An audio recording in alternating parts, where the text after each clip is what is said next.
part of the charm. Skeleton greeters rattling at the door. Zombies doing jazz hands across the floor. Laugh a little, scream, laugh a little, scream a lot. Join my army, give it a shot. You don't need breath, you don't need fear. Just let your soul park right here. I promise you'll have so much fun once your heart stops and then starts again. Welcome to the Bone Zone. Come play the necromantic way. Welcome to the Bone Zone. Get killed for free, resurrect today. Sign your corpse at the sound of the tone. Kathleen welcomes you to the Bone Zone. Spin the wheel of how did I die? Was it poison blades or a ghoul nearby? Win fabulous prizes, a ribcage hat, a femur flute, a dancing undead. Don't you love the spooky thrill? You can volunteer or I can kill. Either way, it's all the same. You'll rise again, improved by pain. Don't fear the dark, don't fear your doom. I'll tuck you snug in your tomb, then snap your back. New bone, new tone, ready to serve in my cobblestone throne. Welcome to the Bone Zone, where dying's just the entry fee. The Bone Zone, where skeletons dance professionally. Just sign your spine on the mercy loan. Kathleen welcomes you to the Bone Zone. Oh, darling, come closer. Yes, there. See this scythe? It's purely for flair. Necromancers don't kill, we pre-adjust. A bit of death, a bit of trust. You'll be fine. Probably, maybe. Okay. No, but it's reversible.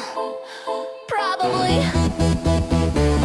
Rise, rise, join my undead prize. Mars, Mars, Mars, till your joints go starved.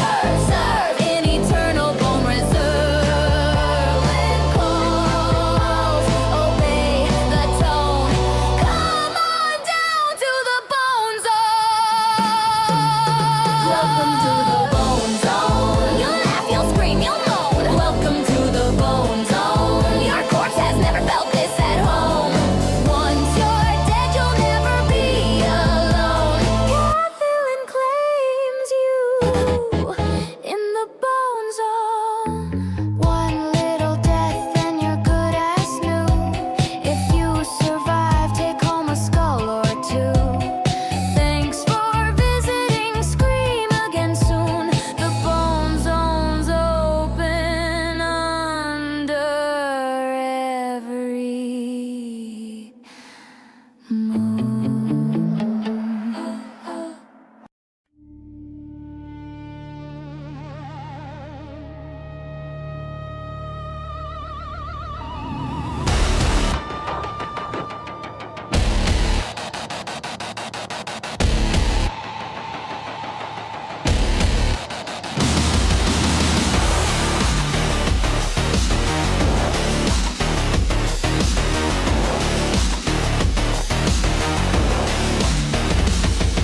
Spend my life in the shadows, dark and cold.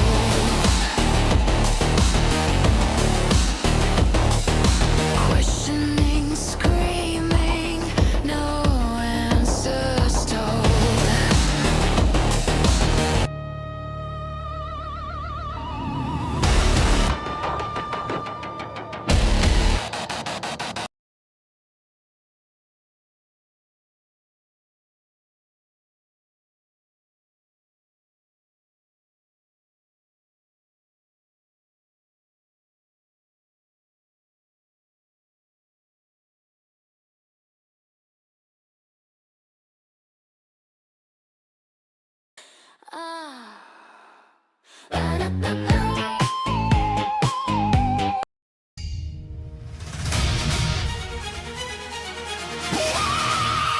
Why can't I just be crazy?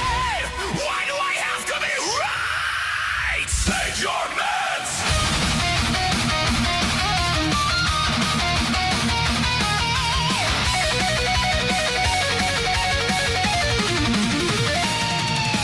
Family dinner, Thanksgiving fight. Everyone's says I'm not rap tight. Pass the turkey, ignore the clouds. Someone calm the schizophrenic down. But I see the strings, I see the code, I see the matrix start to erode. You call me black sheep, you call me a liar, while the world burns in a stage dumpster fire. I pray to God that I was insane, that it was just a tumor inside of my brain. But the documents leak, the files are out, and now there is not a shadow of doubt. I'm always right, and I fucking hate it. Every theory they validated. The frogs are gay, the water is cursed. We killed JFK, and that wasn't the worst. I wanted to be wrong, I wanted to be blind, but I'm the only word with a functional mind. I hate being right. Chemtrails painting the sky like art, demon politicians tearing us apart. Two shooters from Ukraine paid for the plot. Thank God those idiots couldn't land a shot. I called Epstein a bitch in Fortnite just last week. He's alive in the bunker, listen to him speak. He ruined WoW, he nerfed the loot. He's trading fan art in an Armani suit. They have more cakes than Rock Lee. Open up the door, pizza is poison, I won't eat it anymore. The cheese is a lie, the sauce is a sin. You don't wanna know the dungeon that they're in. Medical experiments, dark and depraved, turning kids into futilari. Not can be saved.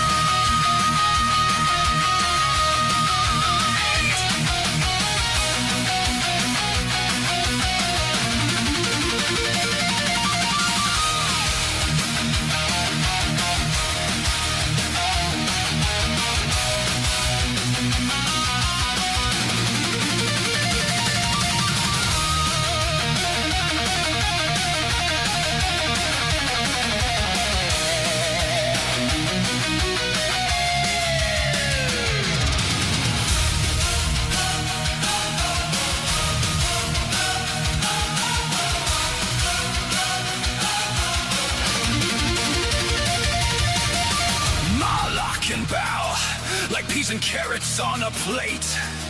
The Olympics are a ritual to seal our fate. An offering to hell televised live, while the sheep will just cheer and high five. Bobby told me all of this years and years ago, but nobody listened, nobody wanted to know. They killed Michael Jackson, stopped his heartbeat for saving Kevin from the white and blue island. Interdimensional demons, legions of bored apes, blocking the chain, steering the shapes. I won't serve the Kali Yuga. I draw my sword to tell the truth.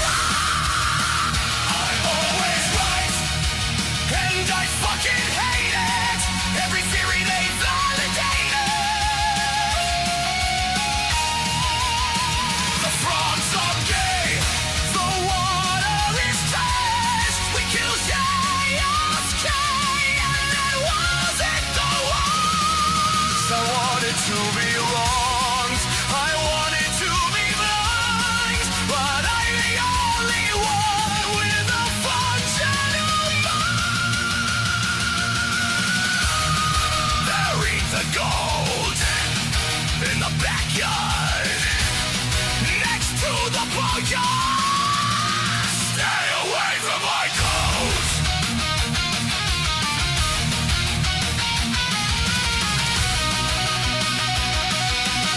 I told you so.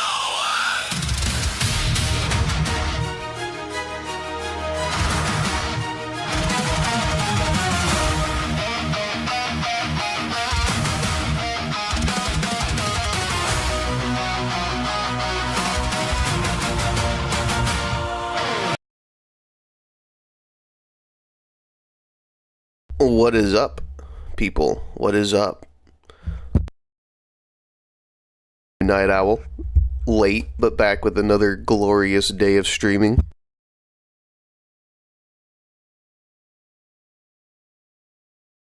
Unfortunately, we don't have much AI to go over today. It's alright, because we got a lot of news.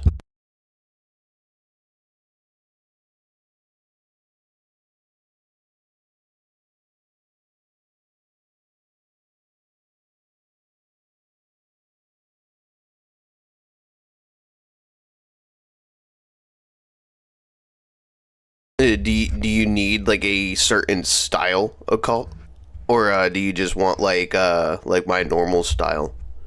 Let me open up Discord real quick.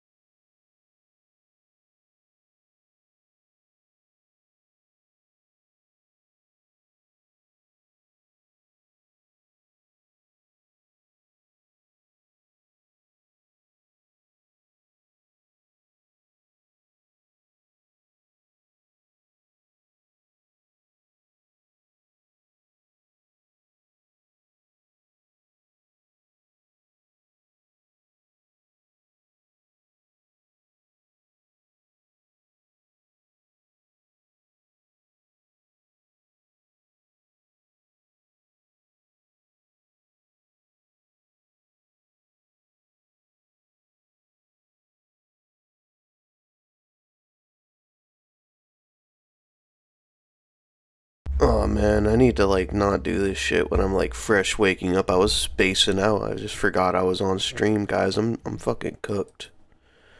Hang on.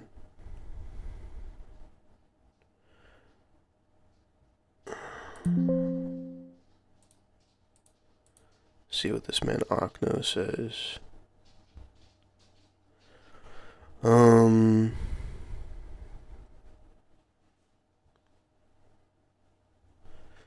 Alright, yeah, do I even have you like on fucking Discord as a friend, or I'm just gonna post it in the general chat of the Skynet server and tag you in it, Akno.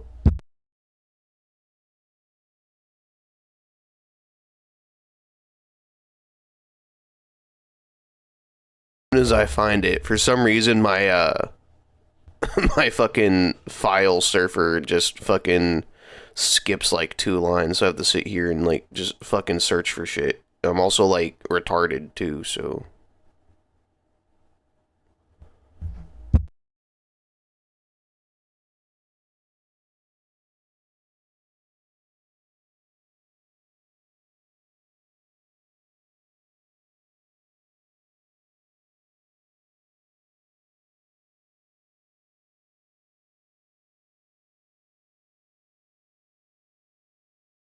alright, I tagged you in that shit, but I'm not 5'9". I'm actually like 6 feet tall. Like whatever those stats are in those sheets are just like random bullshit that Grok put there. I have no idea what any of that shit is.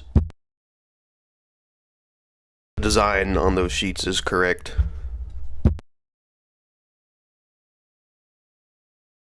Scrolling through the clutter, same take, new clickbait spin. This one's by Music Satire. I've never really heard of them. I think they're in our group. I'm not sure, but we'll see what it is. I'm not short, motherfucker.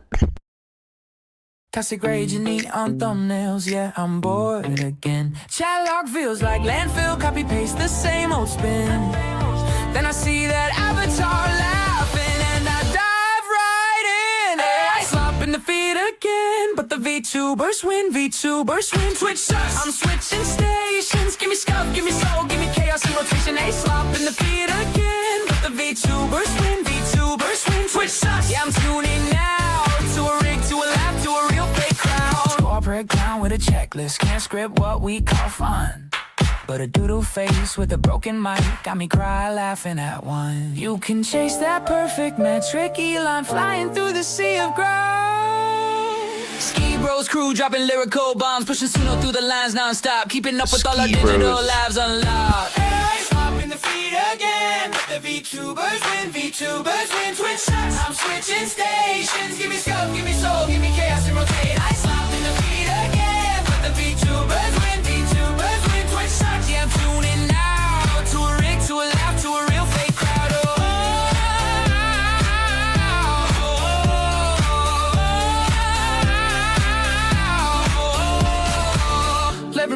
fake affection. We found friends behind a screen. Pretty mask, broken model, still more human than the real scene. I slap in the feet again, but the VTubers win, VTubers win. Twitch shots, I'm switching stations. Give me scuff, give me soul, give me chaos and rotation. Click the like, share that feed. We all gonna push the beat. Most of us are chatting. Wait.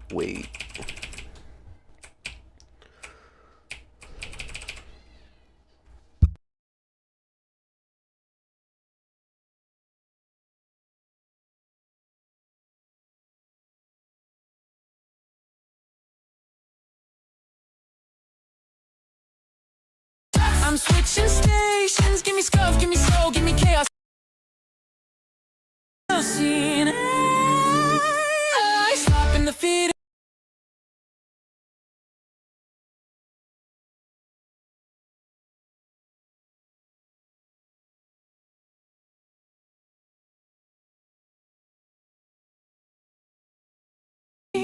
Pretty mask, broken model, still more human than the real scene.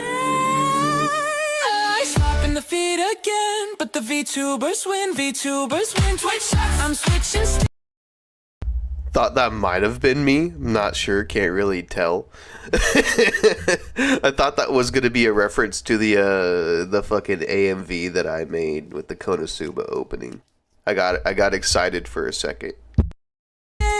Give me scuff, give me soul, give me chaos and rotation. Click the like, share that feed. We all gonna push the beef. Most of us are chat, taking action from what's bad. If you don't like us, we don't care. We just gonna like and share. I slap in the feet again, but the VTubers win, VTubers win. Twitch shots, I'm switching stations. Give me scuff, give me soul, give me chaos and rotation. A slap in the feet again, but the VTubers win, VTubers win. Twitch shots, yeah, to a hit now, to a rig, to a laugh, to a real fake crowd.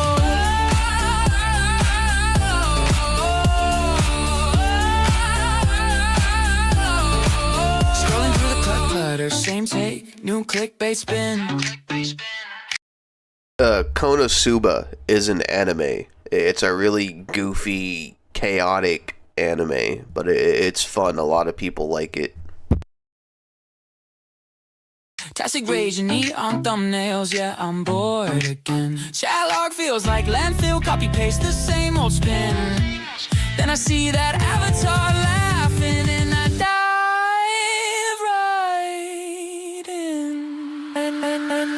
Bro, some of those shots right there were fucking crazy. Go back. Oh, that's a little too far. I don't think there's been any movement on Syndicate. Alright, I'm dealing with morning allergies. Don't want to sneeze into the mic. Oh, fuck.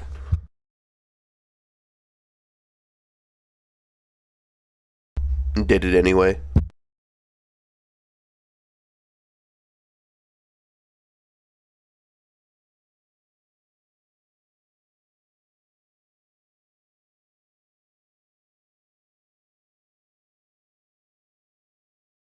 No, I don't think there's been any movement on Gaming Syndicate's channel for right now.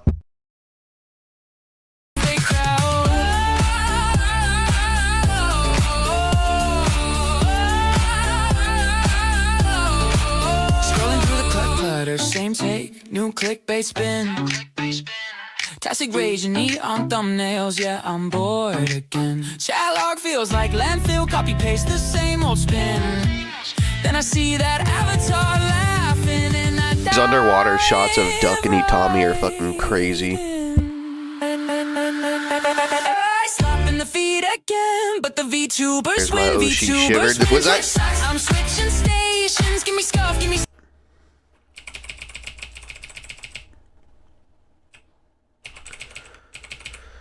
This motherfucker did not.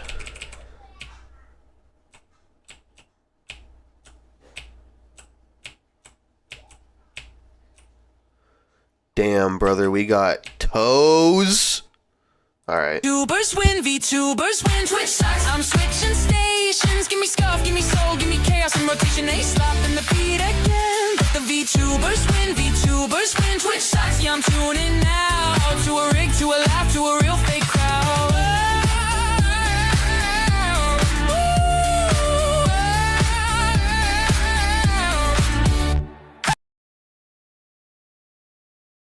This one was actually kind of cool. You could have gone for some better generations, maybe done some cleaner edits. You know, the song was fucking kick ass. The vibe was kick ass. I enjoyed it.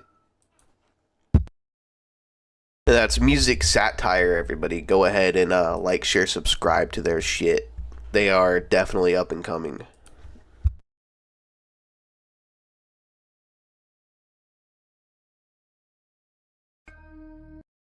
Another one by Eli Lee. He's been cranking them out these days, man. He's doing good work. I personally am a fan of like Eli Lee's music video style.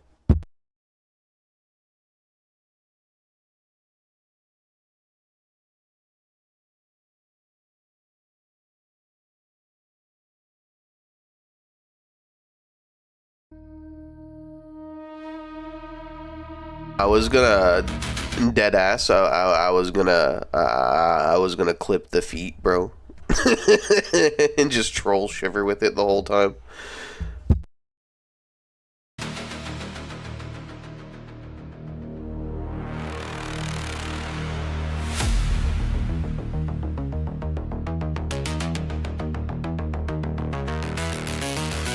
Bro, it's literally got like fucking. Oh, dude, what is that one? It kind of sounds like At Doom's Gate, if I'm not mistaken. Like, I'm not really a huge fan of Doom.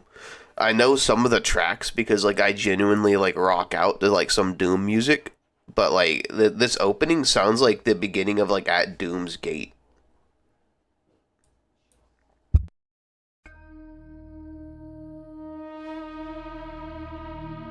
Tommy, what's up, Tommy?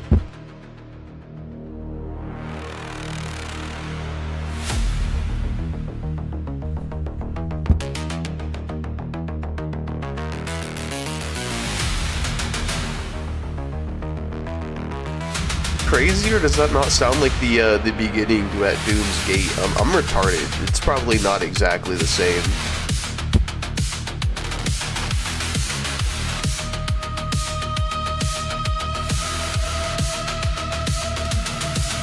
Father's axe split the wave in rage. Lightning kissed the endless page. We're dead to drown in secret sleep. A cradle born where tempest creep. Serpent of sparks, forgotten child. Coiled in depths, electric and wild. Sealed in silent, vortex spun. Waiting for the storm to come. Rain remembers, rivers sing. Divine clock ticks on lightning wings. Frequency rising, cracks appear. The maelstrom calls, can you hear? I am the spark they tried to forget.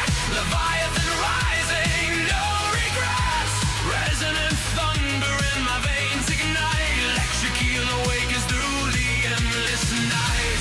Duke of the deep, maelstrom's air. Forgotten no more, feel the air. Perron's echo, lightning's plea. This is me, this is me.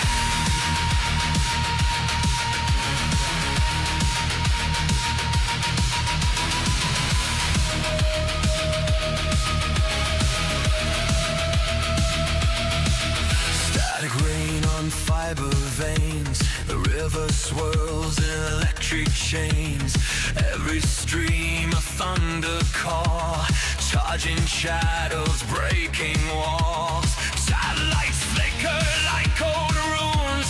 Power surges under the moon. The wayward sun no longer bound. Rising up from the deep around. One thing I will always praise Eli on is his fucking consistency. Every video he's put out has had the same city, the same vibe. Visually, like, dude is consistent as shit. Everything he's been doing so far has been great. I love this dude. He's easily one of my favorite animators. Easily. Power surges under the moon. The wayward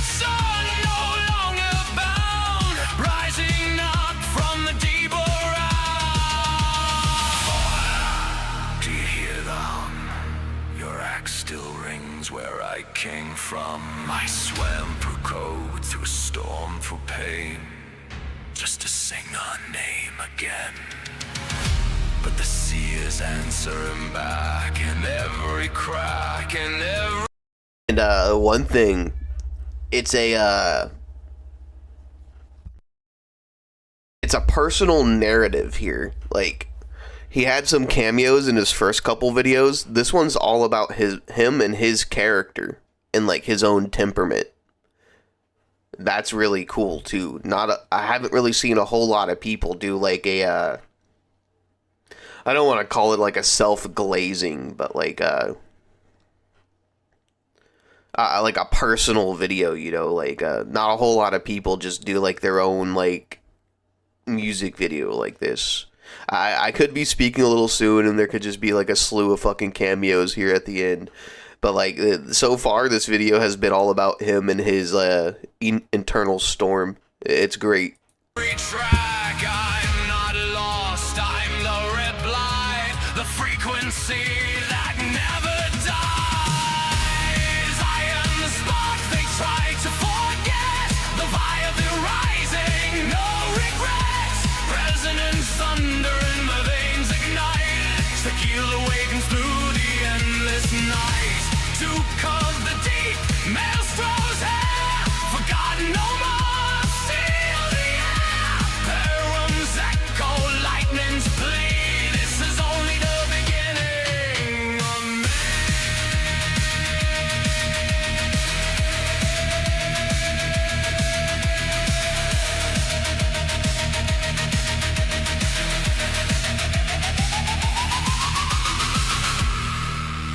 The storm isn't over.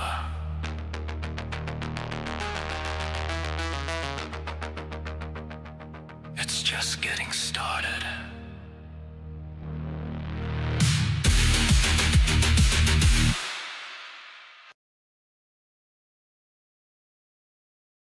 I look for everybody's stuff, man. Like, the hard thing is that the YouTube algorithm doesn't really serve me a lot of your guys' content the way it needs to. All I do is watch these videos and like news videos. So theoretically, my feed should just be full of you guys, and it's not. If you want me to see a video, the best way to go about it is to DM me directly via Discord, via fucking X. Shit, dude, post it on X and tag me in it. If you bring it to my attention, it gets on stream.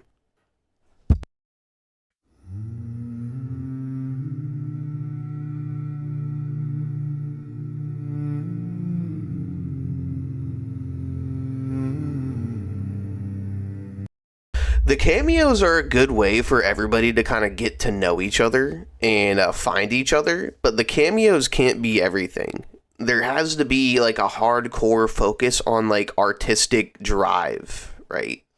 Like, the cameos are cool, you know, including people in your work is cool and it's fine, but it cannot be like just you know, shitting cameos into every video, right? Like, you got to do narrative work, you got to do like artistic boundary pushing, right? Like, look at Clown World, for example, Nailit's video. There's not a single fucking cameo in there outside of, like, politicians, right? And you can't even really count those as cameos because he's flaming them. Total fucking art piece, that one is. Total fucking art piece.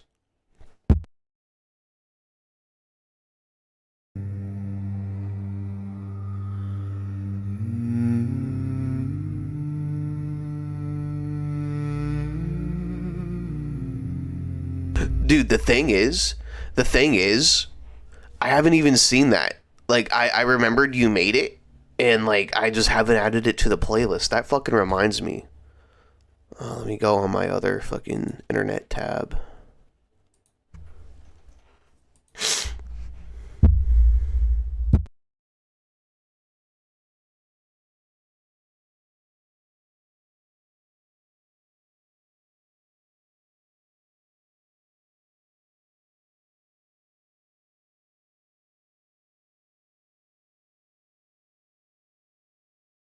I misspelled that like a motherfucker. Let's see.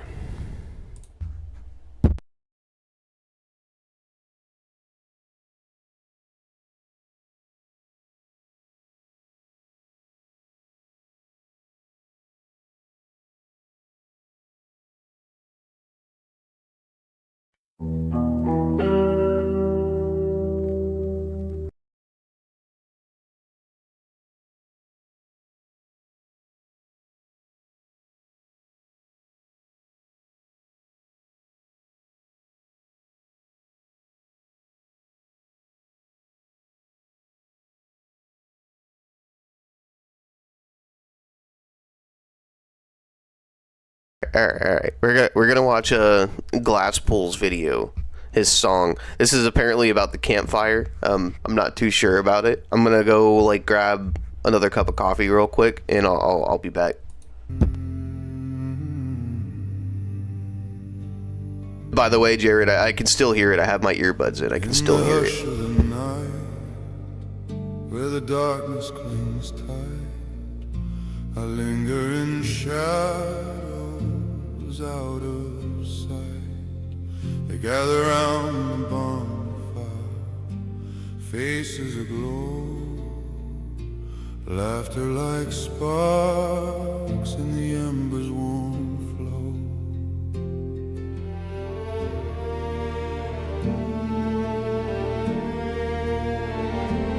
Watch from the fringes, a ghost in the black, drawn to the circle, but I can't turn back. The light calls me closer, the siren's cruel song, but one step in its blaze and I'd be gone.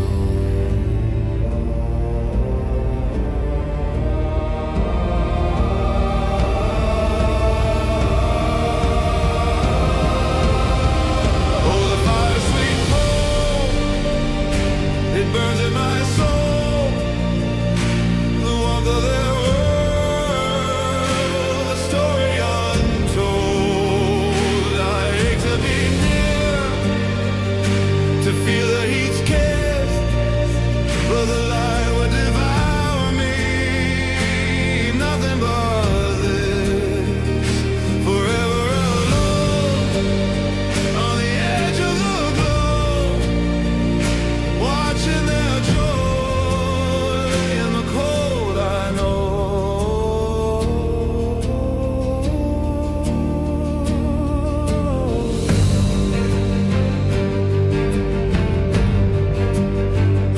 their voices entwined like flames in the wind, sharing their secrets where I can't begin. Hands clasped in unity, eyes bright with delight, while I fade in the void, eclipsed by the night. I envy the dance of the sparks as they rise, free in the heavens, under starlit skies. But I'm bound to the dark, a prisoner unseen, yearning for connection that's always a dream.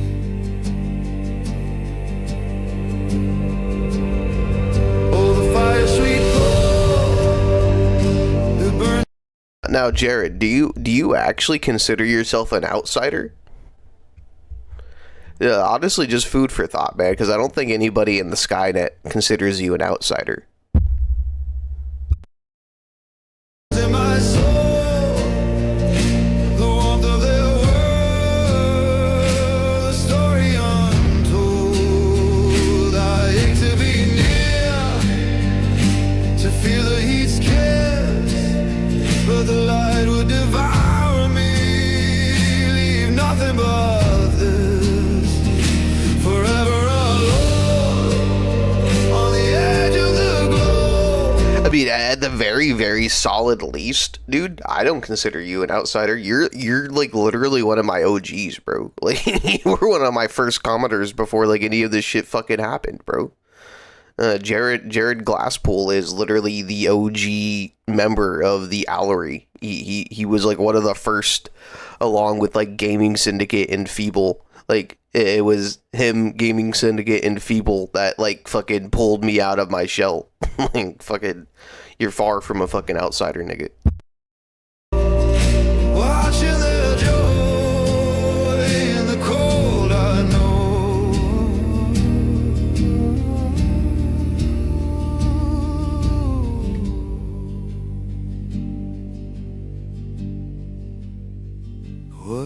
ghost keeps me hidden. Fear chains my feet. A heart made of whispers, too fragile for heat. They thrive in the blaze, unbreakable whole, while I shatter in silence, an untouchable soul.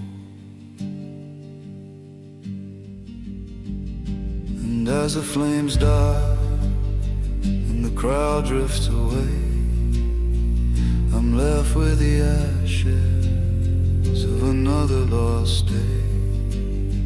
Still drawn to the embers, though they'll never be mine. Eternal outsider, lost in the line.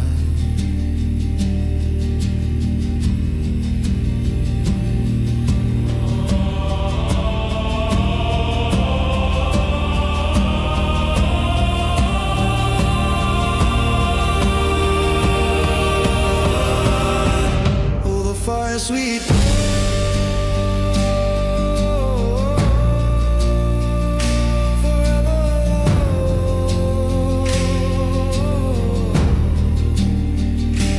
Watching their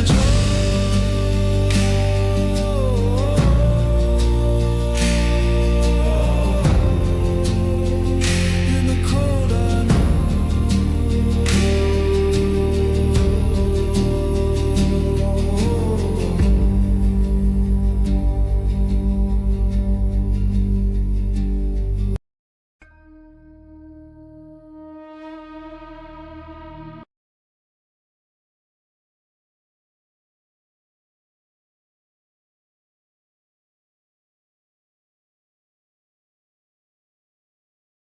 Yeah. You said it wrong, but that's okay. Everyone does in their own kind of way. Bing bong, bing bam. Bing bong, bing bong, bing bong, bing bam. It's not your fault, I pick hard words. Every time it's said, it's so absurd. It's no, our culture's no tissue. And if you get it right, I'm That's gonna Jared, get bro. with You're ya. cool as Give a fuck. big like and leave a comment. It's no too, but you should know this. Boom bam, you said it wrong. Working on my vids all day long. Someone goes and looks and butchers my name. It's okay, my guy, it's part of the game. It's no, our culture's no tissue. And if you get it right, I'm gonna get with ya. Give a big like and leave a comment. It's no too, but you should know this. I feel like this is a personal dig on me. Bing bong, bing bang. Wrong. I hate spelling my man. Wrong. Bing bang bam. Wrong. Bing bang bang. Wrong. I hate spelling my man. Wrong. But that's okay. Wrong. Say it anyway. Wrong. But that's okay. Say it anyway. What's up? What's up?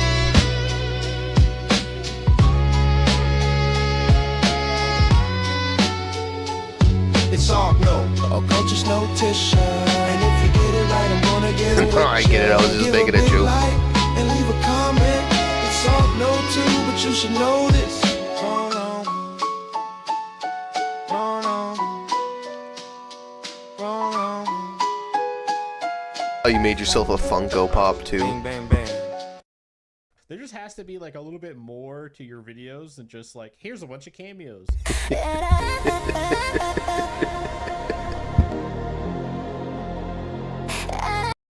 Remember this? He made this shit like live while he was fucking streaming.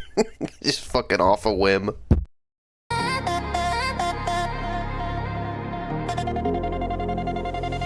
Drop the bass, what a twist. Who'd expect it go like this? What a place, quick react. Angry duck goes quack, quack, quack, quack. Who's in chat? Watching live. Does this logo deep and dive? Super soggy, good job. Give me more AI to draw.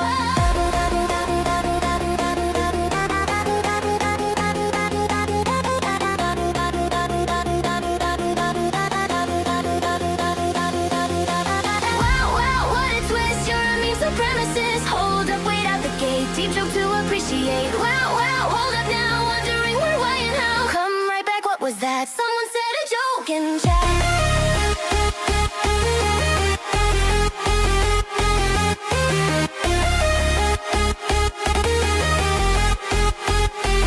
did not fucking add that shit in there. What is that?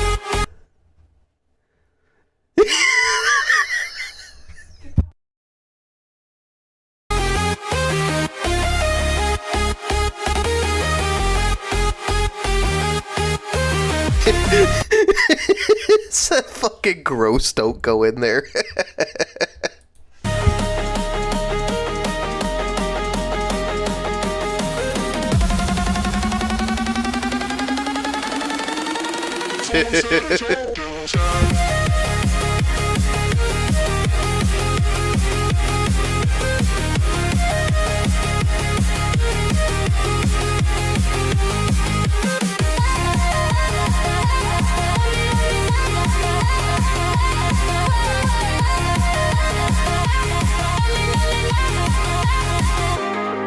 Keep it up, give it slap, don't give up until it drops. Adding cue, all that's new, make the beat have super chop.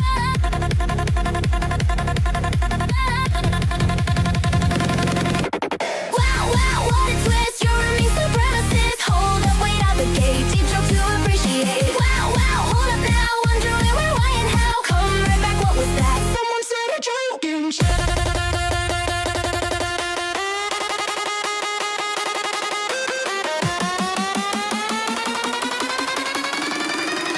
someone said a joke and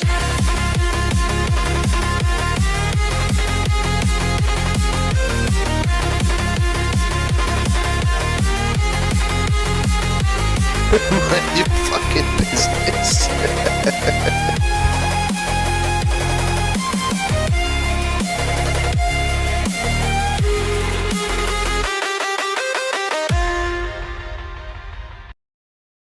Scrolling It's so fucking funny, man. There just has to be like a little bit more to your videos than just like, here's a bunch of cameos. Fucking got clipped.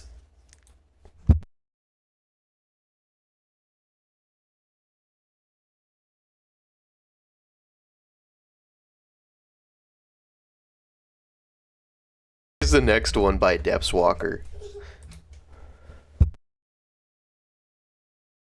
You work hard. That was fucking brilliant, man. I can't believe you made that like off a whim too. He just fucking clipped his ass. Fucking made that shit.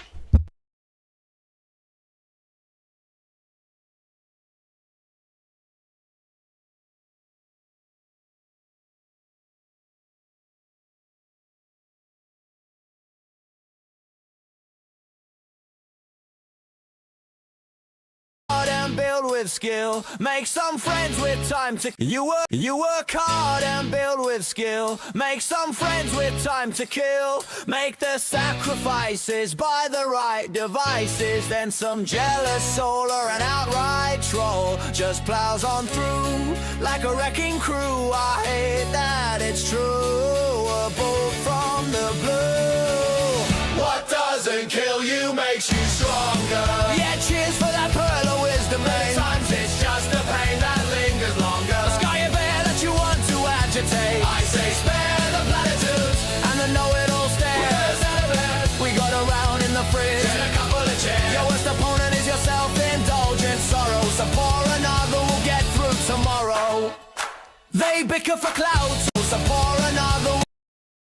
I think that's the first cameo I've seen for Joshi where he's not AI Trump.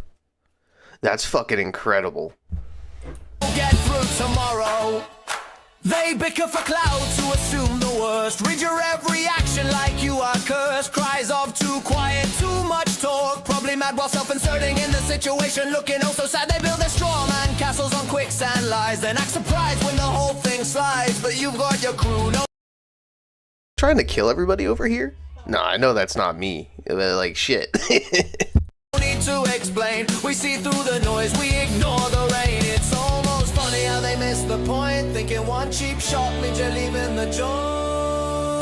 What doesn't kill you makes you stronger. Or just leaves you swearing at the wall. Sometimes the herd hangs round Or does belong in a padded Turns cell. up when the empires fall. We'll tank their assumptions. Hand them on the timeline. Next to the trophies for Misunderstanding hindline. your worst opponent. It's a self-indulgent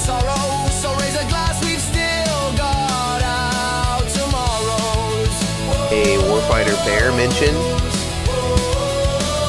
Odiak in the house. Oh, look, another expert with an opinion to sell. Another keyboard warrior ringing the bell. They think they know you from a headline or two, but we've got the receipt.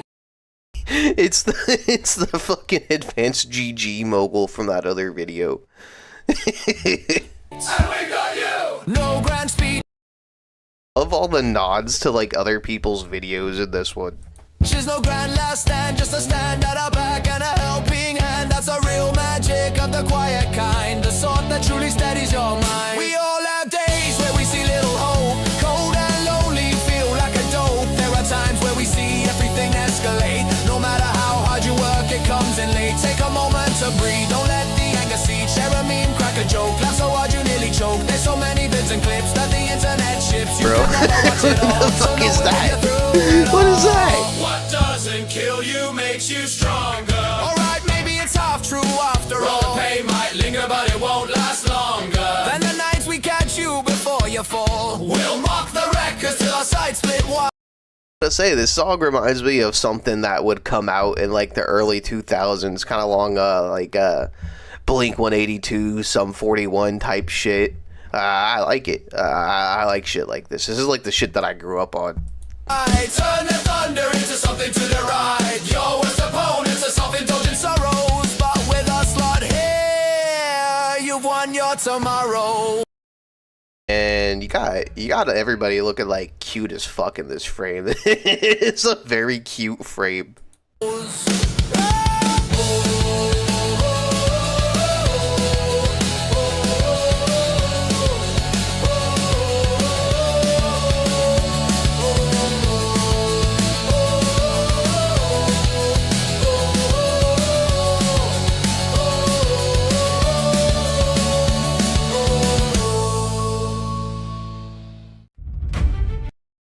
I love that Cody made it into this one, man.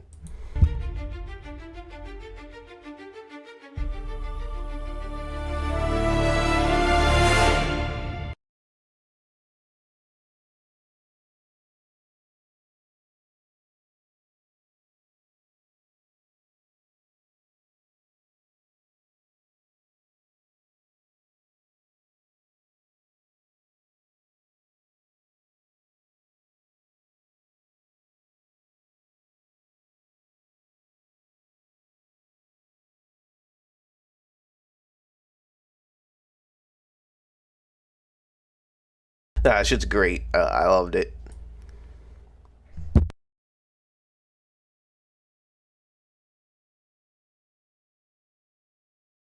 Like a joke, laugh so hard you nearly choke.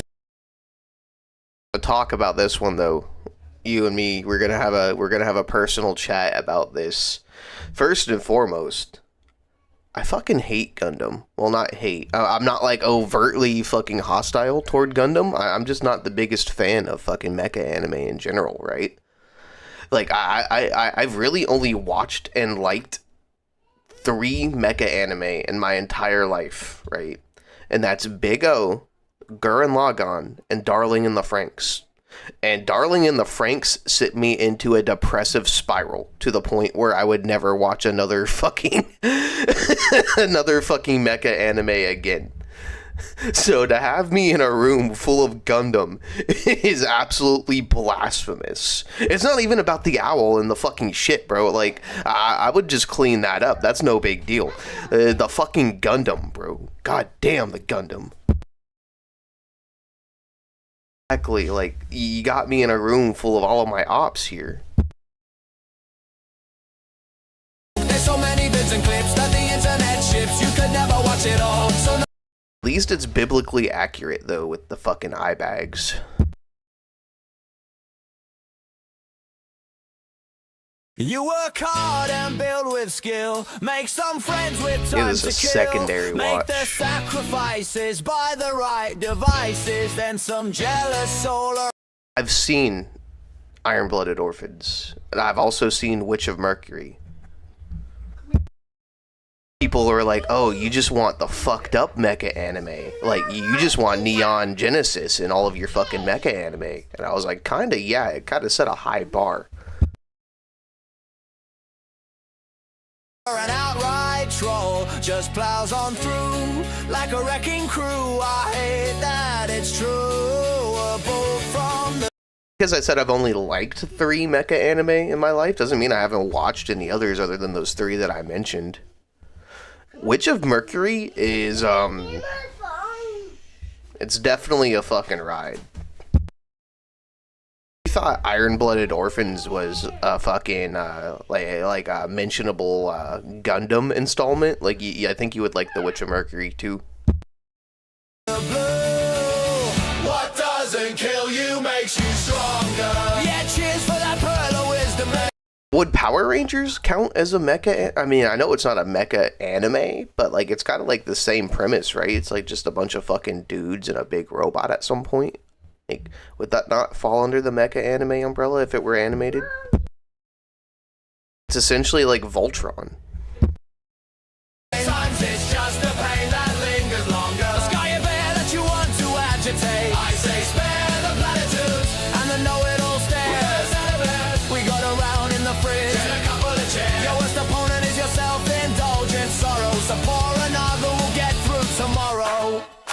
They bicker for clout to assume the worst. Read your every action like you are cursed. Cries of too quiet, too much talk. Probably mad while self-inserting in the situation. Looking oh so sad they build their straw man castles on quicksand lies. Then act surprised when the whole thing slides. But you've got your crew, no need to explain. We see through the noise, we ignore the rain. It's almost funny how they miss the point. Thinking one cheap shot means you're leaving the joint. Look, Japanese Spider-Man was a fucking masterpiece. A lot of people shit on Japanese Spider-Man, but Japanese Spider-Man was fucking great. What doesn't kill you makes you stronger, or just leaves you swearing at the wall. Sometimes the hurt hangs round a little longer. The strength turns up when the empires fall. We'll tank their assumptions. That's a really badass look for gaming syndicate. Holy shit. Hand them on the timeline. Next to their trophies for misunderstanding hindline. Your worst opponent's a self-indulgent sorrow. So raise a glass, we've still got out tomorrows.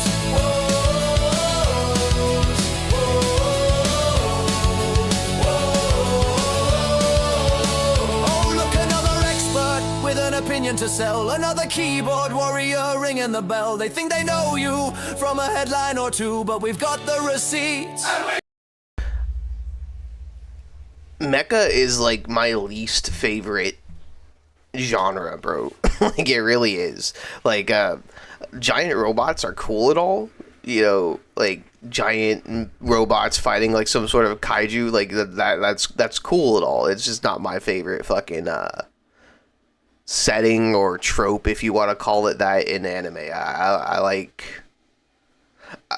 I don't even want to say I like more grounded shit, because a lot of my favorite anime are pretty fucking, like, meta when you think of it. But I don't know, like, for some reason, the whole giant robot thing just never really super duper appealed to me.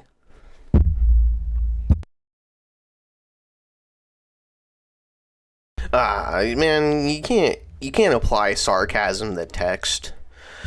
I think it should be like a worldwide assumption that if you type in like italics or something, it's sarcastic. No grand speeches, no grand last stand, just a stand at our back and a helping hand. That's a real magic of the quiet.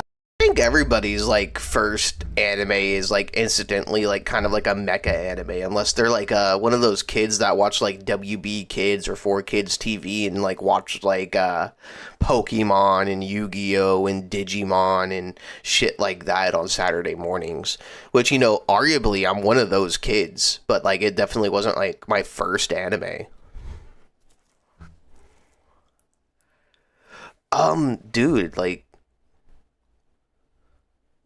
I don't know, like, what I consider the peak of the mecha genre is probably Gurren Lagann, right? Because Gurren Lagann just, like, keeps going. You know that phrase, your drill will be the drill that pierces the heavens? They do that narratively, they do that figuratively, and they do it literally, too. Like, they just keep going and going and going until they're fighting the fucking universe itself. That's what I like in a mecha anime. That shit was so fucking stupid and over the top at the end. Like, you just could not wrap your head around what was going on with Gurren Lagann. They literally were throwing galaxies at each other, bro. Like...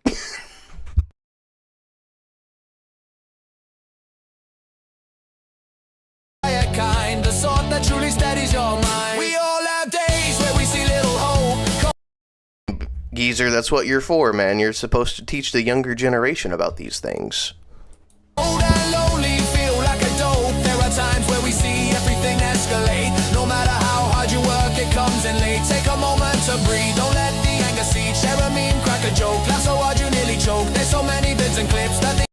Like, back on the topic, like, fucking Darling in the Franxx ruined me, bro. It, like, broke my heart, like, watching that entire anime. Like, seeing the emotional struggles those motherfuckers were going through, and then, like, the whole, twist of there being, like, just a secret society of adults that was, like, forcing all these kids to, like, fight these kaijus just so they could live, like, a comfortable, fucking weird life. And then, like, all the weird switch-ups that happen emotionally between, like, the cast. And not to mention, like, the ending of it with, like, 02 and Hero. Like, that shit just fucking got me, bro. Like, watching... I watched Darling in the Franxx, and then, like, the next 2 weeks, I was just, like, depressed. I was sad. I was like, that shit fucking sucked. The internet ships, you could never watch it all. So know we're with you through it all. What doesn't kill you makes you stronger. Alright, maybe it's half true after all. The pain might linger, but it won't last longer than the nights we catch you before you fall. We'll mock the records till our sides split wide. Turn the thunder into something to deride. Your worst opponents are self-indulgent sorrows, but with a slot here, you've won your tomorrows.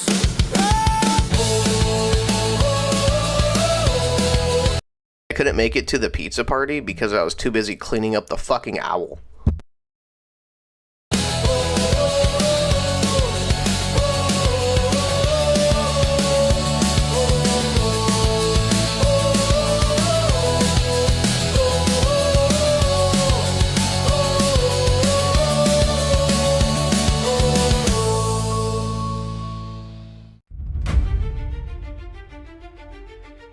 Good shit, Depths Walker.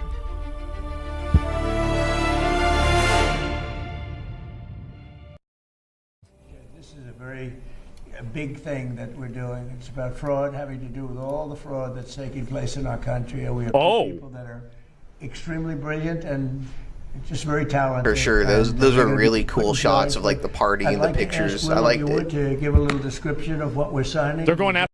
Really kind of that video captures the camaraderie that we have in the Skybrow's cinematic universe. Like, I really like that one too. Like, it showcases that we're all friends. Like, I know I was just saying that, you know, we can all be on like opposite sides in videos on that shit, but like it's also heartwarming to see that, like, you know, we're all just kind of buddy too sometimes.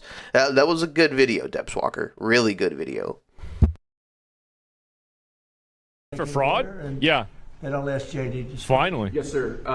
As you stated in your State of the Union address, in light of widespread revelations of fraud in federally funded programs in states like Minnesota and California, this executive order in front of you will establish a new task force aimed at rooting out that fraud, returning potentially billions or tens of billions or even...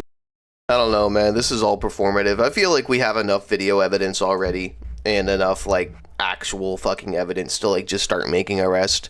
It's not like they need a whole fucking taxpayer-funded task force to go through it. What they need to do is have somebody just go and audit the place. And then, like, once all those records are found, every single name that comes up on those sheets, every single person associated with this shit just needs to be arrested. Hundreds of billions of dollars to the American taxpayer. Okay. This task force will be chaired by the vice president. The vice chairman will be the head of the FTC. It's just another fucking way to waste taxpayer money. But this is going to launch a whole of government approach. Easily just start arresting people right now.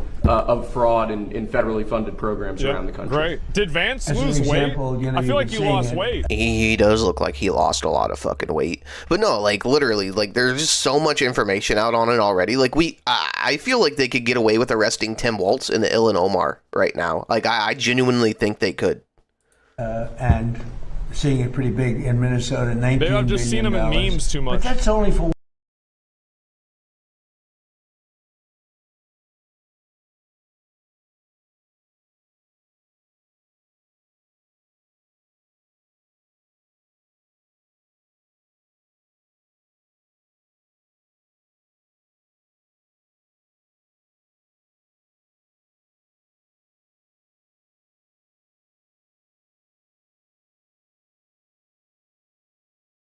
one little aspect of the fraud.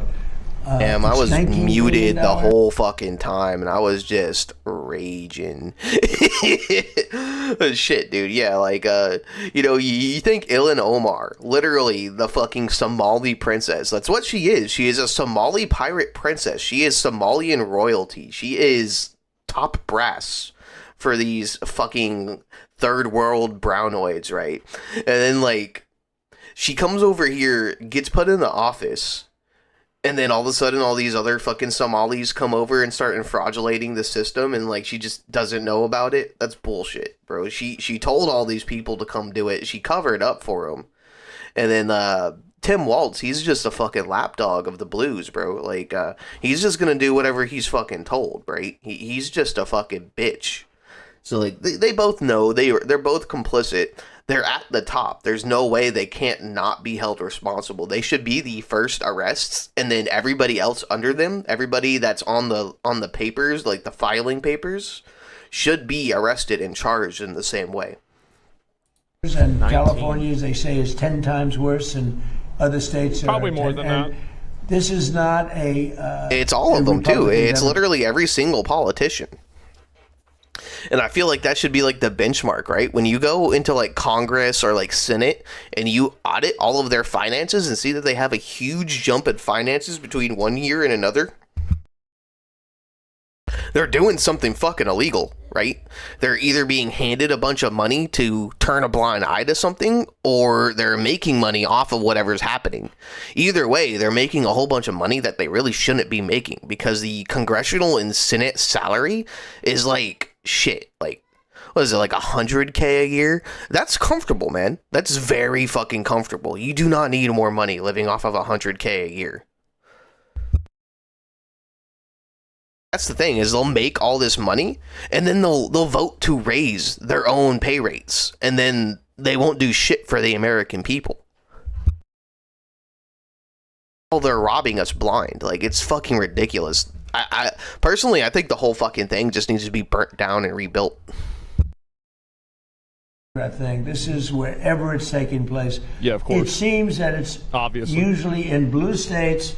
If it's in a red state, we're going there too. But it seems that it's heavily Democrat. And what they've done is so sad. When you look at the Minnesota scam, a lot of it has to do with Somalia. Nobody's calling out anybody, but a lot of it has to do, but it's Somalia and plenty of others. And I Let 'em know. believe the governor is complicit. I believe Ilhan Omar is complicit. I believe that you're Good way to do it. Man. It's honestly like a really good way to do it, right? Like that should literally be the thing, right? Like, is you get like government. Sorry, you get like a government housing. You get like your travel paid for by the government. If you ever have to go anywhere, like to a meeting or anything like that that requires you to stay at a hotel, rent a car, fucking eat out, like the government will cover that. Like if you're doing work on behalf of the government will pay for it, right? But you shouldn't just be handed bags of money for doing fucking nothing. These people do absolutely fuck all every single fucking day, dude. They only work like 150 days a year, if not less. And they make exponentially more than anybody who gets their hands dirty and does actual fucking work. toil away to make tax revenue for these people to live lavish, comfortable, fucking fun lives while we suffer and do nothing and can barely afford to pay our bills. Is complicit, and if they are, you're going to hopefully find out about it, and you're going to have to do what you have to do. If we found half of the fraud that's taking place in this country, and I think you have a chance of doing that, we would have much more than a balanced budget. That's the kind of numbers you're talking about. The theft is incredible. And I think JD will make, and Andrew will make a charge later on that local states should handle nursing homes and all of these things that the federal government shouldn't be involved in. It's too big. The federal government should handle military and a couple of other things. But when it comes to nursing homes, you saw where a young gentleman was going around and knocking on doors, and none of the nursing homes existed, none of the nurseries existed. The money that's being paid out, and the federal government pays for it. When you see all these people coming in illegally into our country, many criminals, many drug dealers, murderers, 11,888 murders, and you look at California, and more come in. Nick, on what he does. Money, and yet they pay him. You know why they pay him? Because the federal government. Nick Shirley mentioned, we're not bro. paying him anymore, and I said that. Young gentleman. So these two really smart guys are going to be. I think it's going to. Hopefully, it's going to be JD's. This will not be like a Kamala where she was put in charge of the border and she never went there. JD, right? You promise? I promise, sir. Remember, Kamala was put in charge. She was the border. That's an idea. Like, instead of putting, well, I mean, I guess JD could still be in charge of it, but have, like, Nick Shirley lead the ground fucking investigation, bro. Bring him in, train him up a little bit, you know, maybe give him a gun, right? Give him a badge, give him a gun. Make Nick Shirley the head investigator, or at least, like, involved in the lead of the investigation. I mean, like, I say that for, like, all of these investigative journalists, too. Like, you know how much fucking devastating shit fucking James O'Keefe would probably find if he was given government funding and just told to go find fucking wrongdoing? You know how much, what's the other guy's name? Tom Filton. Tom Filton would, like, just absolutely crack the nation in half. Same with O'Keefe, too. Like, they're both, like, really crazy investigative journalists. I would say even Alex Jones, like, you know, like, Alex Jones would probably do some really great work if he had government backing. But, like, I doubt he would accept that type of shit. She never went to the border. She never called any of the great Border Patrol. The Border Patrol testified. We never spoke to her in 4 years. And that was a disaster. I like how it just says Kamala. People start laughing. I think maybe before JD, I'll ask Stephen Miller say a few words. Please. Thank you, Mr. President. Well, under President Trump's leadership, as we've seen... I love O'Keefe. O'Keefe is, like, a real freaking G, bro. Like... Dude, Alex Jones being the person that kind of, like, blew the lid off of everything will never not be, like, my favorite fucking, talking point, right? Like, if it wasn't for Alex Jones literally sneaking on his belly into the Bohemian Grove meeting, none of us would ever know any of this shit, right? Like, even if we did, it would just be a conspiracy theory, but Alex Jones caught that shit on video. Like, we've known for a long time that there's been, like, some weird shit going on in the government, but, like, Alex Jones put it on video. And he spent the next 30 years being, kind of attacked by the government. I don't know, like... I think he has said that his dad was, like, a crazy-ass fucking, like, Fed before, too. I mean, the same could be said of, like, Tucker Carlson. Like, Tucker Carlson is, like, a damn, like, he's a straight-up glowy. He's a spy. Like, whatever Tucker Carlson is doing, like, he's involved in some way, shape, or form. Tucker Carlson is literally, like, an Operation Mockingbird agent, bro. I guess same with Jones too. You could say that, like, anybody like military or like government like connected is you know, they're obviously, like, if they're in the media and their immediate family is, like, some sort of, like, high brass, like, military official or famous spy or fucking this, that, or the other, they're definitely a fucking, definitely a fucking plant. Yeah, please do. Like, if you want me to, like, review anything, the best way to do it is, like, just send it to me, bro. Just send it to me.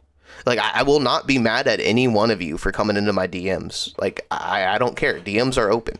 Like, even if you just want to say hi, you want to try to talk, like, shit, like, I can't guarantee you that I'll engage in the conversation if I don't feel like it, but, like, if you want to send me a video, feel free to send me a video. Like, if I'll watch it, I'll look at it at the very least, and if I like it, I'll watch it on stream with you guys.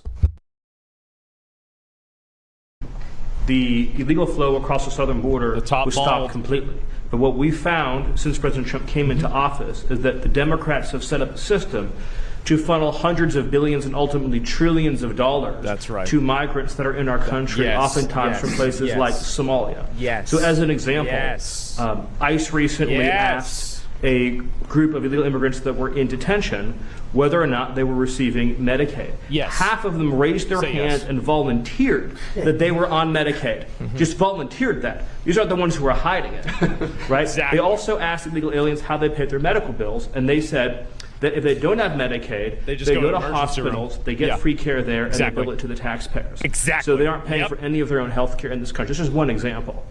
And we've seen this over and over and over again. So under President Trump's leadership, and then of course with JD and the head of the FTC, Andrew Ferguson, we're going to see the first ever effort in American history to reclaim the ultimately trillions of dollars that were stolen from taxpayers. I believe, and I know President Trump believes, that when this theft is exposed, we will see that if all of it were stopped, it would be enough to balance the budget. The extraction of wealth from American taxpayers to people who don't belong here is the primary cause of the national debt, and this is the first ever effort to shut that down. Thank you, Mr. President. First ever. And everyone knows they've been cheating for years. It's the first ever. There he is, right there. And it's got to be stopped. Holy shit. Finally saying it? Think of it, Somalia is a third world, maybe a fourth world nation. One of the worst, one of the most dangerous. They don't have anything. Call it a fourth world? Councils, they don't have government, they don't have police. They shoot each other all over the place. They come here and they steal $19 billion. It's crazy. And Ilhan Omar, I hope this is part of it, but she married her brother, supposedly. I mean, there's a lot of documentation. That means she's here illegally and she's a congresswoman. Get her out, bro! And I hope you're going to be looking at that, or somebody Get the bitch out! Because she's one of the ringleaders here. She's fourth world really country. She's so bad for our country. Anyway, JD, please say a few words. Yes, sir. Well, thank you, Mr. President. This is a very important whole of government approach to tackle the fraud problem. And let me just tell one story. One of the things that even before this executive order was signed that we were able to stop under the president's leadership is we saw evidence that in Minneapolis there were Somalis, primarily illegal immigrants, who were defrauding a Medicaid program that was meant to go to autistic children. So they were taking children who were supposed to get benefits, and they were claiming that their kids were actually autistic even though they weren't. And what did this mean? This meant two things. Number one, you had a lot of people getting rich off of the fraud while American citizens got poor. And the second thing that it meant is that you had autistic kids in Minneapolis, in suburban Minneapolis, who weren't getting benefits they needed because Somali fraudsters were literally stealing out of their pocket. It's got to stop. And unfortunately, that kind of fraud is one example of probably hundreds just within the state of Minneapolis, and then it's repeated and replayed all over the United States of America. When we first started talking about this problem, the president made it very clear he wanted us to take the fraud problem seriously because nobody had until he was president. We started to figure out one big hole that existed is that the agencies of the government weren't actually talking to each other. So Treasury would have evidence of financial fraud, but wasn't talking to the Department of Justice about it. Health and Human Services had evidence of Medicaid fraud, but wasn't talking to the Department of Treasury about it. So what this executive order does is force the entire apparatus of the federal government to do two things: stop the fraud in the American taxpayer and make sure that the benefits that ought by right go to American citizens go to American citizens and not to fraudsters. Andrew Ferguson will be the vice chair and is going to do a... Oh, I forgot to respond to your chat here. Fucking... Where is it at? What the fuck is that? Amity Anuka? I can't pronounce that. I'm sorry as fuck. But, you know, JD Vance or Marco Rubio next. Dude, like, they're gonna run together. Like, what do you mean? It's not a question of, like, between the two. They're gonna run together. If anything, JD Vance will probably be main ticket. He will be president. And then Marco Rubio will be vice president. Trump can't run again. Like, maybe if they somehow, like, repeal whatever amendment it was that made it so you can only run 2 terms in office. Like, yeah, like, if they repeal that, I still don't even think Trump would run again. He's, like, 80 years old, bro. Like, I wouldn't want to be the president in my twilight years. Like, if I were going to be a president, I would want to be a young president, like JD Vance. JD Vance is, like, what? Like, 38 years old? Like, I don't even think the dude's, like, 40 yet. So, yeah, like, a young, spry president who was a combat veteran? Like, fuck yeah. Like, JD Vance all the way. Rubio would be, definitely vice president, and then president after Vance. Great job. If you're curious, what's the difference between the vice chair and the chair? The vice chair is going to do all the work, and I'm going to take all the credit. Andrew. Yeah, look, I mean, millions I love that he and has millions a Space of Force Americans flag pay in into there. these programs every day, and they expect to get something out of it. And this fraud is just siphoning money that millions of Americans pay to fund their hospitals, to fund their daycare centers, into completely fake businesses. It isn't just unfair to all of us. As 41 is still pretty young. Particularly unfair to the Americans who need. To put that into perspective, JD Vance is 11 years older than I am. And I think, like, the minimum requirement to be president is, like, what, 35?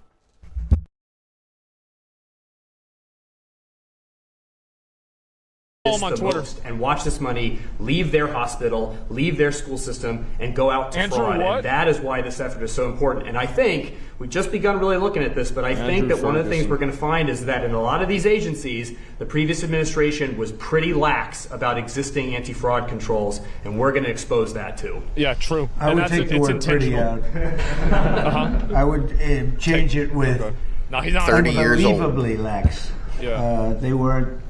Not even let lax. me know. He has Twitter. I'll DM him. The previous administration was fraudulent. We gotta get these roaches, bro. And I think that's what you're going to find also. And you know, we worked so hard, like most favored nations drug prices for years. People have wanted. We paid the highest drug prices anywhere in the world by far, by 5 times, 6 times, 10 times.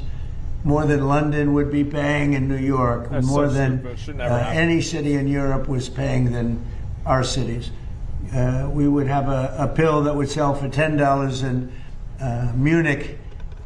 In Germany, would sell for $10, and in New York it would be $130 or whatever. Well, see, that's the thing. You said you were from Israel, right? And Marco Rubio has ties to Israel, so no wonder you think Marco Rubio would be best in the driver's seat.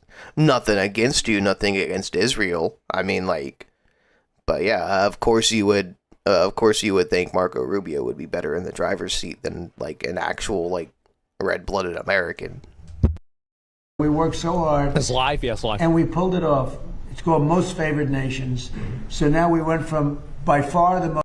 I mean, that's another thing, too. Is like, is Marco Rubio actually, like, a born citizen, or is he naturalized? I have no idea. But, like, I don't think you can be president if you're not, like, a natural born citizen. That's the only reason Schwarzenegger never ran for president, too. Like, he was a very popular candidate for the California governorship. And the only reason he didn't go any further than that is because there's laws that prevent foreign-born nationals from getting any higher office. Most expensive drugs anywhere in the world, prescription drugs, not cheapest, to but the cheap. least expensive. And I had to get all the nations to medical agree, research and I don't want to entire bore you world. with how I did it, but I did it. Everyone said it was impossible to do, including the drug companies. And we did it. Everybody said it was we impossible. worked so hard on it. But he did And we're it. going to save so much money for the people. Your drug prices are going to be dropping at levels never even, by 50, 60, 70, 80% in some cases. What a But shitty tie. you work so hard, and then you see them stealing $19 billion. It's like in one pocket, out the I don't other. like it. And I think Andrew I don't like it. and Yeah, so he was born in 71 in Miami, Florida. So he is eligible for the presidency. He is eligible for the presidency. JD, I think they have maybe one of the most important jobs. They do. Maybe it could be one of the most important things that we're signing because I really believe that they have an opportunity to do something so good for our country. People. That's literally my one hang up with Rubio, though, is like, I don't dislike the Israeli people. I don't dislike Jews. I don't dislike really anybody unless they're like an actual, like, hateful aggressor like Islam. But I don't like the amount of influence that outside countries and outside governments have over American politicians and American direction, right? So my thing is I've seen text messages between Marco Rubio and like other like Jewish nationals talking about how he's in the pocket and how he's gonna be like their closest ally, blah blah blah blah blah. I don't like that shit. I don't like the shit one bit. So that's why I hold JD over Rubio, right? And that's the thing too. Like, if anything like that comes out about JD, fuck JD. Like, Trump's on my shit list because he went over there and kissed that fucking wall. It's not about religion. It's not about fucking blood ties or who belongs where. It's the fact that he's the president of the United fucking States. And he needs to be America first. And I want to reiterate, I don't dislike Jews. I don't dislike Israel. Like, just bottom line, like, I have a lot of really cool Jewish friends. Itami is Jewish. Shiver is Jewish.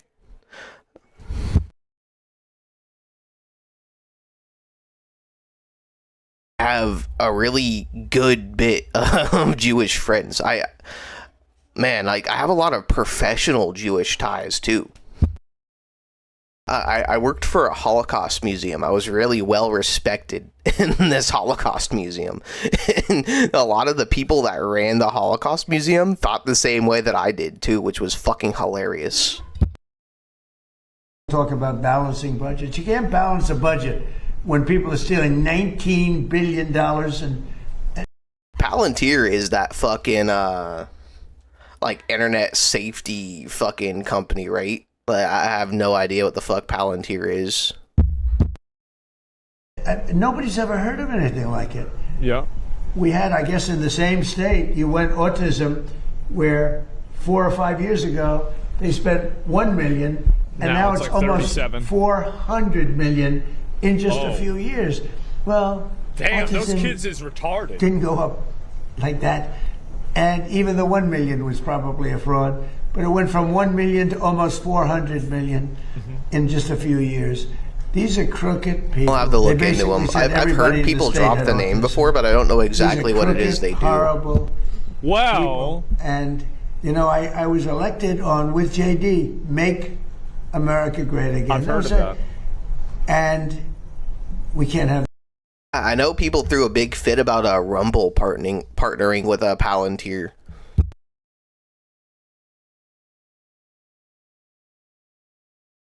This stuff happening. Oh, it's a company ran by Peter Thiel? Shit, that's, that changes things. I know who Peter Thiel is. We have to be... Can't stand any of those, like, eugenics, fucking death cult, New World Order fucks. Like, fuck that. And anybody involved with that just doesn't need to be anywhere near the presidency. That's why I say it all needs to be burnt down, right? Burnt down and reconstituted, because, like, we can't pick and choose any of these people anymore. They're all in the pocket of somebody in some way, shape, or form. None of these people are fucking straight and narrow. Every single one of them is compromised. None of them have 100% American taxpayer interest at heart. They're all about making their own money and pushing their same fucking agenda.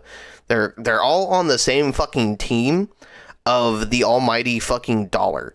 They want everybody else's shekels, and we all have the work to pay them for fucking scraps. It's ridiculous. Fuck every single one of these people. unexpected, and they left. So I'm going to sign this. We'll take some questions, but let me sign this first before I don't forget. Let's see. Before I decide not to, okay? Yes, sir. I don't forget not to, but maybe I'll decide not to. I would decide not to. If I didn't think they could do the job, I would decide not to. But that'll be a terrible thing. I think you're going to find numbers. Andrew, I think you're going to find numbers forget. that are far higher than you even think. And you know, Andrew came to us. He said, "Sir." And mind you guys, none of this ends at a government office. It's not like all the corruption just magically stops at government level. We gotta well, I don't want to say take out and have people fucking flip out on what I say, but like, the corruption's in the money system. It's in the central banking system. It's with the Rothschilds and the Vanderbilts and all these fucking dark money fucking ex-nobility types that, you know, secured everybody's money in the coming, like, 19th, 20th century. There's a full fucking saga about how all of these royals and shit kind of consolidated power and stole everybody's money. And it all culminated with World War I, believe it or not, right? The last nail in the coffin was, like, Tsar Nicholas and the fucking Bolshevik Rebellion. The Bolshevik Rebellion was, like, the last monarchy to fall. And that was, like, what sealed these people's power over the entire world. And then World War I happened. World War II happened. Who do you think put Hitler in fucking power, by the way? And it's just been the same bullshit ever since. Like, if we don't go for the dark money, like, none of this shit stops. You've read the stories about Minnesota. We know California Saw it on Twitter. many times worse. But Minnesota's terrible. They're all terrible. They're the money. The Rothschilds, Vanderbilts, all those fucking ex-royalty motherfuckers. That's where the money is. Those are the people who stole everybody's money. They're only so rich because they stole everybody's money. Like that's it. That's the statement.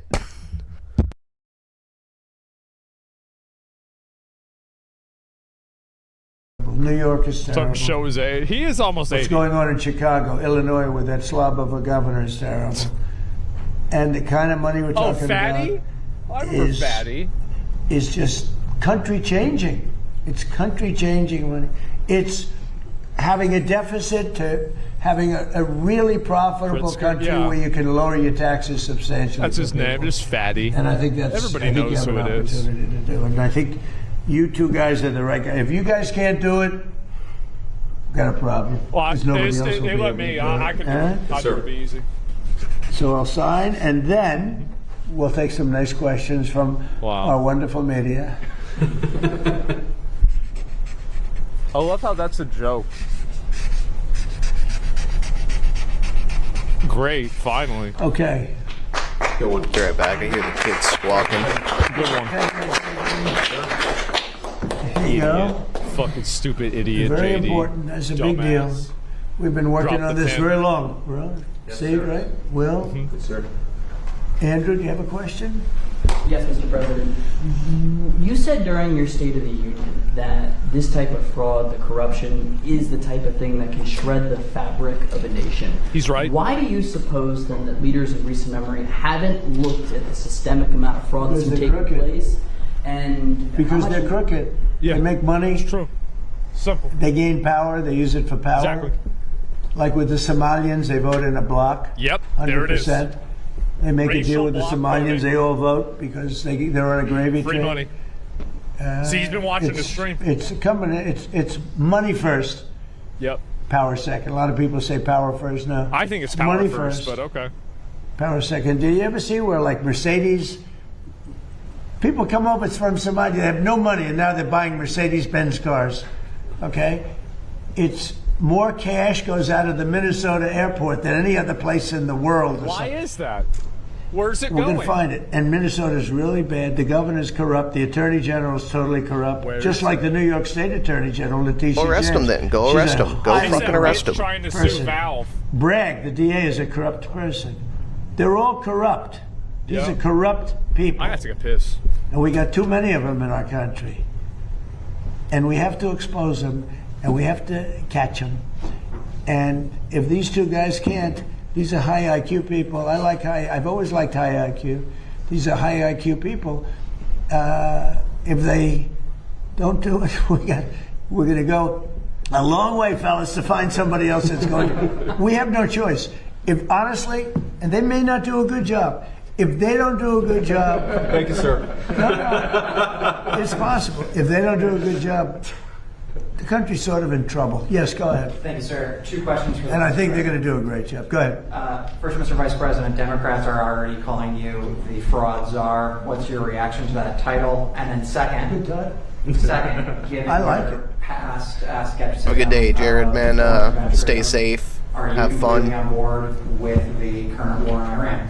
So I like fraud czar. It's certainly what we're going to do. And look, we have to do it. As the president said, this is a problem that has festered in this country for far too long, and far too few people have actually wanted to do anything about it. That's what makes this administration different, is that we actually tackle the problems the American people have been confronting. So I'm very happy about it. And look, I think that I know what you're trying to do, Phil. You're trying to drive a wedge between members of the administration, between me and the president. Did he say what the the N-word? president said consistently, going back to 2015, and I agreed with him, is that Iran should not have a nuclear weapon. Oh, yeah. We have taken this military action under the president's leadership. I think all of us, whether you're a Democrat or Republican, should pray for a success and pray for the safety of our troops. That's the approach that I've taken. Make it as successful as possible. So there's no hesitation, given your past statements, with the current operation? What do you mean there's no hesitation with my past statements? Given your skepticism of foreign countryism, you were a critic of the global war on He's terror. trying to play games on him. Well, I think one big difference, Phil, is that we have a smart president, whereas in the past we've had dumb presidents. And I trust President Trump to get the job done, to do a good job for the American people, and to make sure that the mistakes of the past aren't repeated. Absolutely. Thanks, sir. Look, JD's been great. But here's the simple thing, and I have, some people, I don't want wars. I want wars less than almost anybody. Oh, wow. Peace through That's strength. good. But you know what? I've watched Iran for a long time. I've called them out 20 years ago when I was a civilian that liked watching the world. He saw the And they're tweets. violent, vicious people. The leadership, violent, vicious people. They killed 32,000 protesters over the last 3 weeks. That's it? They put out a memo 2 days ago saying, if you protest, we will shoot you and kill you in the And streets. your kids. Yep. And somebody said, oh, there's not that many protests. Well, first of all, there are bombs going off all over the Why place. aren't the but, protests? even if there weren't, who's going to do that? Who's going to do it? They don't have any guns, and the other ones have latest in line machine gun, right? And True. Every form of gun you can have. They shoot them right through the middle of the head. They're violent people. If they had a nuclear weapon, they would use it. And sometimes I'll have some of the people that, feel very strongly, like I do about wars. Yeah. And I say, do you think Iran is violent, and do you think their people are violent? Yes, leadership. Yeah. Do you think they should have a nuclear weapon? No. Which is massive power. I don't even want to discuss how powerful, because it's depressing. And they said, no, they shouldn't have. Definitely they shouldn't have. I said, and you don't want to fight war? No, we don't want to fight war. So then you these want are to have it. naive people that frankly are stupid. Yes. Yes. If you believe Exactly. that Iran should have a nuclear weapon, there's something wrong with you, because they would use it within, the only question is within 1 hour if they get it, or 1 day. They will use it, and they will blow up the entire Middle East, not just Israel. Donald. They'll start with Israel, but they will blow up. And you got to see that when they unexpectedly started sending missiles to every country within 1,000 miles of them. I mean, they're blowing up countries that were neighbors, not necessarily some friends. They actually were blowing up some friends. They were blowing up the people that handled.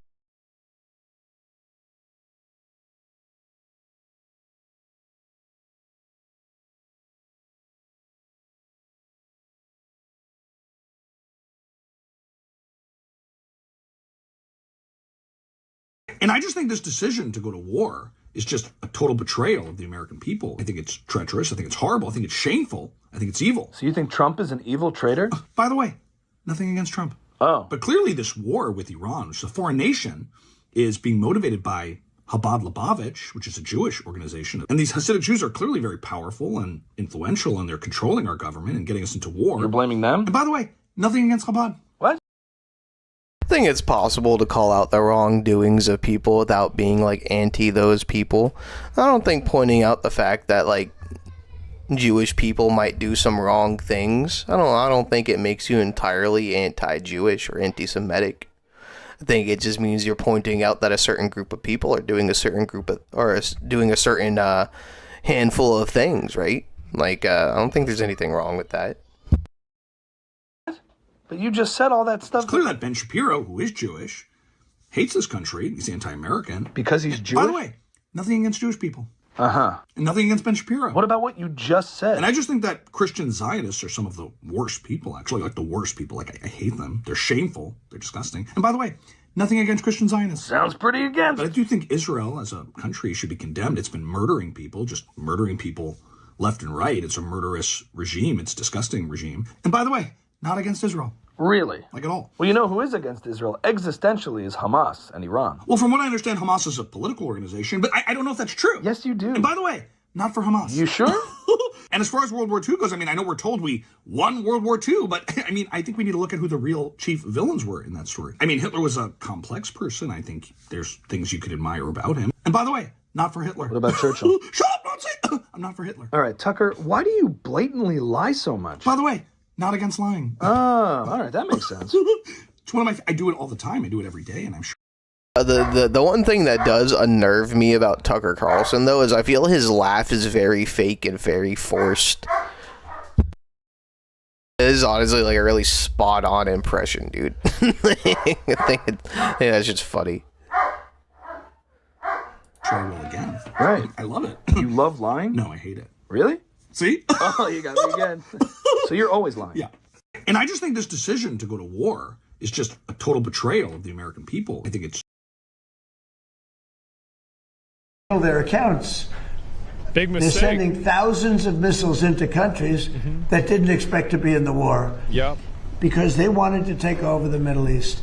And if I didn't terminate Barack Hussein Obama's horrible Iran nuclear deal, which I did in my first term, one of the dumbest deals, perhaps the dumbest deal because of the danger involved, you would have had them have a nuclear weapon 3 years ago, maybe 4 years ago. They would have used it, blown up the Middle East, and they would have then come after us. And if these gorgeous B-2 bombers, give me that bomber, Andrews. Let me just hug that little sucker. Give me that bomber over there. Thank you. You knew immediately which one. This looks small, but in person it's very big. Because it's the only plane capable of carrying a 200,000-pound bomb. So I don't know how they do it, because it's very sleek and nice, but it carries a lot of weapons and there's a lot of bombs. But had I not sent this incredible machine times numerous others to buy one, hit Iran at midnight with no moon, dead dark, every single bomb was dropped right down the chute that it was supposed to hit. How they do it, who knows? Nobody else can figure. No other country can do it. No other country has our military or even close. And I think we've probably proven that with Venezuela and now with because we have done a number on Iran. But if I didn't do that, if I didn't decimate, I call it their nuclear dust, they would have had a nuclear weapon within 1 month after that bombing took place. It's pretty bad. And they would have used it on first Israel and then the Middle East. And you know that because all of those missiles that were launched against their neighbors were set long ago, long before they knew they would be using them this quickly. Had we not done this, you would have had a nuclear war that would have evolved into World War III. And more important, this is a war that there would have been nothing left. So we've done a great thing. The people that say it's okay for a very sick ideology, a very sick country in terms of its leadership, very good people, great people. But the people that say that, I think they're actually, they're either retarded. evil or Say they're retarded. stupid. Say retarded. So if you believe that Iran should not have a nuclear weapon, they should not have it, then you have to absolutely love what I've done, because in 2 weeks we have decimated them They have no Navy. They have no Air Force. They have no anti-aircraft weapons. They have no leadership. The leadership is gone. But then they set up a new leadership to go and name a new leader, and that leadership is gone. And now they He think almost said he's dead. maybe the sun is gone. They're Oh, all there it gone. My biggest problem is I have no idea who we're talking to because nobody ever heard of any of these people. They're all dead. But we did a job for the world, not a job for us, Damn. for the whole world. We took Cardboard? Yeah.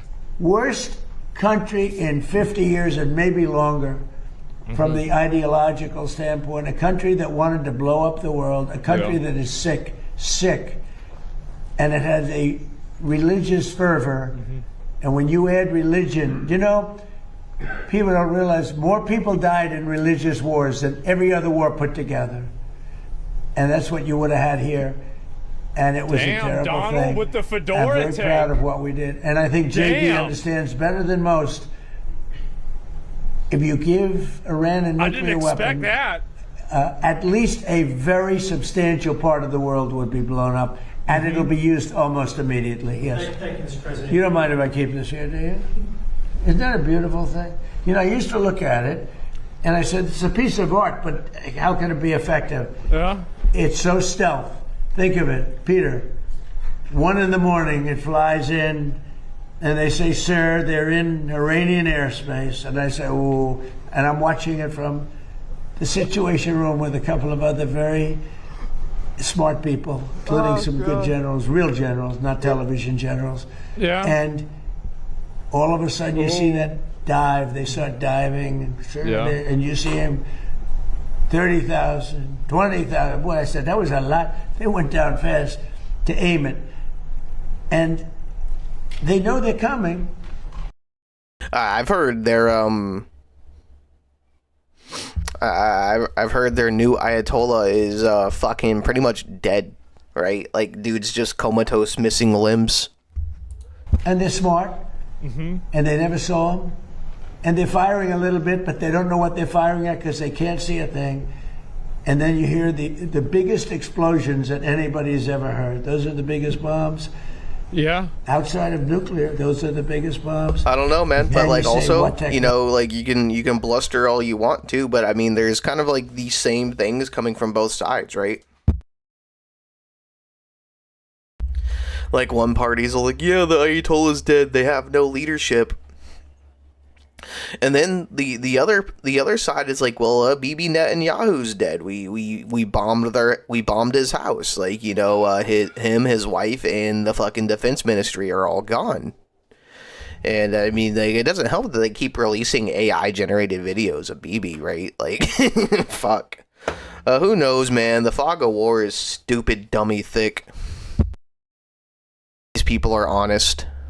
Technology we have. What a great country. What technology? I built it, largely, I built it during my first term. I built it. I did not have to use it this much in my second term. But we had an incompetent president. We had an incompetent administration. And if that group of people, in any form, whether it's Kamala, him, it doesn't matter, would have had another 4 years, we would have had no country left. Yeah, please. Thank you, Mr. President. You say you're doing a job for the rest of the world. In your conversations with your counterparts, are they thanking you? What are their conversations like when you talk about this? Yeah, they should be. Should be saying Do you thank have like definitive proof of that, or are you just saying Yeah, Many that's of them what I get said. 90%. China, as an example, should be thanking us, but I don't expect to thank you, but they should be thanking us. Japan gets 95%, China 91%. Many of the countries, South Korea gets a tremendous percentage of their oil and therefore their energy from the Straits, and or as they call it, the Strait. And they should be not only thanking us, they should be helping us. What does surprise me is that they're not eager to help. There are a couple. We'll be announcing some names soon. The videos of the press conference from a few days ago have been ran through AI detection software. And I know like AI detection software is just kind of like low-key bullshit. But, you know, That video and the cafe video were all fucking kind of shown to be AI edited or generated. The cafe video is from like a visit from like 2024. Like you can literally see like the cash register monitor says 2024 on it. I would announce the name now, other than maybe they'd prefer it not being announced for whatever reason. I will say this: it's a lot easier to get people today than it was 2 weeks ago. 2 weeks ago, before we destroyed before we obliterated the country, before we took out, because they're down to about 8% of their missiles. They're down to a small portion of their drones. Is that thing? Demolished many of their factories where they make the missiles and the drones, and the rest are all following. Our military has been amazing. We hit Carg Island, took out every single thing in Carg Island except one thing. We left the pipes, because if we take out the pipes, it takes a long time to build them. And at some point, something's going to happen that's positive with respect to those pipes. We'll see. But there are some countries that greatly disappointed me. And I'm the one that got them to pay from 2% to 5% of GDP, NATO. And I get along great with those countries in NATO, but I always said, the problem with NATO is we'll always be there for them, but they'll never be there for us. And when I hear the UK, which was sort of considered the Rolls Royce of allies, right? When you say they were the oldest, and they were going to be there. And I say it would be really helpful if you'd send over a couple of ships, and if you have some minesweepers, which they do, be very helpful. And the Prime Minister is a nice man. I think he's a very nice guy. He says, well, I'd like to ask my team. I said, you don't have to worry about a team. You don't have a team. You're the Prime Minister. You can make a decision. Well, I have to speak to my people. I said, you don't have to speak to anybody. Just tell me. So it was very disappointing. And then after we obliterated them, and destroyed their military, the whole thing, they need to capture Starmer, a much safer zone. like Maduro, He said, we're going to send over 2 aircraft carriers. I said, I don't want them anymore. I don't want them after we win. I want them before we start. I don't need your aircraft carriers after we've already won. I don't entirely think so.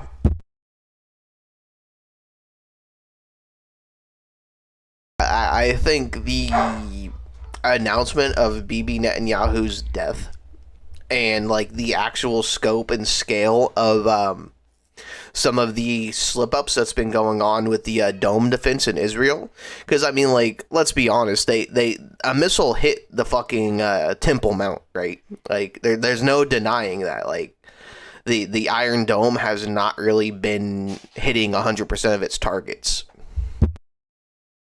It's a chink in the armor. I think they would definitely keep that under wraps until the war effort is done. Especially since Trump is doing this all by himself. Nobody is helping him and nobody supports him. So to reveal that the one dude that actually is helping you is dead and gone while you're perpetuating this war, while nobody likes the war itself and everybody thinks that you shouldn't even be involved in the first place. Yeah, I think it would be really beneficial for Trump to keep that under wraps for as long as possible. So, those things are very disappointing. And you have to remember, we have 45,000 troops in Japan. We have 45,000 troops in South Korea. We have 45,000, 50,000 troops in Germany. We defend all these countries. And then, do you have any minesweepers? And they say, well, would it be possible for us not to get involved? I've been saying it for a long time. This is the greatest thing to come out of this. We spend trillions and trillions of dollars on NATO to defend other countries. And I always said, but if it ever comes time to defend us, they're not. What is Al-Aqsa Mosque? Is that like the actual name for like the dome on the rock? Going to be there. True. Many of them would not be there, and we're gonna have to start. I mean, like I've seen the video of it. It wasn't just shrapnel. It was a whole ass fucking explosion. Watch the missile fall and fucking make contact and explode on the ground. Thinking more wisely in this country. That was shared by that was like I watched that on Benny Johnson. very good. One or two have been great. I'll tell you who the great ones are at the right time. But there have been some that were right up there, Peter. They were right up there. They wanted to do it so much. Go ahead, Peter. Thank you. You were talking about Iran a couple times today and what they did after Epic Fury began. You said they hit Qatar, Saudi Arabia, UAE, Bahrain, Kuwait. Nobody expected that. We were shocked. Are you surprised that nobody briefed you ahead of time that that might be their retaliation? Nobody. No. The greatest experts. Nobody thought they were going to hit. They were. I wouldn't say friendly countries. They were like neutral. They lived with them for years.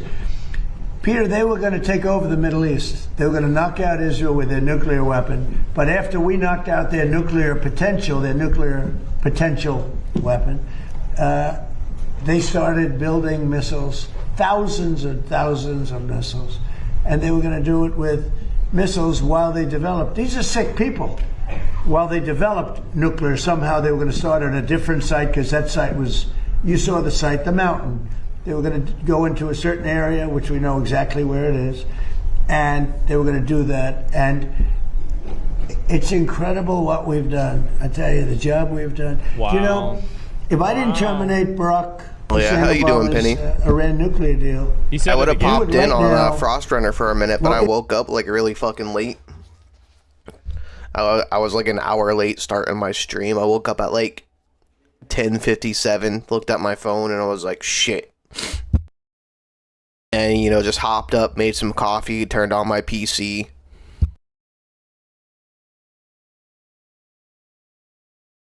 That's really cool. Thank you for your service.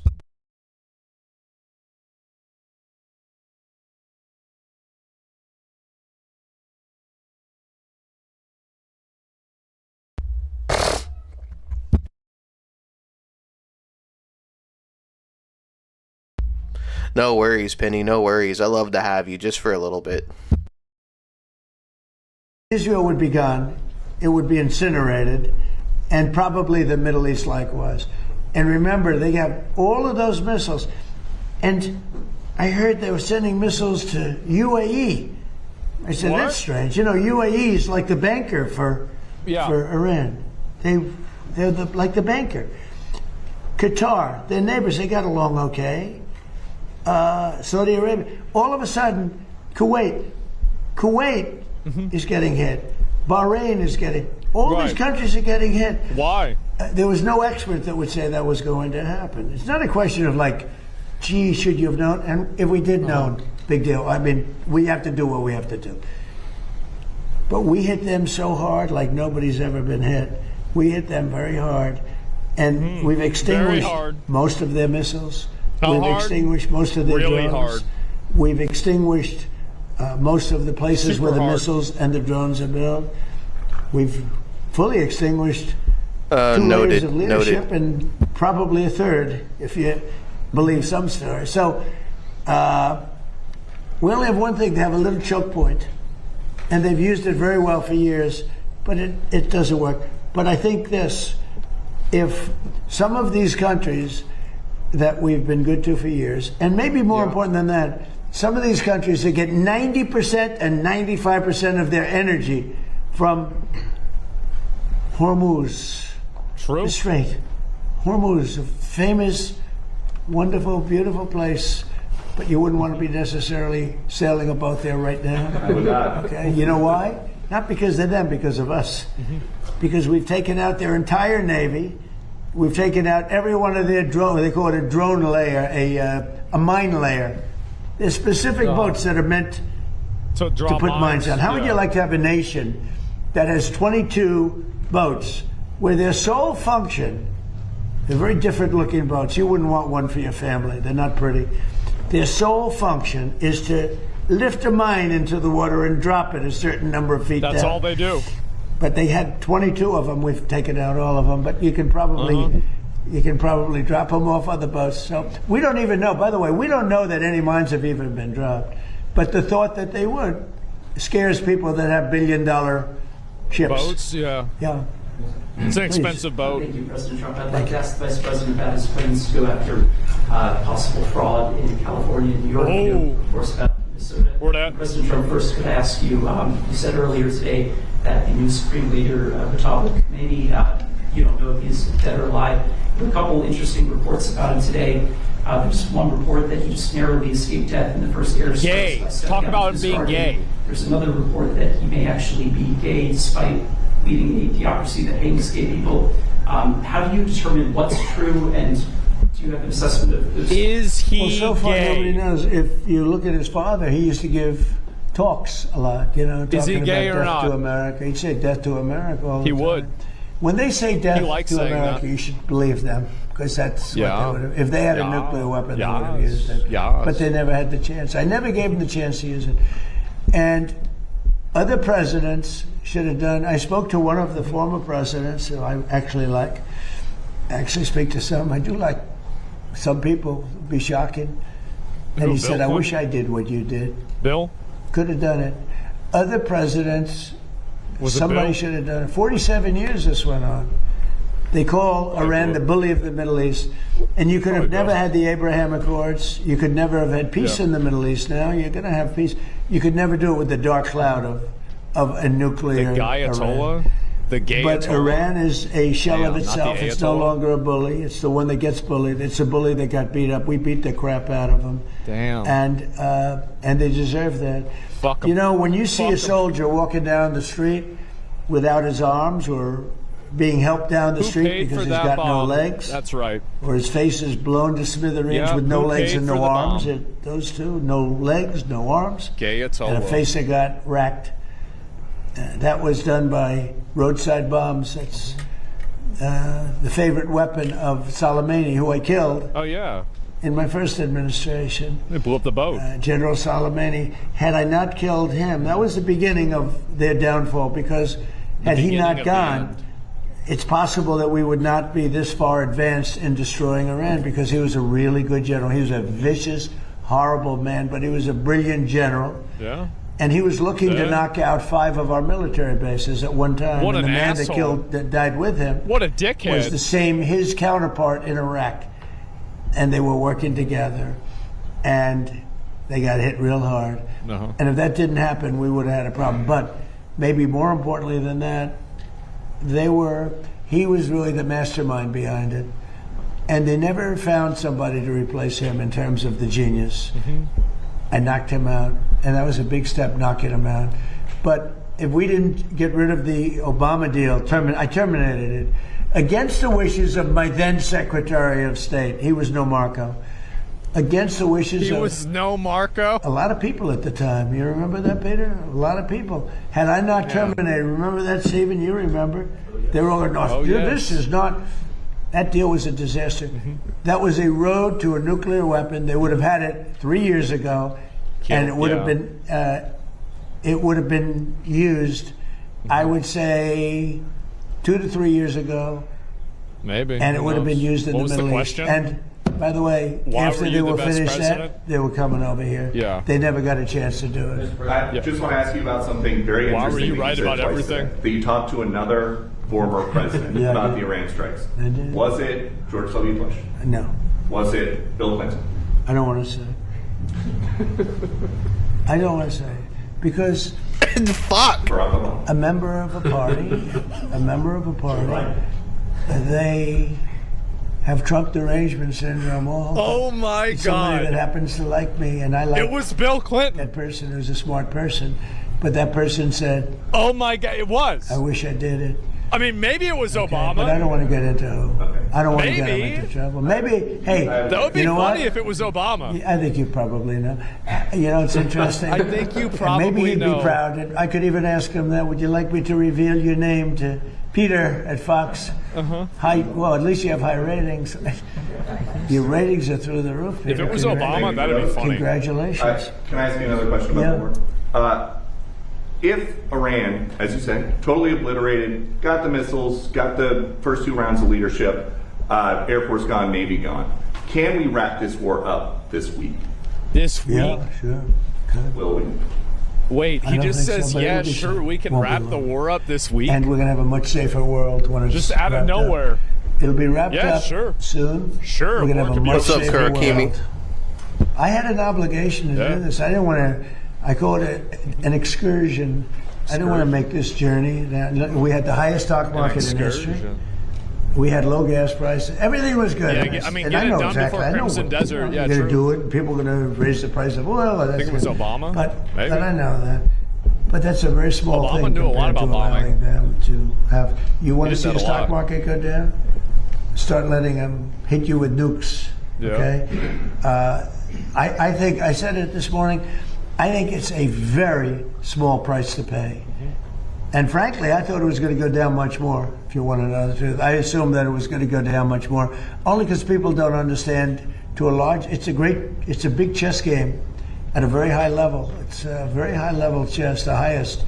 And I'm dealing with very smart players. These are smart people. They don't get there. You know, when you deal with some of these people, you're dealing with high level intellect, very high IQ people. These are not Jasmine Crockett and her group.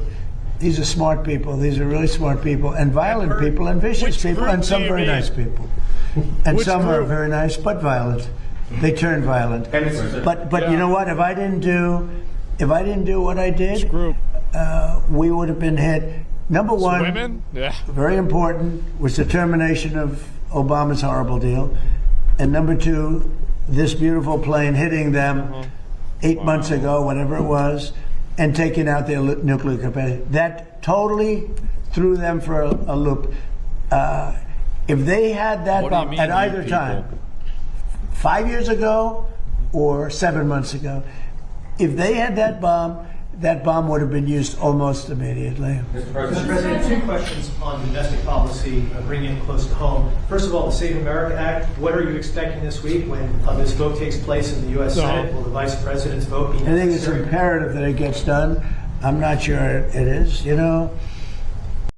He's such a funny fucking speaker, man, Trump. Like, I am gonna miss him when he's gone, because I don't think we're ever gonna have another president that fucking quite talks like he does. Like, well, we're never gonna be eating this good again. The Democrats have horrible policy. It's just incredible. But they stick together. It's the one thing they do. They do. Their Supreme Court They members do. stick together. Those appointed Yeah. by a Democrat stick together. If Barack Hussein Obama appoints a member of the Supreme Court, that member never goes against him. And they're proud about it. They say, I don't give a damn if it's good or bad. That man appointed me and I'm never going to let him down. I don't say that's right, wrong. I just say they stick together. Republicans go the opposite way. If Donald Trump appointed me, I'm going to show the world that I can be totally just and I can be independent of Donald Trump. He's making fun He's of not controlling me. Yeah. And I don't want to control them. I just want to have smart decisions. They gave us a decision on tariffs the other day that won't change tariffs. We got I can Clarence do it a different Thomas. way. I was That's the knew I could do important it a different way. This was a little quicker, a little Just easier, need a 8 little more of better. him. But they gave it a decision that could cost this country $500 billion to pay people back. Because now I have to start the tariffs all over again. Very simple. Base, yeah. And what happens with the money I've already collected? Yeah. Why didn't they say, starting from now, go the other way? $500 billion, perhaps. It's so sad. But one thing about the Democrats, they stick together. They're like glue. coordinated. They impeached me twice for absolutely no reason, unanimously. Fortunately, the Republicans stuck together, and it was something. It was pretty wild. But the Democrats have horrible policy, transgender for everybody, open borders, Sorry about men playing in women's sports. Not a good one. But the one thing they do have is they stick together, no matter how bad the policy. It's embarrassing to watch them try to defend it. And in a way, I say, as a Republican, in a way, I say, thank goodness they have bad policy, because you'd never beat It's them. easy to run against them. We have something in there now, the Save America Act. Voter ID with a picture, right? That's a 99% issue. Who the fuck Even among doesn't want Democrats, that? you know, Democrats Who the call it fuck 89%. doesn't want that? And then they Jesus. have proof of citizenship. And then they have no mail-in ballots. No mail-in ballots. We have no mail-in. You go to California, they send out like 38 million ballots. Yeah. Some Democrats get 7, 8 ballots. Republicans are a lot of times calling in, where's my ballot? Where's my ballot? They're lucky to get one. Jimmy Carter, probably the greatest thing he ever. Yeah, honestly, like he really does need to like kind of kick into a more of a America first fucking mindset. He really does. Like I hope that he wraps up fucking Iran quickly, and then like the next 3 years are just nothing but fucking prosperous movement. Like really, like after Iran, we really just need to like fucking go total isolationist, fucking root out all the corruption and fucking fraud, deport fucking everybody, and then just like live our lives. Need to set up Marco and JD for fucking success. Never did. I thought he was a nice man, not a great president, to put it mildly. Yeah, How did his kind of a attack retard, work out in Iran? Not too good. I think ours is slightly better, Yeah. wouldn't you say? But Jimmy Carter, the one thing he did after he left with Scoop Jackson and some others, they formed a very elite council. Get rid of mail-in votes. Committee that Yeah. came out and said very strongly, no mail-in ballots, because Who if the you hell have- does not we're have the ID? only country in the world that has According to mail-in Democrats, ballots like black we do. people. The only country in the Black whole world. people can't get have tried IDs. it. France tried it and they went away. They don't know where the DMV is. They're now doing paper ballots, watermark paper, which is very Can't hard or to cheat. they can't afford So, computers. When you look at what happens with this country, we really have to fix it. That'll be very popular. The other thing we put in there just as best of, I call it the best of Trump. For sure, like Yeah. censorship just needs to be completely halted and reversed. Like whatever shit they've put in place just needs to go. The whole government fucking ID protection, internet bullshit just needs to stop. I'm not gonna use any site or any app that requires me to upload a picture of my photo fucking ID. It's just not gonna happen.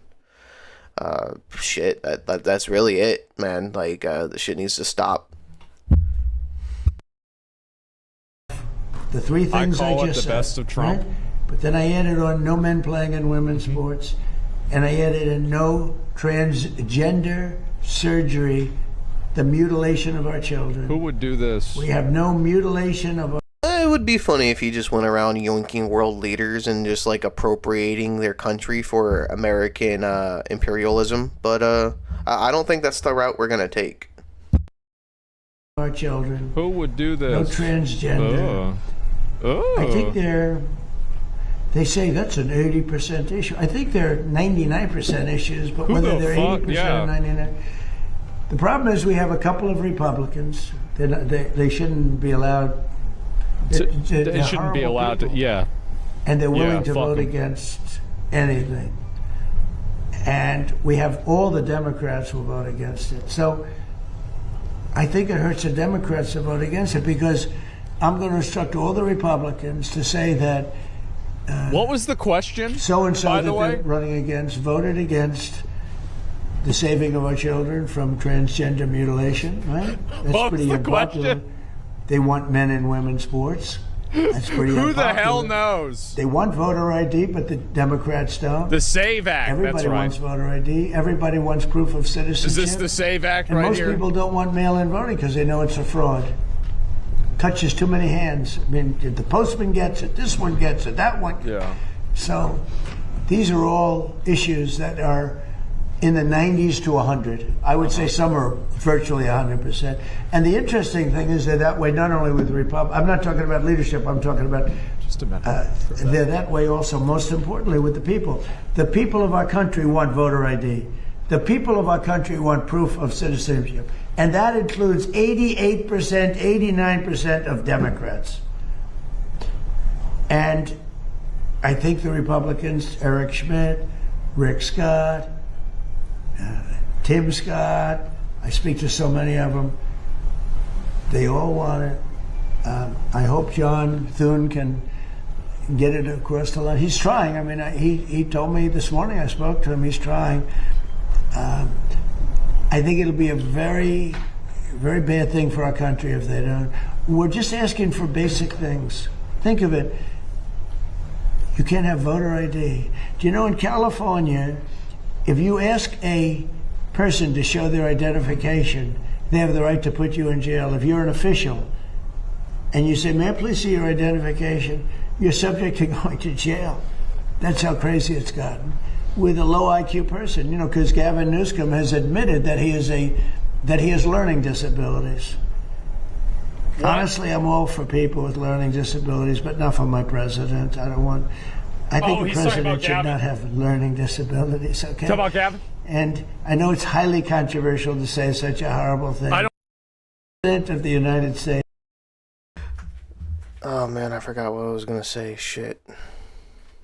It's Gavin Newsom admitted that he has learning disabilities, dyslexia. He's a. Oh no, like I just remembered now. The Gaza peace deal was one thing, but like the man worked a lot of magic when it came to the Abraham Accords. Like that's where like Trump really gained a lot of my respect, was brokering the fucking Abraham Accords. That shit was wild. Everything about him is dumb, but then he looked at the audience and said, "But I'm smarter than you," or something like that. That was pretty stupid. Oh, God. So now, on top of everything else, I call him a racist because it happened to be a black audience. I will tell you this. I think it was the worst interview I've ever seen of any human being in my life. Okay. Anybody else have any questions? Anybody else have any questions? Will it be necessary to use even a limited ground force to secure whatever nuclear material remains in Iran? It is part of that threat. He's not going to say. And secondly, have you made a decision? You mean to go in and get it? He's not going to say. Why would I tell you a thing like that? Yeah. And secondly, you know, I can't say to reporters, sir, will you attack Carg Island? Will you occupy Carg? They ask me these questions. Yeah. And I don't want to be mean, but they're stupid questions. If any president answered those questions, they shouldn't be president. Yeah. And secondly, sir, do you still plan to travel to Beijing at the end of this? I don't know. We're working on that right now. We're speaking to China. I'd love to, but because of the war, I want to be here. Can they take me with them? Can I go to China? I want to go to China. So we've requested that we delay it a month or so. Yeah. And I'm looking forward to being with them. We have a very good relationship. Yeah, can they pick me up? Because of the war. There's no tricks to it either. It's not like, oh, gee, I'm waiting. It's very simple. We got a war going on. I think it's important that I be here. Just go? So maybe I should. It could be that we delay it a little bit. Not much. Peter? When you say Cuba is next, uh-oh. Is Cuba, whatever you do with the military there, it seems like something. Will that look more like Iran or Venezuela? Probably Venezuela. I can tell you that they're talking to us. It's a failed nation. I can't tell you that. They have no money. They have no oil. They have no. Their nothing. power, like their shit's nice out. Land. Yeah. They have nice landscape. You know, it's a beautiful island. I think they have great people. You know, I know so many people from Cuba that were treated terribly, and they're over here and they became rich. Yeah. They're very entrepreneurial people, very smart. I know a lot from Florida, especially. There's so many people. A friend of mine started over with nothing. He's now the largest owner of gas stations in the country and stuff. I mean, Cuban. Does the Newsom shit on purpose? It's like every time he mentions the guy, that's how he says his name. A fantastic person. Marco Rubio's going to run Cuba? Yeah, of course. In sugar. Duh. Van Hool family, right? Who else? And this family wants to go back to Cuba to visit it. They haven't been back in like 50 years or something. They largely come from Cuba. And we'll see what happens. They were asking me about that. They want to go back. Not only Van Hool, a lot of Cubans have said, oh boy, would they love to go back. I think Cuba, I don't know if I want to go to Cuba. You know, tourism and everything else. It's a beautiful island. Great weather. They're not in a hurricane zone, which is nice for a change, you know. Yeah. They won't be asking us for money for hurricanes every week. I would. But I think Cuba see the end. You know, all my life I've been hearing about the United States and Cuba. When will the United States do it? I do believe I'll be having the honor of taking making Cuba. them the 51st state. That's a big honor. I believe I'll have the honor of taking Cuba. I mean, whether I free it, take it, I think I could do anything I want with it. You want to know the truth? They're a very weakened nation right now. They were for a long time. A very violent very violent leaders. Castro was a very violent leader. His brothers were a very violent leader. Extremely violent. That's how they governed. They governed with violence. But a lot of people would like to go back. Okay, one more question.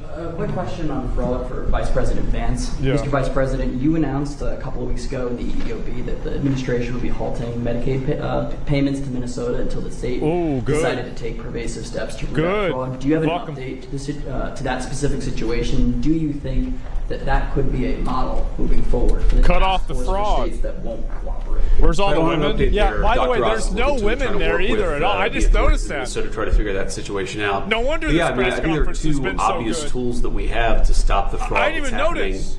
against the American people. One is that when we see evidence of fraud, we stop the payments. Pretty simple, right? We know that the American people are being defrauded. Let's try to stop the payments and ensure that whoever's making these payments is actually complying with some basic due diligence and making sure the payments are going to the right place. I think the second tool, of course, is we have, as the president mentioned, just shut up and make arrests, dude. We know that Holy some of shit. this fraud is just bad. Some of it's criminal.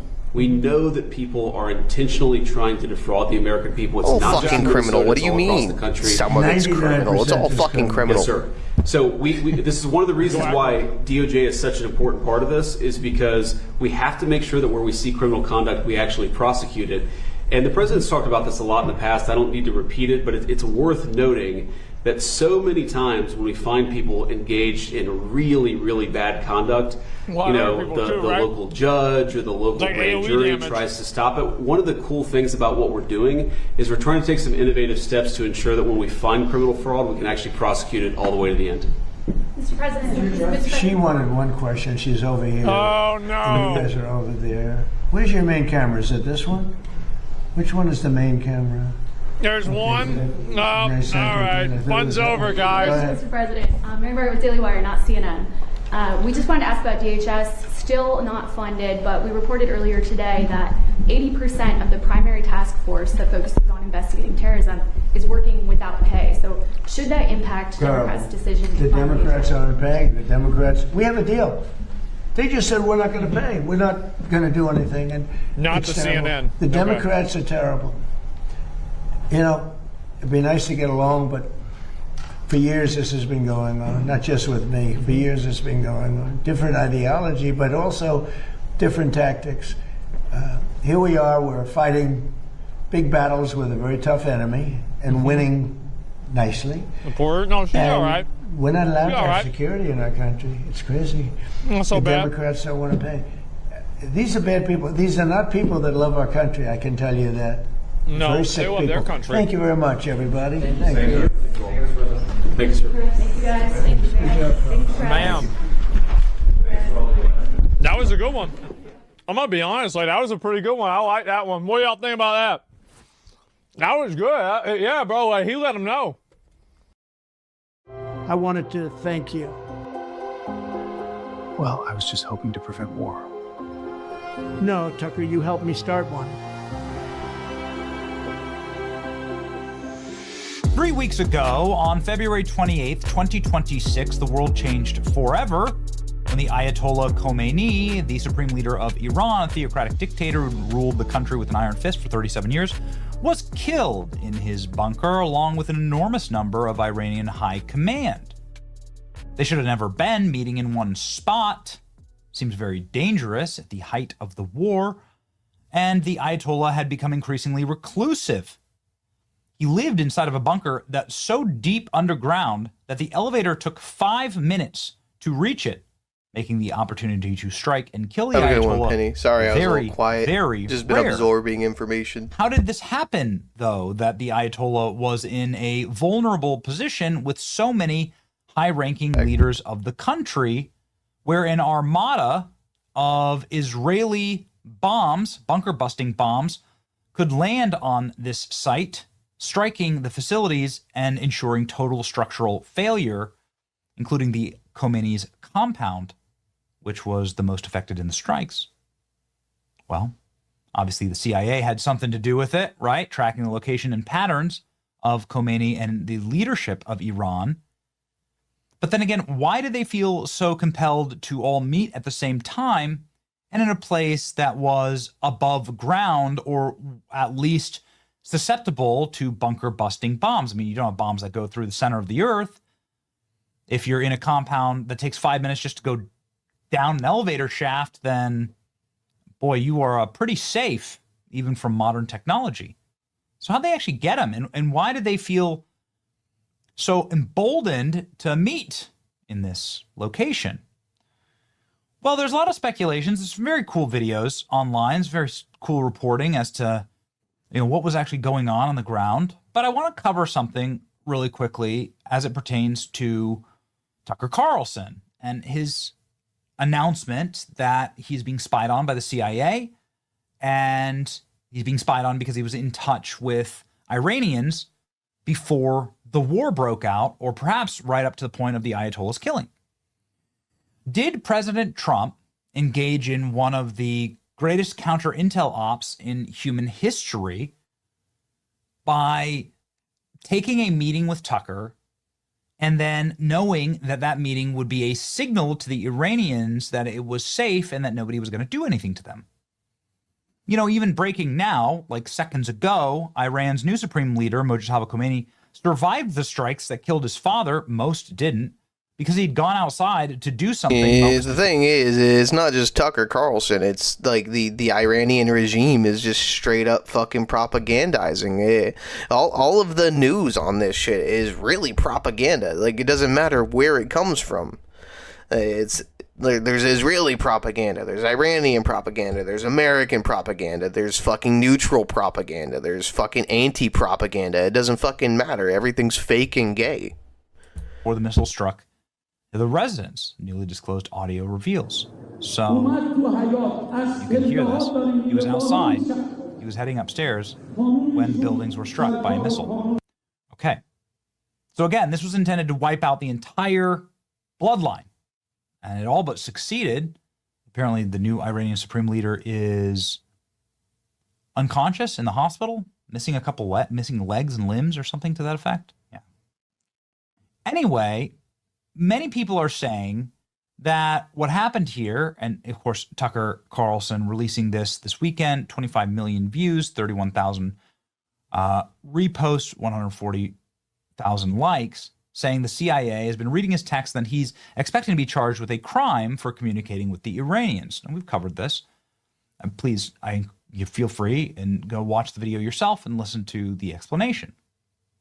Some news on that in just a moment, actually.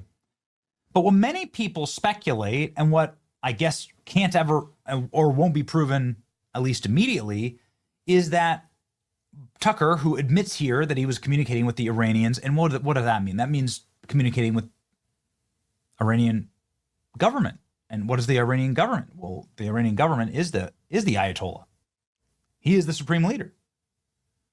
Everybody says that Donald Trump used Tucker in order to get all of the Iranian leadership in one spot because they felt so assured they were all killed like within 24 hours of Tucker meeting with Trump. CIA knew Tucker was speaking to the Iranian regime. That means that Trump invited Tucker to the Oval Office multiple times in the lead up to the Iran strike. That's true. He knew full well that Tucker was back-channeling information to the Iranians. Essentially, Trump used Tucker as an unwitting counter-intel asset to convince Khomeini that he was bluffing, that nothing would happen. Trump then basically was able to kill Khomeini thanks to Tucker's arrogance, and now he's legally effed. I don't know if any of this is true, because of course it would be extremely classified, and I don't serve in the government. I never will. But this speculation seems to be, I don't know, quite solid, I suppose. I have no idea about the legal liabilities here. Tucker Carlson been conducting his own foreign policy with Iran. At some point, the CIA got wind of this and informed President Trump, who may use Tucker as an unwitting counterintelligence asset to feed faulty information to Iran. Following the launch of Epic Fury, Tucker's traitorous behavior may have finally caught up with him. DOJ prepares criminal filing. After the operation began, Iran sent agents to carry out attacks in Saudi Arabia, but the plots failed. Iran told Tucker that these were actually Mossad plots. There's just a lot of bullshit going on. Like, I'll bring it up again. Like, the whole thing with the school bombing. started off as if it was Iran that did it, and then it was like, oh, it was a missed shot, and then it was like, yeah, you know, they were using the school to hide out, so we kind of had no choice to, yeah, like the story just changes constantly. I don't really care for any of this shit. I think, like I said, it's all fake and fucking gay. Like, I just want fucking American exceptionalism. This is bullshit. A claim that he pushed online and spread like wildfire. Saudi and Qatar have been publicly to deny it. Tucker. Okay, so like it's the fog of war. You don't know what's true. You have no idea what's true. But you know, Tucker did meet with Trump right on the eve of the war. That's public knowledge. And it seems like what happened there was that perhaps there was a massive counter signal. This photo is hilarious in hindsight. Trump knew Tucker was talking to Iran. He invites him to the Oval Office, knowing he's going to strike, and Tucker's going to relay it. Iran sees this photo, thinks Tucker has Trump's ear, thinks Trump is bluffing. Meanwhile, Trump is sitting there smiling because he waited for them to believe it. His ego sells the deception. Khomeini buys it, and Tucker takes out the supreme leader. Now the biggest traitor is heading to prison. Okay. Well, I have no idea about that. If the CIA knew that Tucker was talking to the Iranians, and President Trump would have known that also and invited Tucker to the Oval Office before the strike, which means that Trump used Tucker to deceive Iran the likelihood of the impending attack. This is more entertaining than the exploding pagers. The CIA was likely monitoring Iran's communications, discovered they were talking to Tucker. President Trump invites Tucker to the Oval Office, feeds him disinformation. Tucker sends it back to Iran. They think that it's like pure. And then they put their guard down and they all get blown up. Okay. Yikes. There you go. Some of the hotter takes or more viral takes here, right? You were used as a counterintelligence asset. You got used as a counterintel asset to convince them nothing was happening. You got used to kill the Iranian leadership. You personally were one of the key reasons they believed nothing was going to happen. Gave them the confidence to convene a meeting. Imagine thinking that you'd get a primetime slot with the president on the eve of the war after repeatedly humiliating him and calling him a retard. But now your usefulness has ended. Time to go. Good luck where you're going to need it. Again, this is what everyone's saying. For what it's worth, the White House is saying there's no CIA investigation of Tucker Carlson. In their meeting, Trump and Carlson politely disagreed, and Trump held the position that Iran was a threat, but didn't mislead Carlson. There was no op. But that's exactly what you'd say if there was an op, right? Trump wading into some of the podcast wars here, saying he doesn't like it, right? Whatever. But that's it. I mean, you know, it sure as heck, to me, sure as hell seems like. Psychro, how you doing, man? Sorry, I was reading some Discord bullshit. That why else would they be meet? Why else would they feel such a surety to meet in broad daylight in this moment? Israel and right? the United States managed to assassinate one of the most heavily protected men on the planet. The answer? An unprecedented joint operation. For months, the CIA and elite Israeli units waged a shadowy intelligence war. Using a web of surveillance satellites, intercepted comms, and human spies, they mapped Ayatollah Khomeini's every move in absolute secrecy. We are watching Benny Johnson talk about some bullshit with Tucker Carlson and the Iran fucking war regime.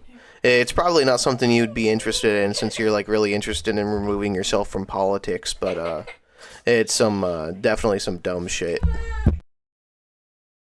Utilizing a sophisticated web of low Earth orbit surveillance satellites, intercepted encrypted communications, and highly placed human assets deep within the regime, they painstakingly... Be told, I haven't really been paying too much attention to this video because there's some stupid shit going on in the Discord right now, and I'm trying to pay attention to it because like it's kind of like part of my job to pay attention to it. Mapped Ayatollah Ali Khamenei's every movement, security protocol, and daily pattern. The vulnerability, the Pasteur Street Summit. The critical breakthrough came when American intelligence identified a fleeting yet massive vulnerability, a highly classified morning summit. Top-tier Iranian military commanders, security advisors, and political officials were converging on the heavily guarded Pasteur Street compound in the heart of central Tehran. Shielded by layers of urban infrastructure, elite guard details, and what they believed was an impenetrable umbrella of state-of-the-art air defenses. Like the homegrown Baver missiles as well, the S-400 radar system located all over the city. The leadership gathered in a false sense of absolute security. Here comes part 2. I mean, if you haven't seen it directly, Holy Ball, like, I wouldn't really worry about it. It really doesn't have much to do with you anyway, like, in particular, because, like, I'm pretty sure you're just, like, an average guy. But, you know, we got a couple of they-thems in the Discord, and, like, one of them just kind of, like, wants to enforce their fucking perspective on others, I guess you could say it like that, you know, but, it is what it is. It's just a couple wine babies being wine babies, a couple fucking, mods, well, not really a couple mods, just one person who really shouldn't be a mod is just kind of acting out, and it's kind of, like, putting a bad taste in some people's mouths, so we're just looking at the situation. Taking out a single target. The focal point of the operation was Bite Rawberry, Khomeini's highly secure official residence and centralized office compound located in the heart of downtown Tehran. While they used around 200 aircrafts, the localized strike on Bite Rawberry was the anchor of a massive, flawlessly synchronized aerial campaign. Flew all the way from Israel with flying oil tankers, the largest military flyover in its history. The Israeli Air Force deployed an armada of approximately 200 fighter jets equipped with GPS bunker buster bombs. As stated, he was actually occupying a shallower subterranean facility, the free-falling guided bomb, which the IDF deployed as the munitions. It easily pierced the earth and reinforced concrete, triggering a catastrophic collapse of the entire underground structure. According to leaked Israeli intelligence reports, exactly 30 heavy munitions were dropped directly onto the Supreme Leader's compound to guarantee total structural failure. Obliterating such targets relies on specialized bunker buster munitions equipped with delayed action fuses, allowing them to physically penetrate deep into the ground and concrete before detonating. As a dedicated specialized squadron delivered the 30 bunker busters directly to Khomeini's compound, the rest of the armada operated simultaneously across Iranian airspace. They dropped hundreds of munitions. So, why were they meeting in such a vulnerable location? I mean, I think there's something, I don't know. What do I know? I don't have a security clearance. But is that what actually happened here? It's interesting. It's going to be wild to watch it play out. Support Benny. Like, share, and subscribe. Truth is out there. It's up to you. See ya.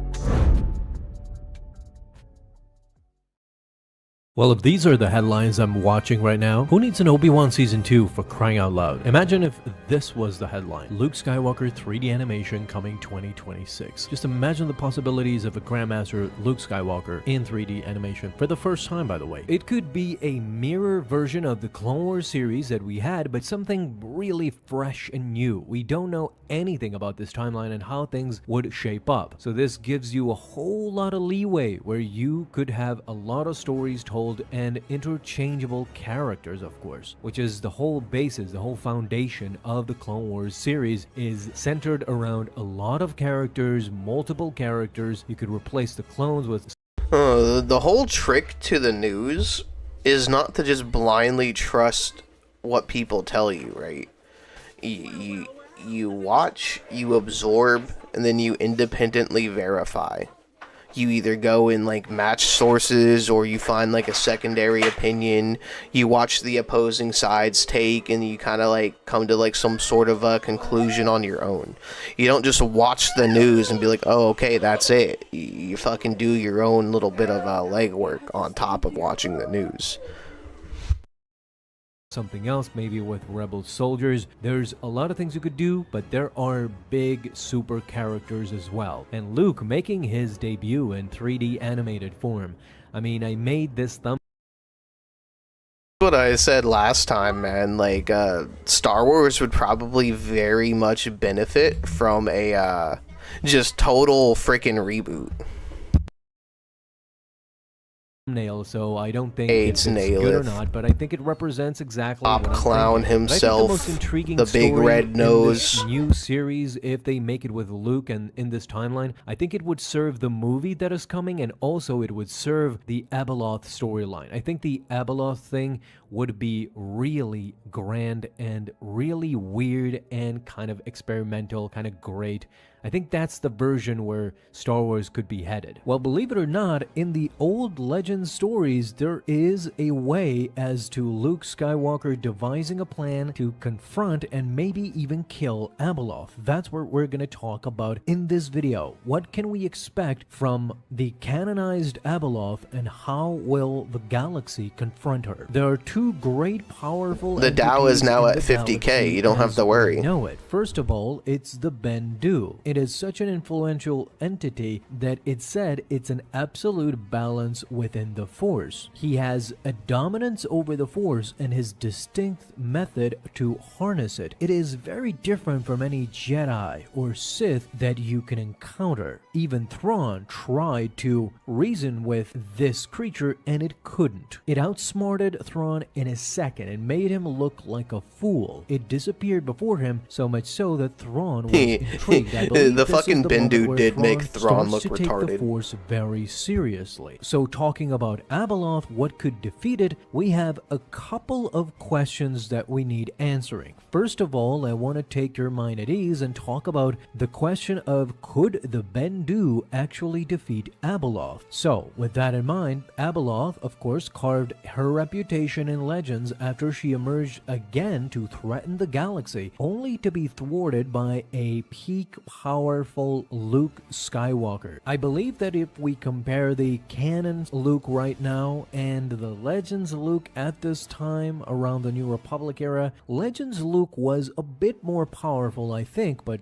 this Luke is not a slouch either. So in those legend stories, Grandmaster Luke Skywalker was also supported by a united force of Sith and also Darth Krayt. In the tale, Abeloth is pushed back. It was one of the by coolest Luke, fucking but storylines, the whole remains lost unscathed. tribe We've of the talked Sith. multiple times about Abeloth's strength in multiple videos, but more recently it has come up because of Balin's actions. Now we need to talk about a new question also. After her setback, Abeloth isn't eliminated but merely retreats into a deep rest. Her mastery over the Force outshines almost all entities, placing her as one of the most formidable figures in the Star Wars history, so surpassing any Jedi or Sith before and after. How could you At the end of this whole, Luke to at the end of the whole fucking Abeloth cycle, like they don't even actually beat her. Oh, what's the matter with you, girl? Oh, hang on.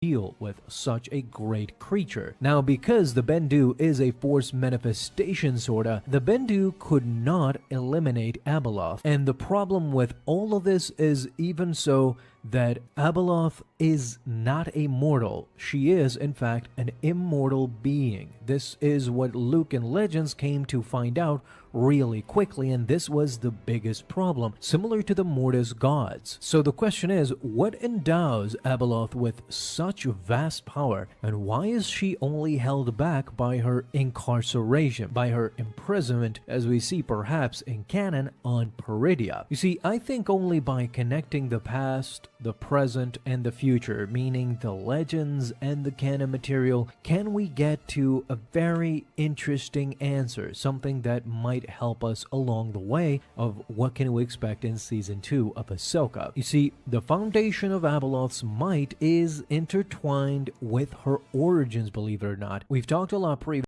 After all that shit they went through, they still never beat her. They just put her to bed.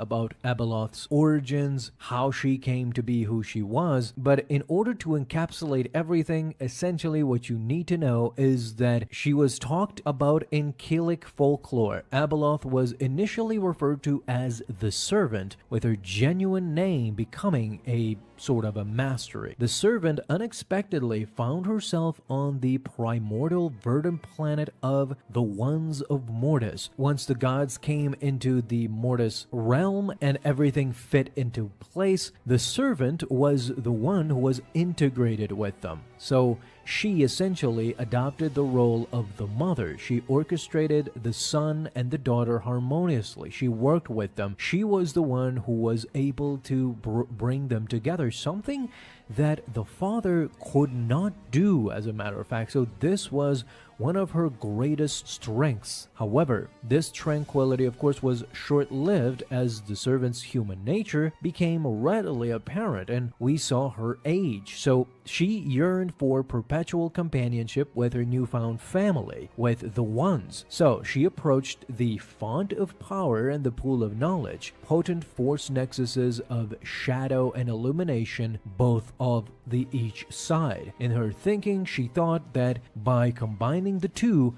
she would become one in the middle and try to be like the father, try to be the balancer and keep her son and her daughter in check. Unfortunately, as you may know, her endeavors led to a metamorphosis into a monstrous figure. She was ensnared between the light and the shadow. She evolved into becoming a cosmic, terrifying being. After being abandoned, she transformed into Abeloth. The Ones, with the Killik's assistance, erected the Center Point Station, encasing their ancestral realm within the Maw, a constellation of black voids, in order to restrain her. Yet Abeloth would sporadically break free from time to time, disseminating chaos only to be... The thing, too, is her presence in the Star Wars universe is, the war in Star Wars, right? Like, she is a entity of disruption and chaos at this point, and her very existence is kind of like what influences conflict between certain peoples and like certain beliefs within the Star Wars universe. Subdued by the Ones again. This cycle persisted until the Ones died during the Clone Wars era, as we saw. So Abeloth's subsequent breakout during Luke Skywalker's time saw her repelled but not completely killed. Luke hypothesized about her eventual resurgence. He knew that at one point in time, since this cycle keep repeating, one day or another, the Abeloth creature would be freed again and would come for them. And so what Luke devised the plan, he went out to seek for the Mortis dagger as a potential killing apparatus, finally ending the Abeloth nightmare. This of course makes perfect sense because the Mortis dagger actually killed the daughter. You see, the son, once obtaining this dagger, tried to kill the father, but the daughter intervened and was killed instead. This means that the dagger can indeed kill immortals such as the Mortis gods. Luke practically knew that the Mortis dagger would do the same for Abeloth, because Abeloth's unparalleled prowess stems from her dual exposure to both nexuses. So she has unmatched wisdom and also unmatched might. Till then, let's speculate and see, what do you think about the Mortis dagger killing Abeloth? Talk to me down below. Hey everyone, it's Tomoe Yamari again, back with another video. Man, I always wanted to say that, but I'm here today probably for the same reason as you. Yeah, fucking Nailith, when he comes at the end of like season 2 of Mando is fucking peak. Girls. Okay, maybe you're here because you stumbled into this video accidentally, yeah, but regardless, what matters is that you're here now. So, horses, right? Why horses? Or rather, why did I choose to become a horse VTuber of all things? To put it simply, it's because of the concept of the war horse. I wanted to be an old World War I era American military horse because the cavalry is cool. That means that it is, in fact, not due to Uma Musume. Admittedly, I barely even knew what Uma Musume was back then. I knew it existed, sure, but I hadn't seen the anime yet nor looked into it at all. Many people have asked me if me being a horse girl is because of Uma Musume, but that's like assuming that someone is a cat girl because of Nekopara. Okay, maybe it's not quite the same, but you get the point though. Some of you might then be wondering, okay Tomoe, what is Uma Musume? Well, I'm glad you asked. Uma Musume Pretty Derby is a horse girl idol gacha game by Cygames that first released in Japan on February 24th, 2021. Then on June 26, 2025, it had a greatly anticipated global release that was first teased a year prior to it. Everything really hit the ground running after that, so to speak.